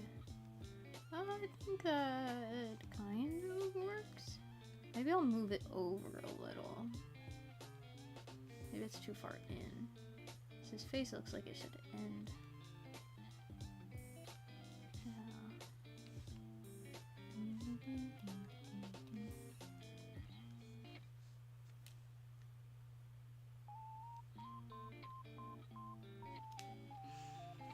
Eyes are hard. They're finicky. I enjoy it, but like, not so much this eye. More this eye. I enjoy drawing the less complicated eye. Sometimes I do enjoy this eye too. It just depends on how easily it comes to me on the day. But I definitely enjoy drawing eyes more now than I used to. I did have a phase where all of my characters had an emo-over so that I only had to draw one eye. And then I had a therapist ask about why all my characters have long hair that covers their face. And she was trying to make me say that I'm emo or something, and really the answer was much more simple.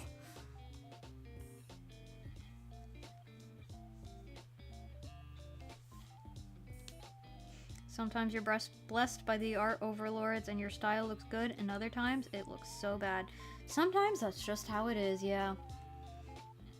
Some days you just can't art. And sometimes you make a masterpiece without meaning to.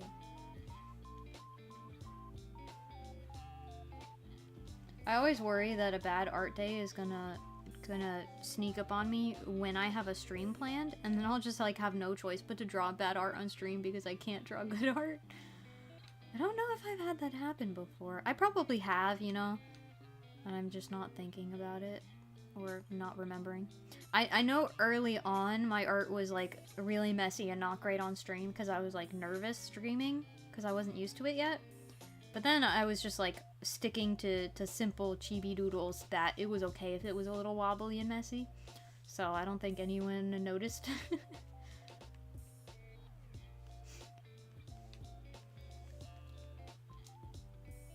You drew furries for your therapist? That's so funny. Your chips are stale. Didn't you just buy them? That's so sad.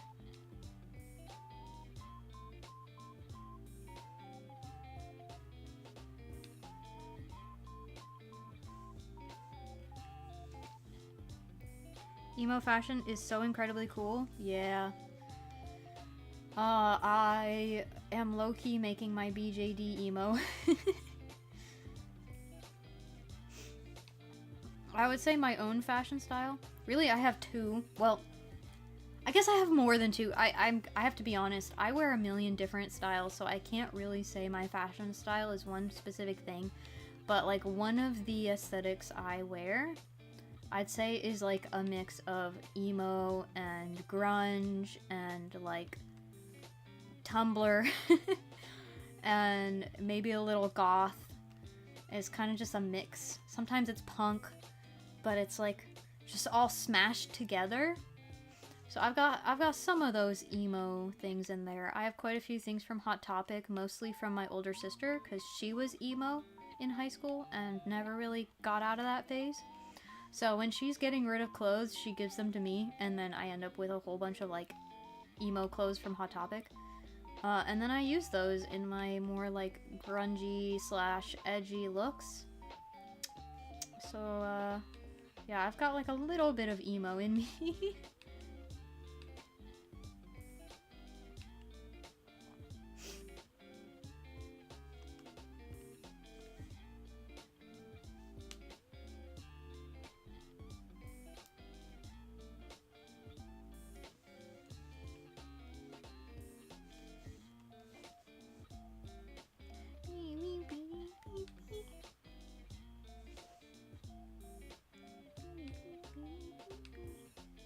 Oh, I want this to be thinner. That's better. Yeah, I don't like that eye as much, but it also still needs to be thickened because it's thinner than this one. So maybe that'll help.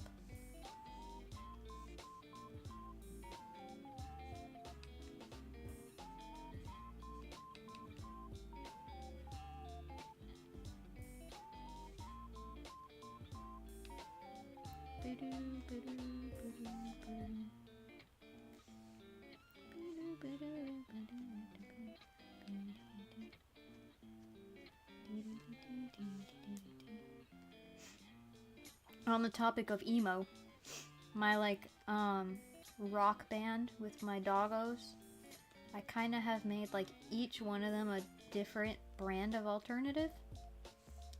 So Nikki's kind of emo, and then Bruno's more like metalhead,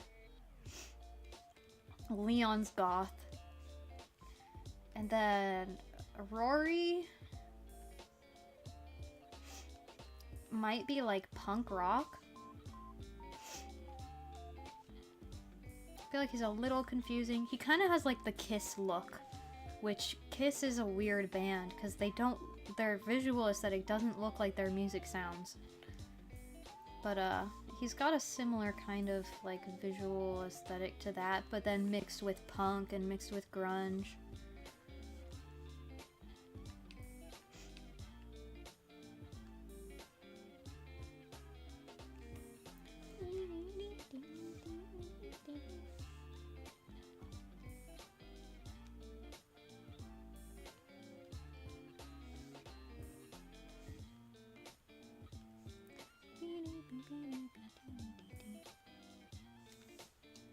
You're back in your Y2K era?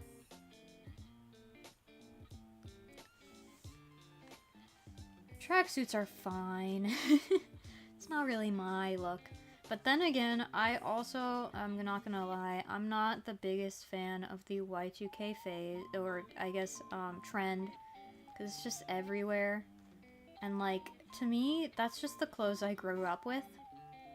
So it's not, like, there's no, like, I don't know, attachment. There's no cool factor to me, because I've seen it before, and then I just associate it with, like, cringy kids and old looks. Like, there's some Y2K looks that I do like, and there is a nostalgia factor to it, but a lot of the time I'm just like, I don't know, this kind of just looks like the shows I didn't like watching as a kid. It's the pain of, like, actually remembering that era, but also being too young to actually enjoy that era.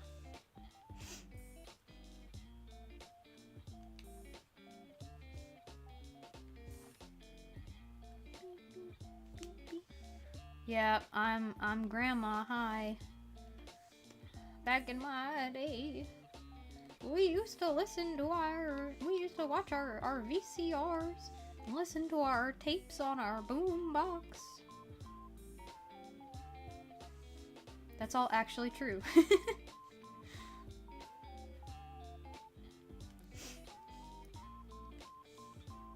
Yeah, we grew up with our mom's old boombox. We had like a Disney princess soundtracks on little tapes. Something looks very wrong about this. Yeah, I think actually that face shape is wrong. Go back. Okay, thank you. I think I just need to move the eye over.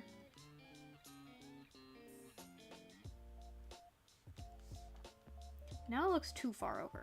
Like it's coming off the face.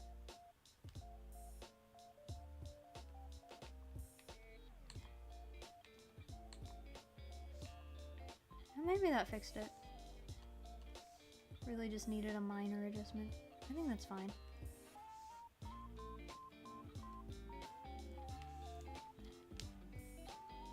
What is a VCR? Oh my gosh.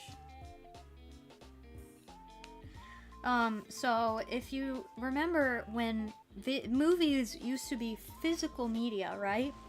The last version we had was Blu-ray, right? And then before Blu-ray was DVDs. Blu-rays and DVDs were both on discs. Before discs, we had these rectangular things called VCRs. And inside it was the tape that had the images on it. And you would have to wind the tape to rewind the movie to play it, and then it would crank the tape forward to play all the video. That's what a VCR is.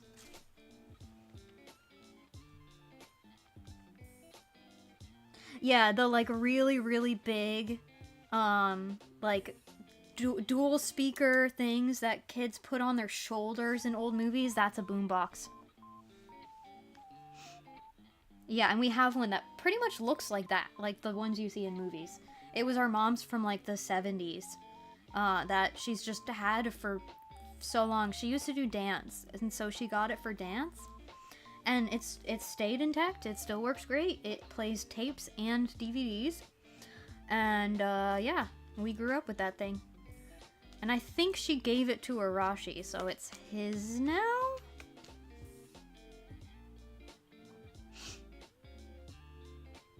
Aw, you don't own a single band t-shirt? That's so sad. That's okay though. I only own a few. But my few band t-shirts that I have are precious artifacts to me. I have Fallout Boy that I got from a concert, and that was like my first real like rock. I guess it's rock, right? That was like my first real concert in high school. And I was all excited because I was going to a concert. I didn't even care that much who the band was. I just was excited to go to a concert. I liked Fall Out Boy, but I wasn't like an avid fan. I was just going because a friend invited me.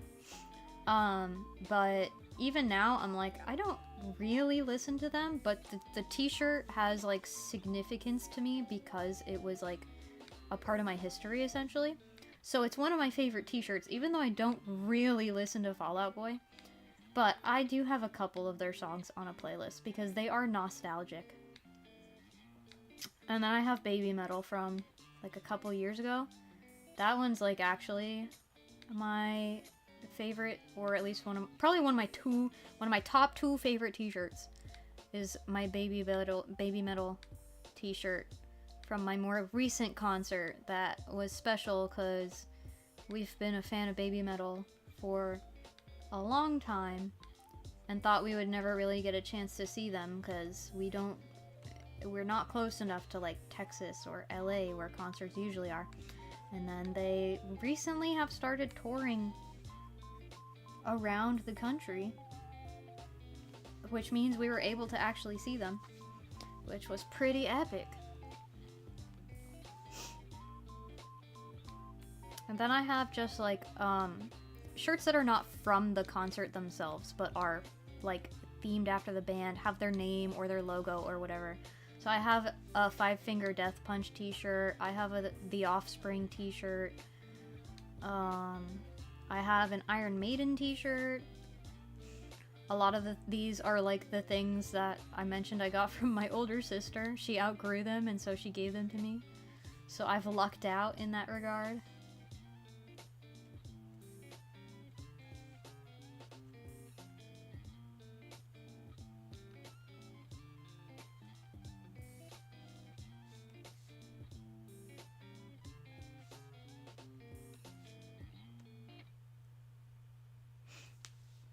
You had a CD player as a kid? That's something! I used to have a CD Walkman. So the Walkman was like the old tape player that people would carry with them. And then they made a CD version. So they had a portable CD player, and I had one of those, and I don't know what happened to that thing. And I'm sad, because now I have a huge collection of CDs and no Walkman to play them on.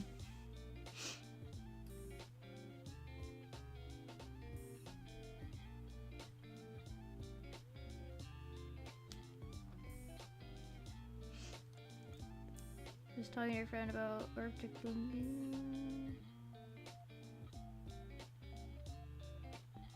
Oh, that's fun. Having a teacher who had a Tumblr era.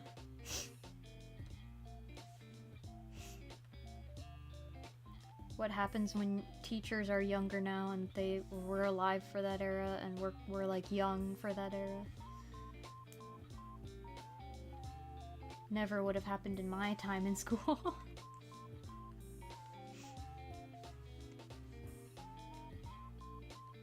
I think I might need to adjust this eye later, but I kind of have to wait until I've looked at it for long enough that I can figure out what's wrong with it, because I think I've just seen it for too long that I can't figure it out.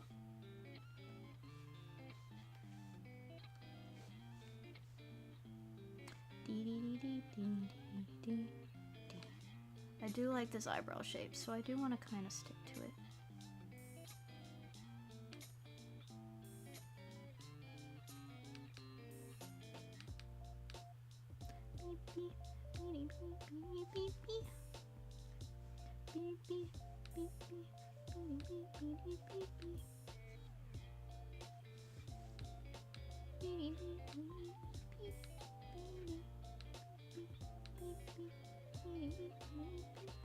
I usually just fill in his eyebrows. I don't know why I'm being so careful about the line art for it.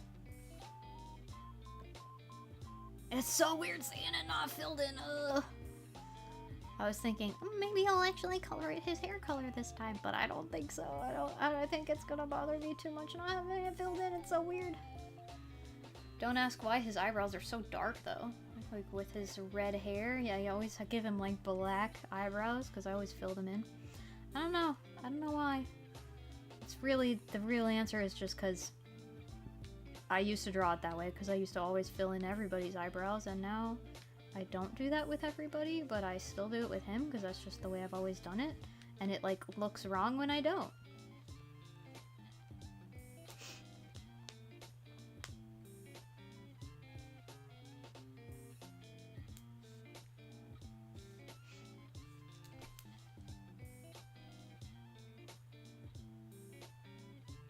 Oh my gosh, she became an English teacher because of Twilight. That's so sad. Twilight's a terrible inspiration. It's just not good. It's not well written at all.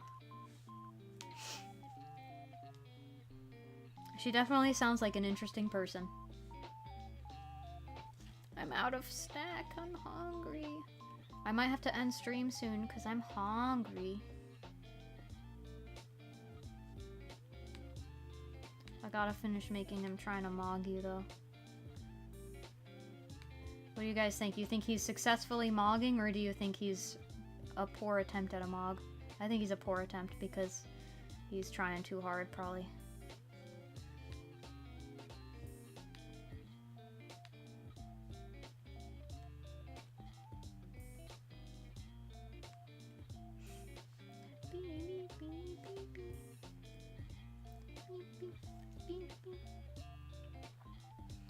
Food.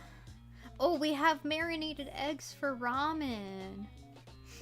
I marinated some eggs in soy sauce. A soy sauce mixture, really. It's soy sauce and garlic and something else. And we're gonna put that in ramen. I'm excited. I've been marinating those eggs for 2 days now. They should be good. I am jealous of your chips, thank you.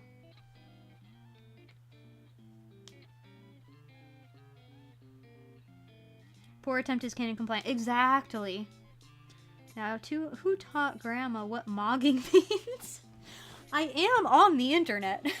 I know what 6'7" doesn't mean anything. That's why I hate it. But I know of 6'7". I know what mogging means. I just don't always use these terms because I'm like, kids these days, their slang means nothing. Back in my day, slang was actually just as bad.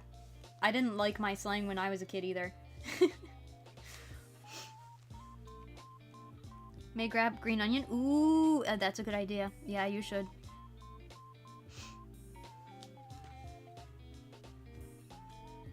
Are they cold and wet? Well, right now they will be, but they'll be heated up when we put them in the ramen, so they won't stay cold and wet.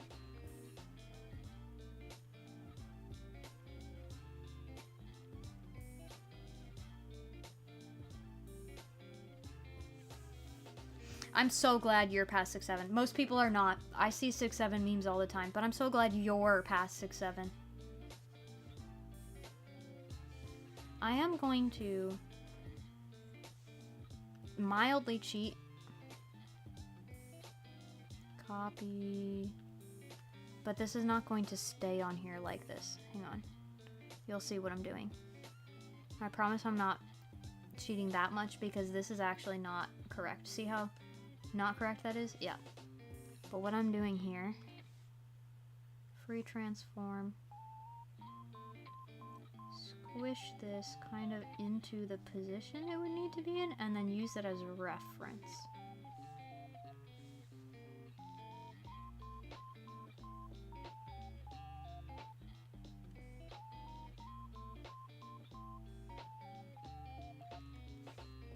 That feels more correct.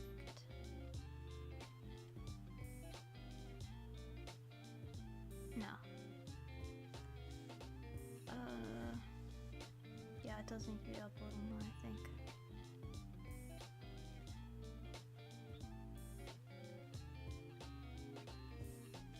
Is that about right?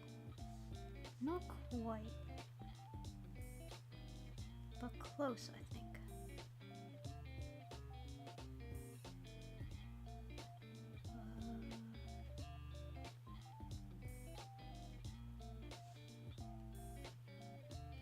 That's close. Yeah, that kind of works. Okay. Now I can use that as a guide.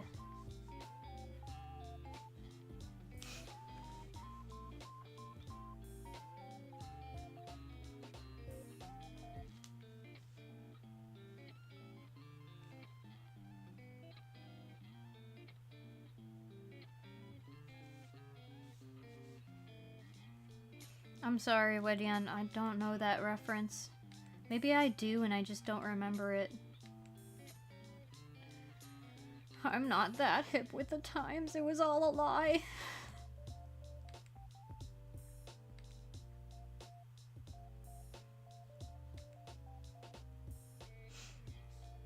I'm likely going into the education field and teaching young children, and so I'm going to have to learn all the modern slang and keep up with it. 'Cause they'll be using it.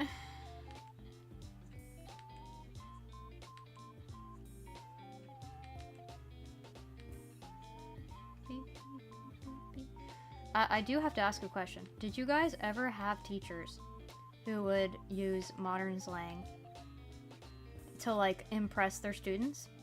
And did you find it amusing or really cringy? Please tell me your stories. I've kind of seen it both ways, right? I've seen teachers who, like, use modern slang really well, and then their students are like, oh my gosh, you know what that word means? And then I've seen teachers that are, like, trying too hard, and then they're just cringe-worthy.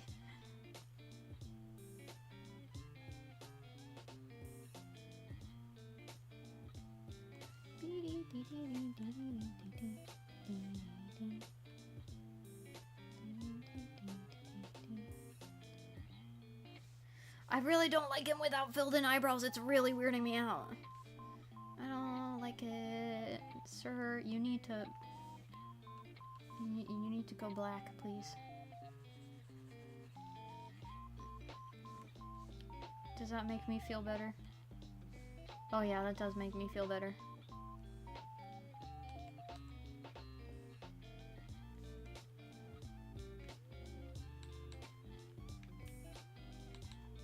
Yeah, I just don't like it without his eyebrows filled in. I'm not used to seeing it.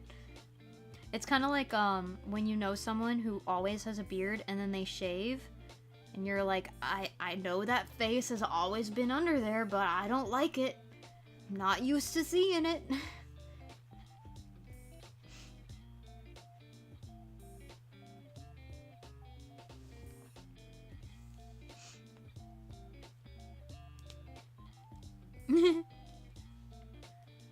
We had teachers that mix English with Arabic. Oh, don't really care that much. Just sounds odd. Interesting. Don't have TikTok anymore. It's distracting. Good for you. Had a school counselor who wouldn't stop using the phrase partying it up, which you've never heard anyone else say, but in German it has a strange connotation, so it was essentially like, are you oh boy. Oh boy. Oh boy. Oh no. That's funny. That's bad.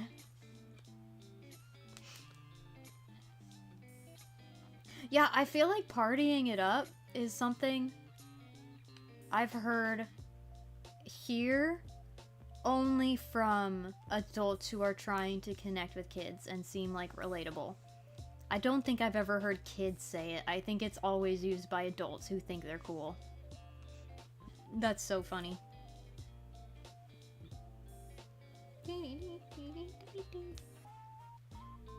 He's just armless. We're gonna just,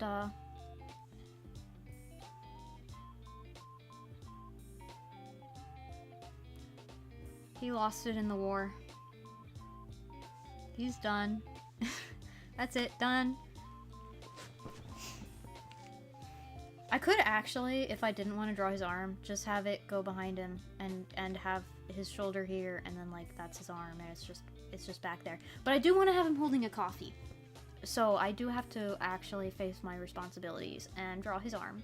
It's not the arm I'm worried about so much as just the hand, but I think I'm gonna just save that for later, do it off stream, because that hand might give me some trouble, and I want to go eat and get off this spot, this chair, and I'm not gonna finish this whole drawing in this stream anyway. So we've got his line art mostly finished. Look at this good old boy. Hang on.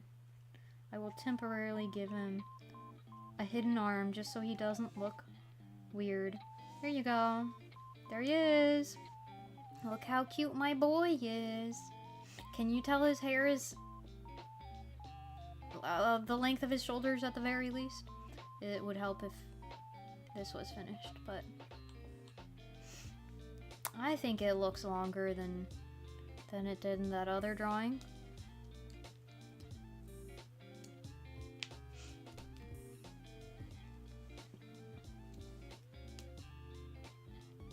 Did have a few teachers that also just used modern slang, and that's a little different. Yeah, you could always tell, like, when it was natural versus forced, and when it was forced, it was just cringy.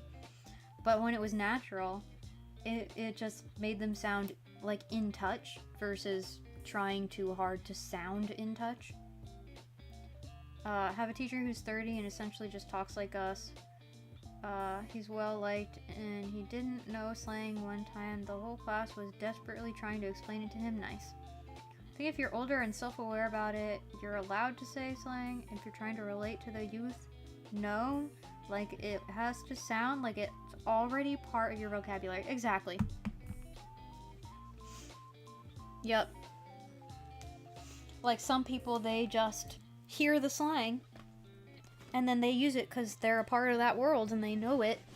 And other people try to learn the slang to stay in touch with the kids and sound like they're connected and understand them. And then they sound really bizarre because it's obviously not natural for them. Yeah. That's kind of how I am with slang even. Like, I occasionally pull out modern slang, but I don't use it all the time. Because slang's just not really me, it's not my thing really, I don't really keep up with it, because it comes and goes so fast. And I'm like, it's not worth learning it all as it comes out. So like, at some point, I'll hear it, and then if it fits a situation, I'll use it. Otherwise, it's like, I don't need to be constantly using it, because then it does just sound weird. And then when I use a lot of slang, like Riz, then I use it sarcastically. I also like to pull out old slang just to keep people on their tones.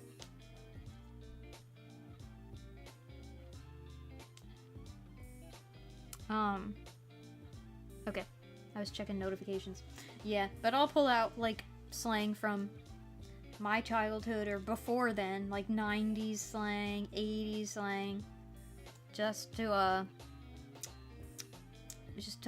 confuse people.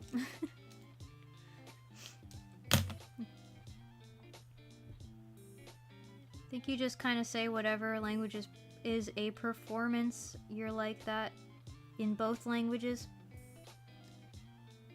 I mean, I guess. Still think you should bring back PogChamp? No. I still use the Pog expression, I'm not gonna lie. And Nani still uses it too. We still have, my Bob, my little mascot guy, Bob. We have a Bob champ in our server, so we have that expression. But like, it was really annoying when like everyone online would put PogChamp in every other sentence. So I don't want it to be brought back, but I'm not against it being used naturally when it's appropriate. What's 90s slang?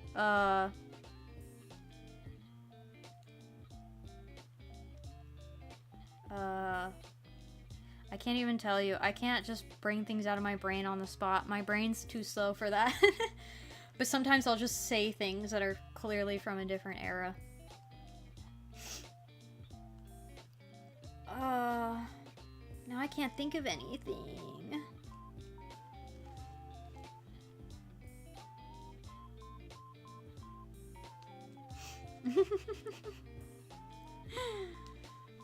yeah, you do like them old haggards, huh?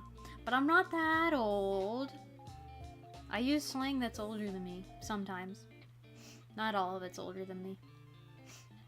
It's just funny to pull out things that are, like, not within even my lifetime. I used to do it more often than I do now, though. I should bring it back. I used to pull out things, like, in high school that, like, nobody would suspect, and they'd be like, who says that? Like, I'd even use things from, like, old children's cartoons that even normal people don't say. And I would really annoy one of my friends because he'd be like, that doesn't sound right, stop! Like, I'd be like, golly, or jeepers.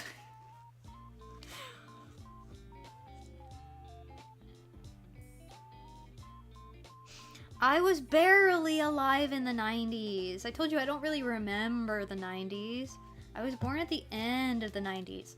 However, I grew up with things older than me and siblings older than me, and so my life as a young child was basically a 90s childhood, even though it was after the 90s.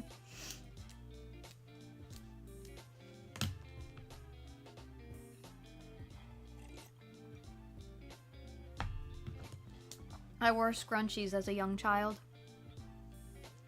Goodness gracious, that's a fun one. Also, great googly moogly.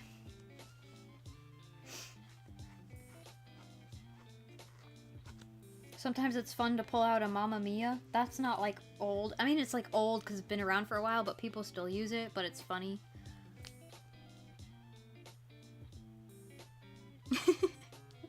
Oh, my early onset dementia. It's kicking in.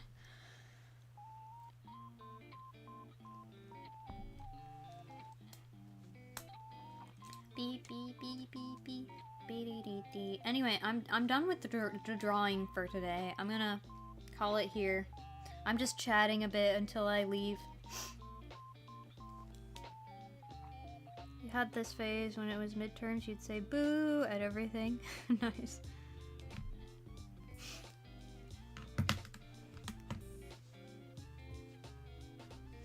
When I was learning Japanese, which I need to get back into, but I'm scared of this happening again when I get back into it. But I was, like, studying it regularly. I had this unfortunate scenario where I kept thinking Japanese slang and, like, idioms and sayings and, like, I guess not idioms, but, like, little vocal tics and things. And I kept having to hold myself back from using little Japanese phrases because I didn't want to sound like an obnoxious weeb. But it was just because I was studying the language and it was in my head. And it was so annoying.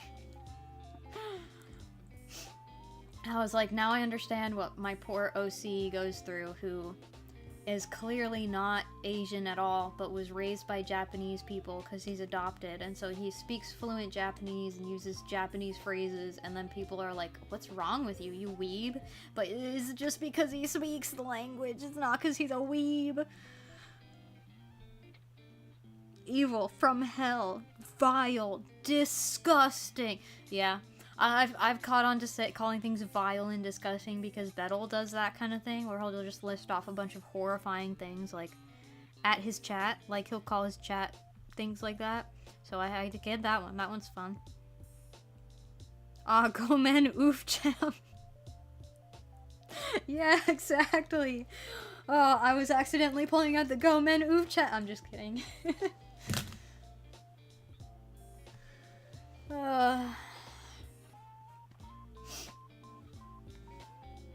Had a dream someone yelled at you for being Asian. What the heck? Wow. Common Jewish experience, am I right? That's pretty funny.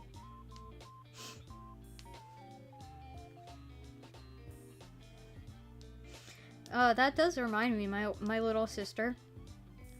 A lot of people think she's Korean, or like half Korean, and it's really funny because we have no like Asian blood in us, right? We are not Asian at all. But she has had Korean people approach her thinking she's Korean. It's so funny. I never thought she looked Korean until that happened. Then I was like, you know, Yeah, I could see half Korean. People keep thinking you're Latino or Middle Eastern. Nice. They see skin that's not pale and think you must be Latino. Oh, that is pretty funny.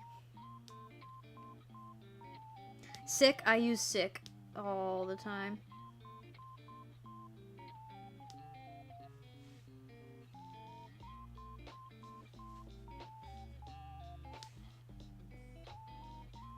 Sometimes white people look Asian, yeah.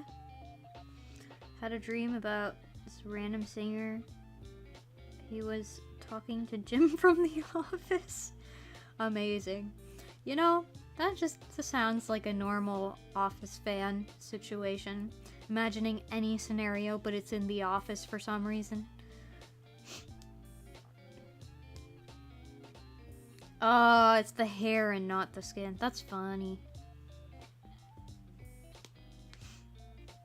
I mean, I can see how that could make sense, but there are quite a few different nationalities that have dark curly hair.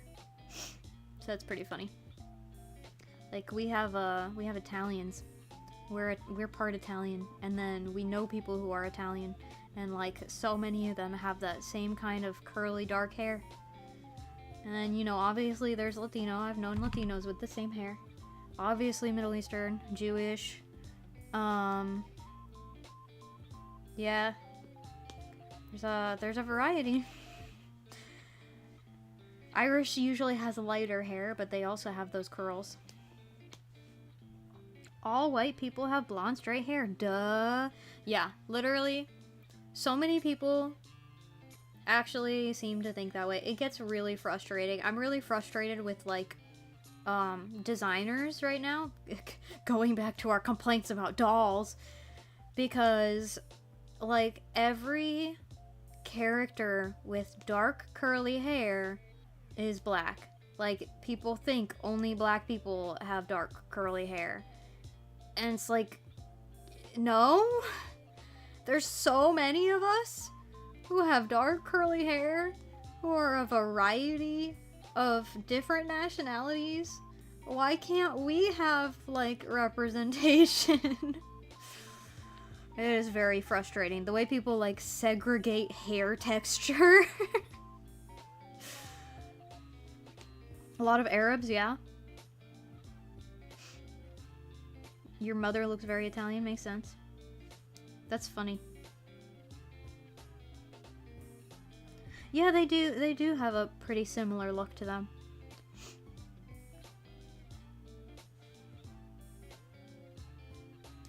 And, like, Greek fits into there. I think that's, like, kind of connected to, like, Italian, though. I think they're in a similar area of the world, so that's probably why they have a similar, like, hair and look. But Greeks have, like, that same curly hair. As a child, you always saw yourself in the black characters because of the hair? Yeah.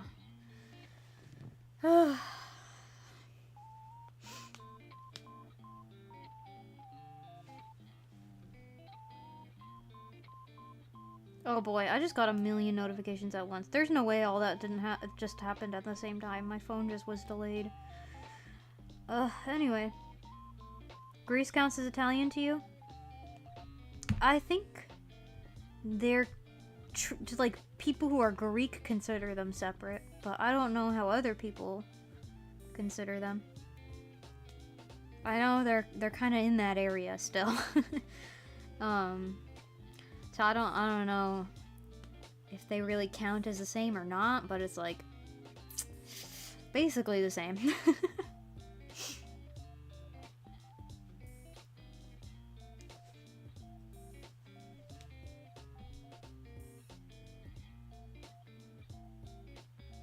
I think that's where I should probably leave off.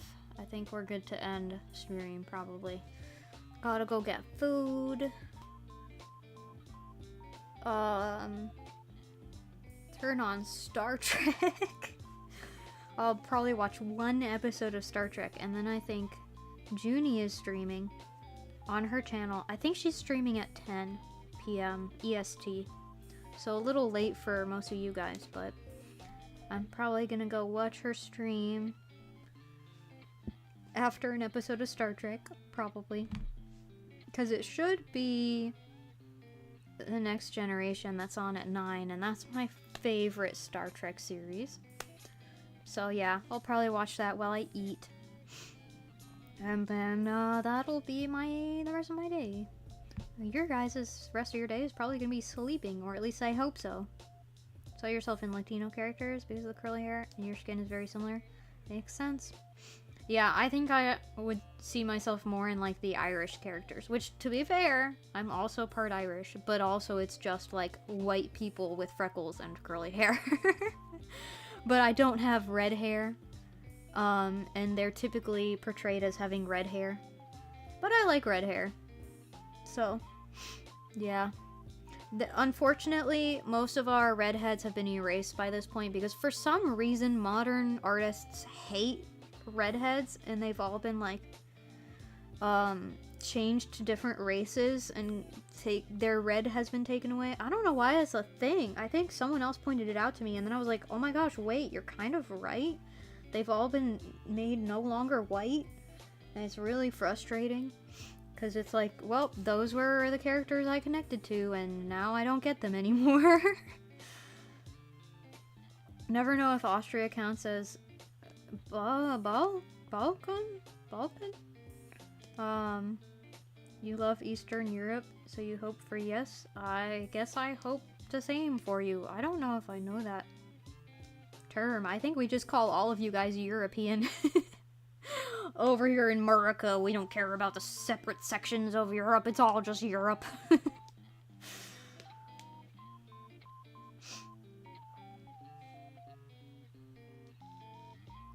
Thoughts on Lucille Ball as a redhead icon? I don't know who that is, I'm sorry. I'm so out of touch, I don't know people. I only know, like, anime and cartoon characters. I don't know any real people. Or whoever you're talking about, I don't know if that's even a real person. You not know what the... yeah, I'm sorry. Our education is limited here. We care... everything is America-centric over here. We care more about America than any other country when we learn about, like, history and stuff. Which is when you would learn about, like, different areas of the world. It's not my fault. It's just growing up here.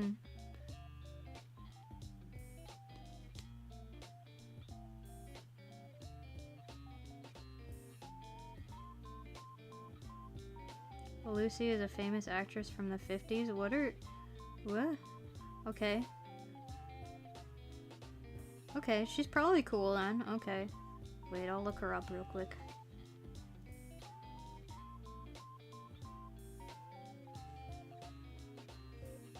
Oh, yes, classic. What was she in? Let's see.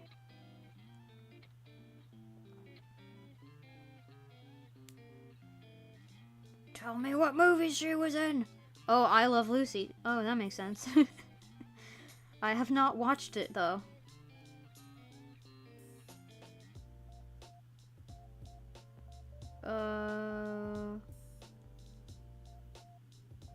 Here we go, movies and shows.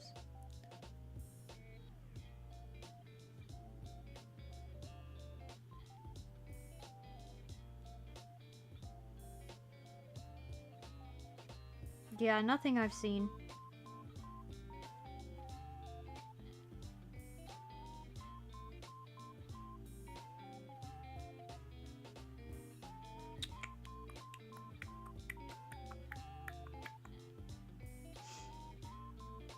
Interesting. I don't think I've seen, like, any of her movies.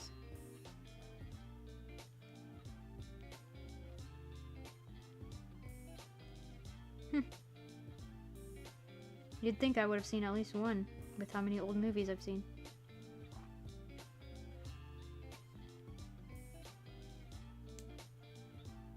You pretty much only get taught about Europe too. See? It's not just us. Back to your 50s, 80s obsession. That is fair. It's a good era to be obsessed with. Or a good 2 eras to be obsessed with. You don't like the Aladdin movie? Yeah, see, here's the thing. no Disney movies or no old classic cartoon Disney movies are actually accurate to the cultures they're representing. And like Aladdin, they're not even like specific to what area it's in. It's just vaguely Arabian, I guess. It's like, I guess that is specific, but it's like a fictional place.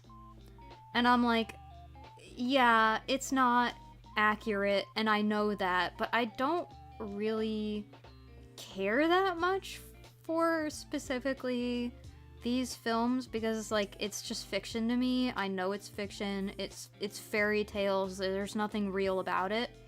If they were trying to present it as historical, then I'd have a problem with that for sure. But I like the Aladdin movie just because it's a good movie. And also Robin Williams is great.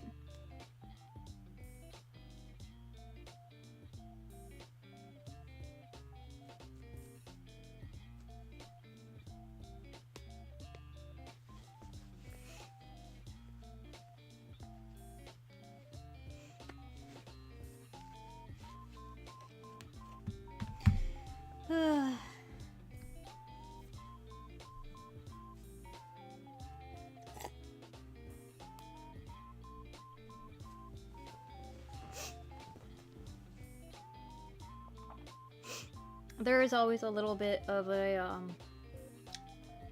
I guess an understanding of, like, anything that's from, like, old American cartoonists is gonna be a little off when it comes to representing other cultures, because they just were very unaware back then. See, I get what you're saying for sure. I think I just wouldn't. I mean, I have no interesting culture to connect to be like, oh yeah, I would feel the same way, or no, I wouldn't feel the same way. But it's like my culture is like old American culture. I guess you could say like if for me an equivalent might be like presenting Italian culture. I mean, I'm not that connected to Italian culture, but like if I saw a movie that presented Italian culture in a way where it mixed different European cultures into it. Actually, that's a good example. The way anime does it. In anime, there's always this stereotypical Italian character who has like bright blonde hair and then like randomly speaks in English along with random Italian words.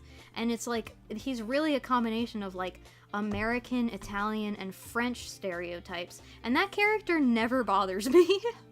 Because I understand that Japan just doesn't have experience with that type of person. And, like, I think the character's funny most of the time. It's just like, haha, they know nothing about us. It's like, it doesn't bother me. But if they were to try to make a, like, historically accurate film that represented that culture and was like, this is what this culture is, then I'd be more upset about it. Because then it would just be untrue. And then painting an incorrect idea of the culture.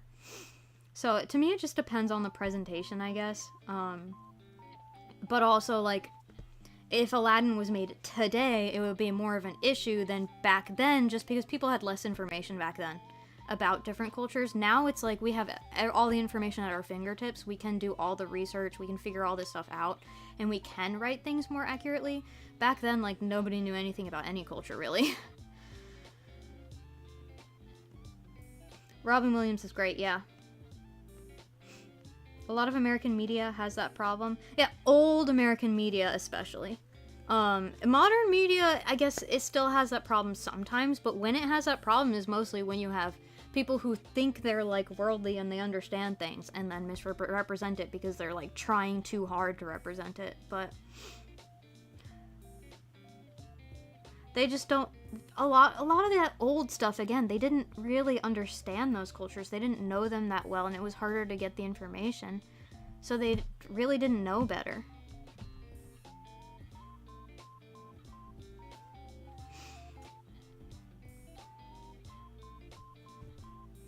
It really just depends, yeah, for me, like how it's being presented.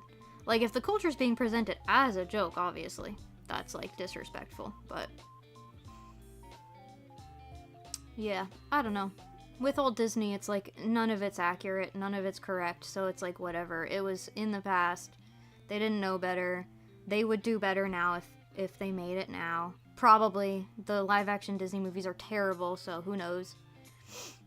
They actually destroyed Mulan today, like in recent times. That was actually a classic Chinese story, and they butchered it even more than the original Mulan movie did. But yeah.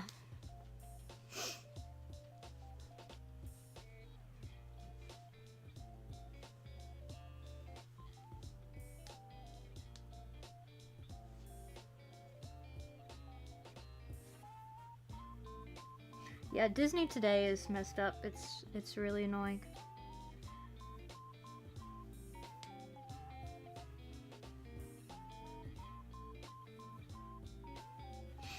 They've gone downhill a lot. I'm waiting for like a media revolution, because all the big media companies right now are awful and have put out nothing but garbage. But we've seen like a couple good things come out in theaters. We saw Markiplier make a movie and get it in theaters. So what I'm hoping for is that we're gonna see a lot of like new creators who are just fed up with all this nonsense, who are like, fine, I'll do it myself. And they're gonna actually make good things. Indie studios do tend to have so much more soul. Sometimes they're not great because they're inexperienced and don't have budget and don't actually know what they're doing, but sometimes they put out the best stuff.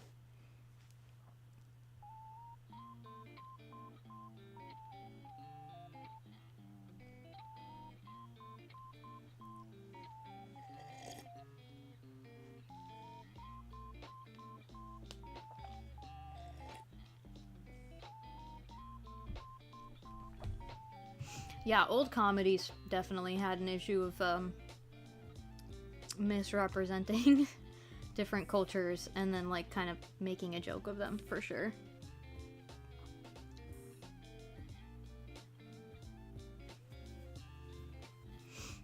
There's also like a larger percent of different nationalities in America now. Like, it's not really a white dominated country anymore. So we just have more exposure, I feel like, than we used to. Along with the fact that, like, you know, there's the internet and we're all interconnected and we can, like, interface with different cultures and properly learn about them. And, you know, there is something to be said for, like, there was a fear of different, like, races at different points in time because of different events, right? So, like, certain people, like certain white people in America would kind of poke fun at or mistreat people of a certain race because they had some negative association with them and didn't see them as the same kind of person as they were. And there was a lot more of that back in the day, a lot more like propagandizing against different people. We have less of that now. And we're more able to like actually talk to someone from a different country and know that they're not that different from us. So, yeah, it's not the same world that it used to be. There's still issues, but a lot of the issues are people regressing it back to, you know, we kind of fixed a lot of racism. There's always going to be some, but we fixed a lot of racism, and then a lot of people are trying to undo that, and it's causing more problems, but it's like still better than it was back in the day.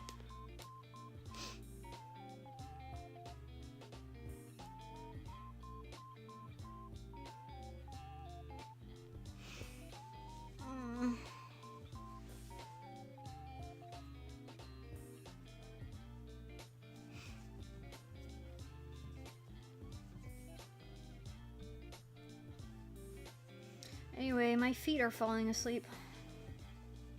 I need to go eat. And I need to go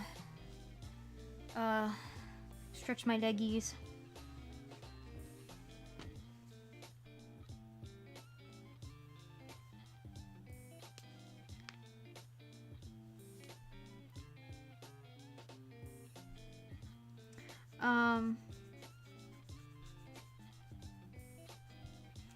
Yeah, I haven't been to Austria, so I can't tell you what the majority of people there look like. I don't know if that's because they specifically hire people of a certain look because it's like the beauty standard, or if it's like that's just the people who are in the industry, or if there used to be a larger percent of white people. Because like I know the type of person we think of when we think of Austrian is white, but we think of pretty similar to like German. I know not everyone in Austria is like German.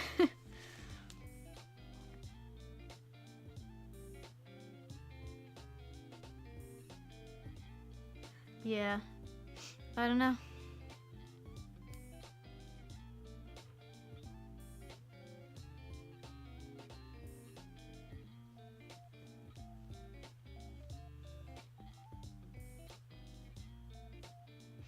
I think most people, if you're talking about movies and shows from like other countries about Austria, most people just don't know. They don't know what the people in the country actually looks like. Like, here's a similar example. I was reading a webcomic by a Spanish artist, right? Lives in Spain. And in her main cast, she has one dark-skinned character, and then the others, you know, they're not all the same skin tone, but they're more pale, right? Compared to, like, this one character that's, like, what we would think of as, like, a Latino complexion. And she got a lot of hate from people who were like, this is not what Hispanics look like. Why are you whitewashing Hispanics? And she had to come out and go, guys, I live in Spain. I live in this country that I'm representing. We're not all dark. So, like, a lot of people just don't know what the people who live there look like. And so they're not, like, able to properly represent the country because they have this idea in their head of, like, this one person who is Spanish, who is Austrian, etc. They think it's this one look. And they don't realize that there's actually diversity there. And I think that happens for, like, every country. Like, even Americans are stereotyped as all being, like, tall, blonde, big-nosed, hamburger-loving. There's, like, a stereotypical person from each country that a lot of people who are not, like, well-educated on those countries, they just don't know what the actual, people who live there actually look like.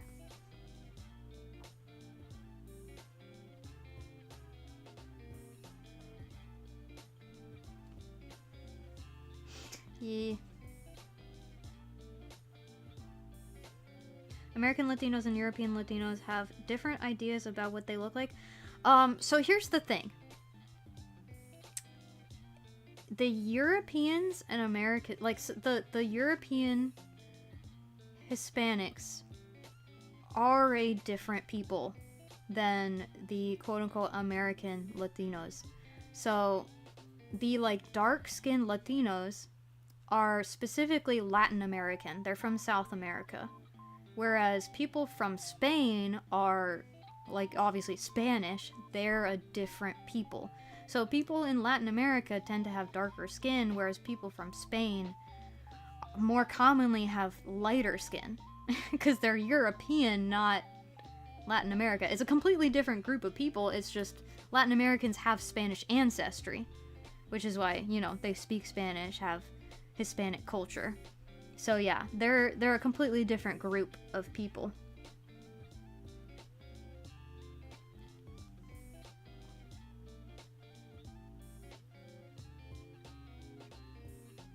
Yeah, we have a lot of Jewish people specifically in, like, big businesses and stuff. Like, a lot of our banks, like Hollywood, a lot of the big businesses are like Jewish owned. But believe it or not, you don't see that many Jewish people just walking around. At least in my area. We see more Black and Hispanic people than we do Jewish. A lot of Asians in my particular area, too. But we have, like, everything. Literally everything is in America.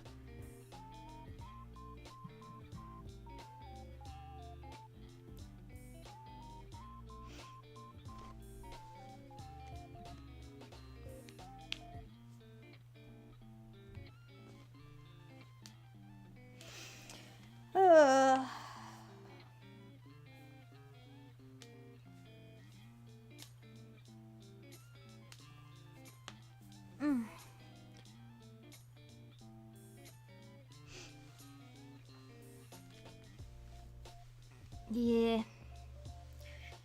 Sure is different in different places.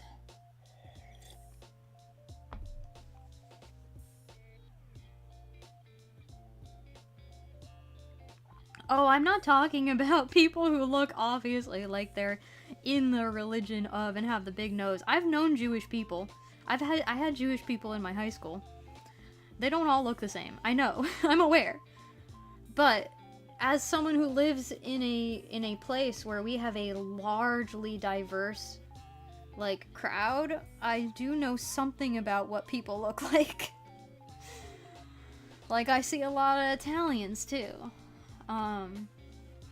Yeah, we see a lot of different kinds of people.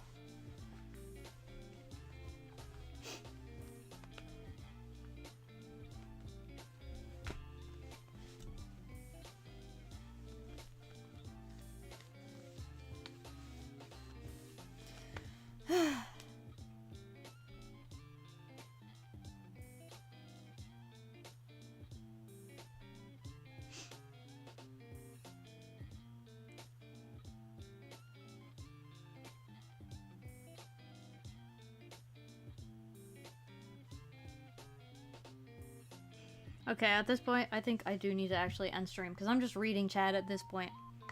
And we can always move the conversation to Discord.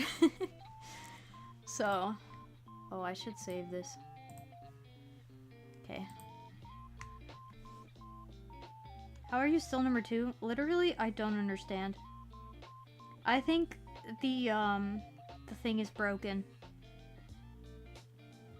I think maybe it automatically gives Arashi number 1 when he's active because he's a mod. And that gives him like higher priority. And I think like when people subscribe, it gives them higher priority, stuff like that. But yeah, I don't know. I don't understand why it always drops you down to number 2 when you're like my entire chat. It's bizarre. I think it's incorrect and unfair. But it is what it is. Anyway, time for me to go. I'll see you guys on the flippity flip. I will probably be building the Hello Kitty Gunpla next stream. That'll be next week. Probably Thursday or Friday, because I like to schedule it later in the week. But we'll see. Keep an eye out. Bye-bye.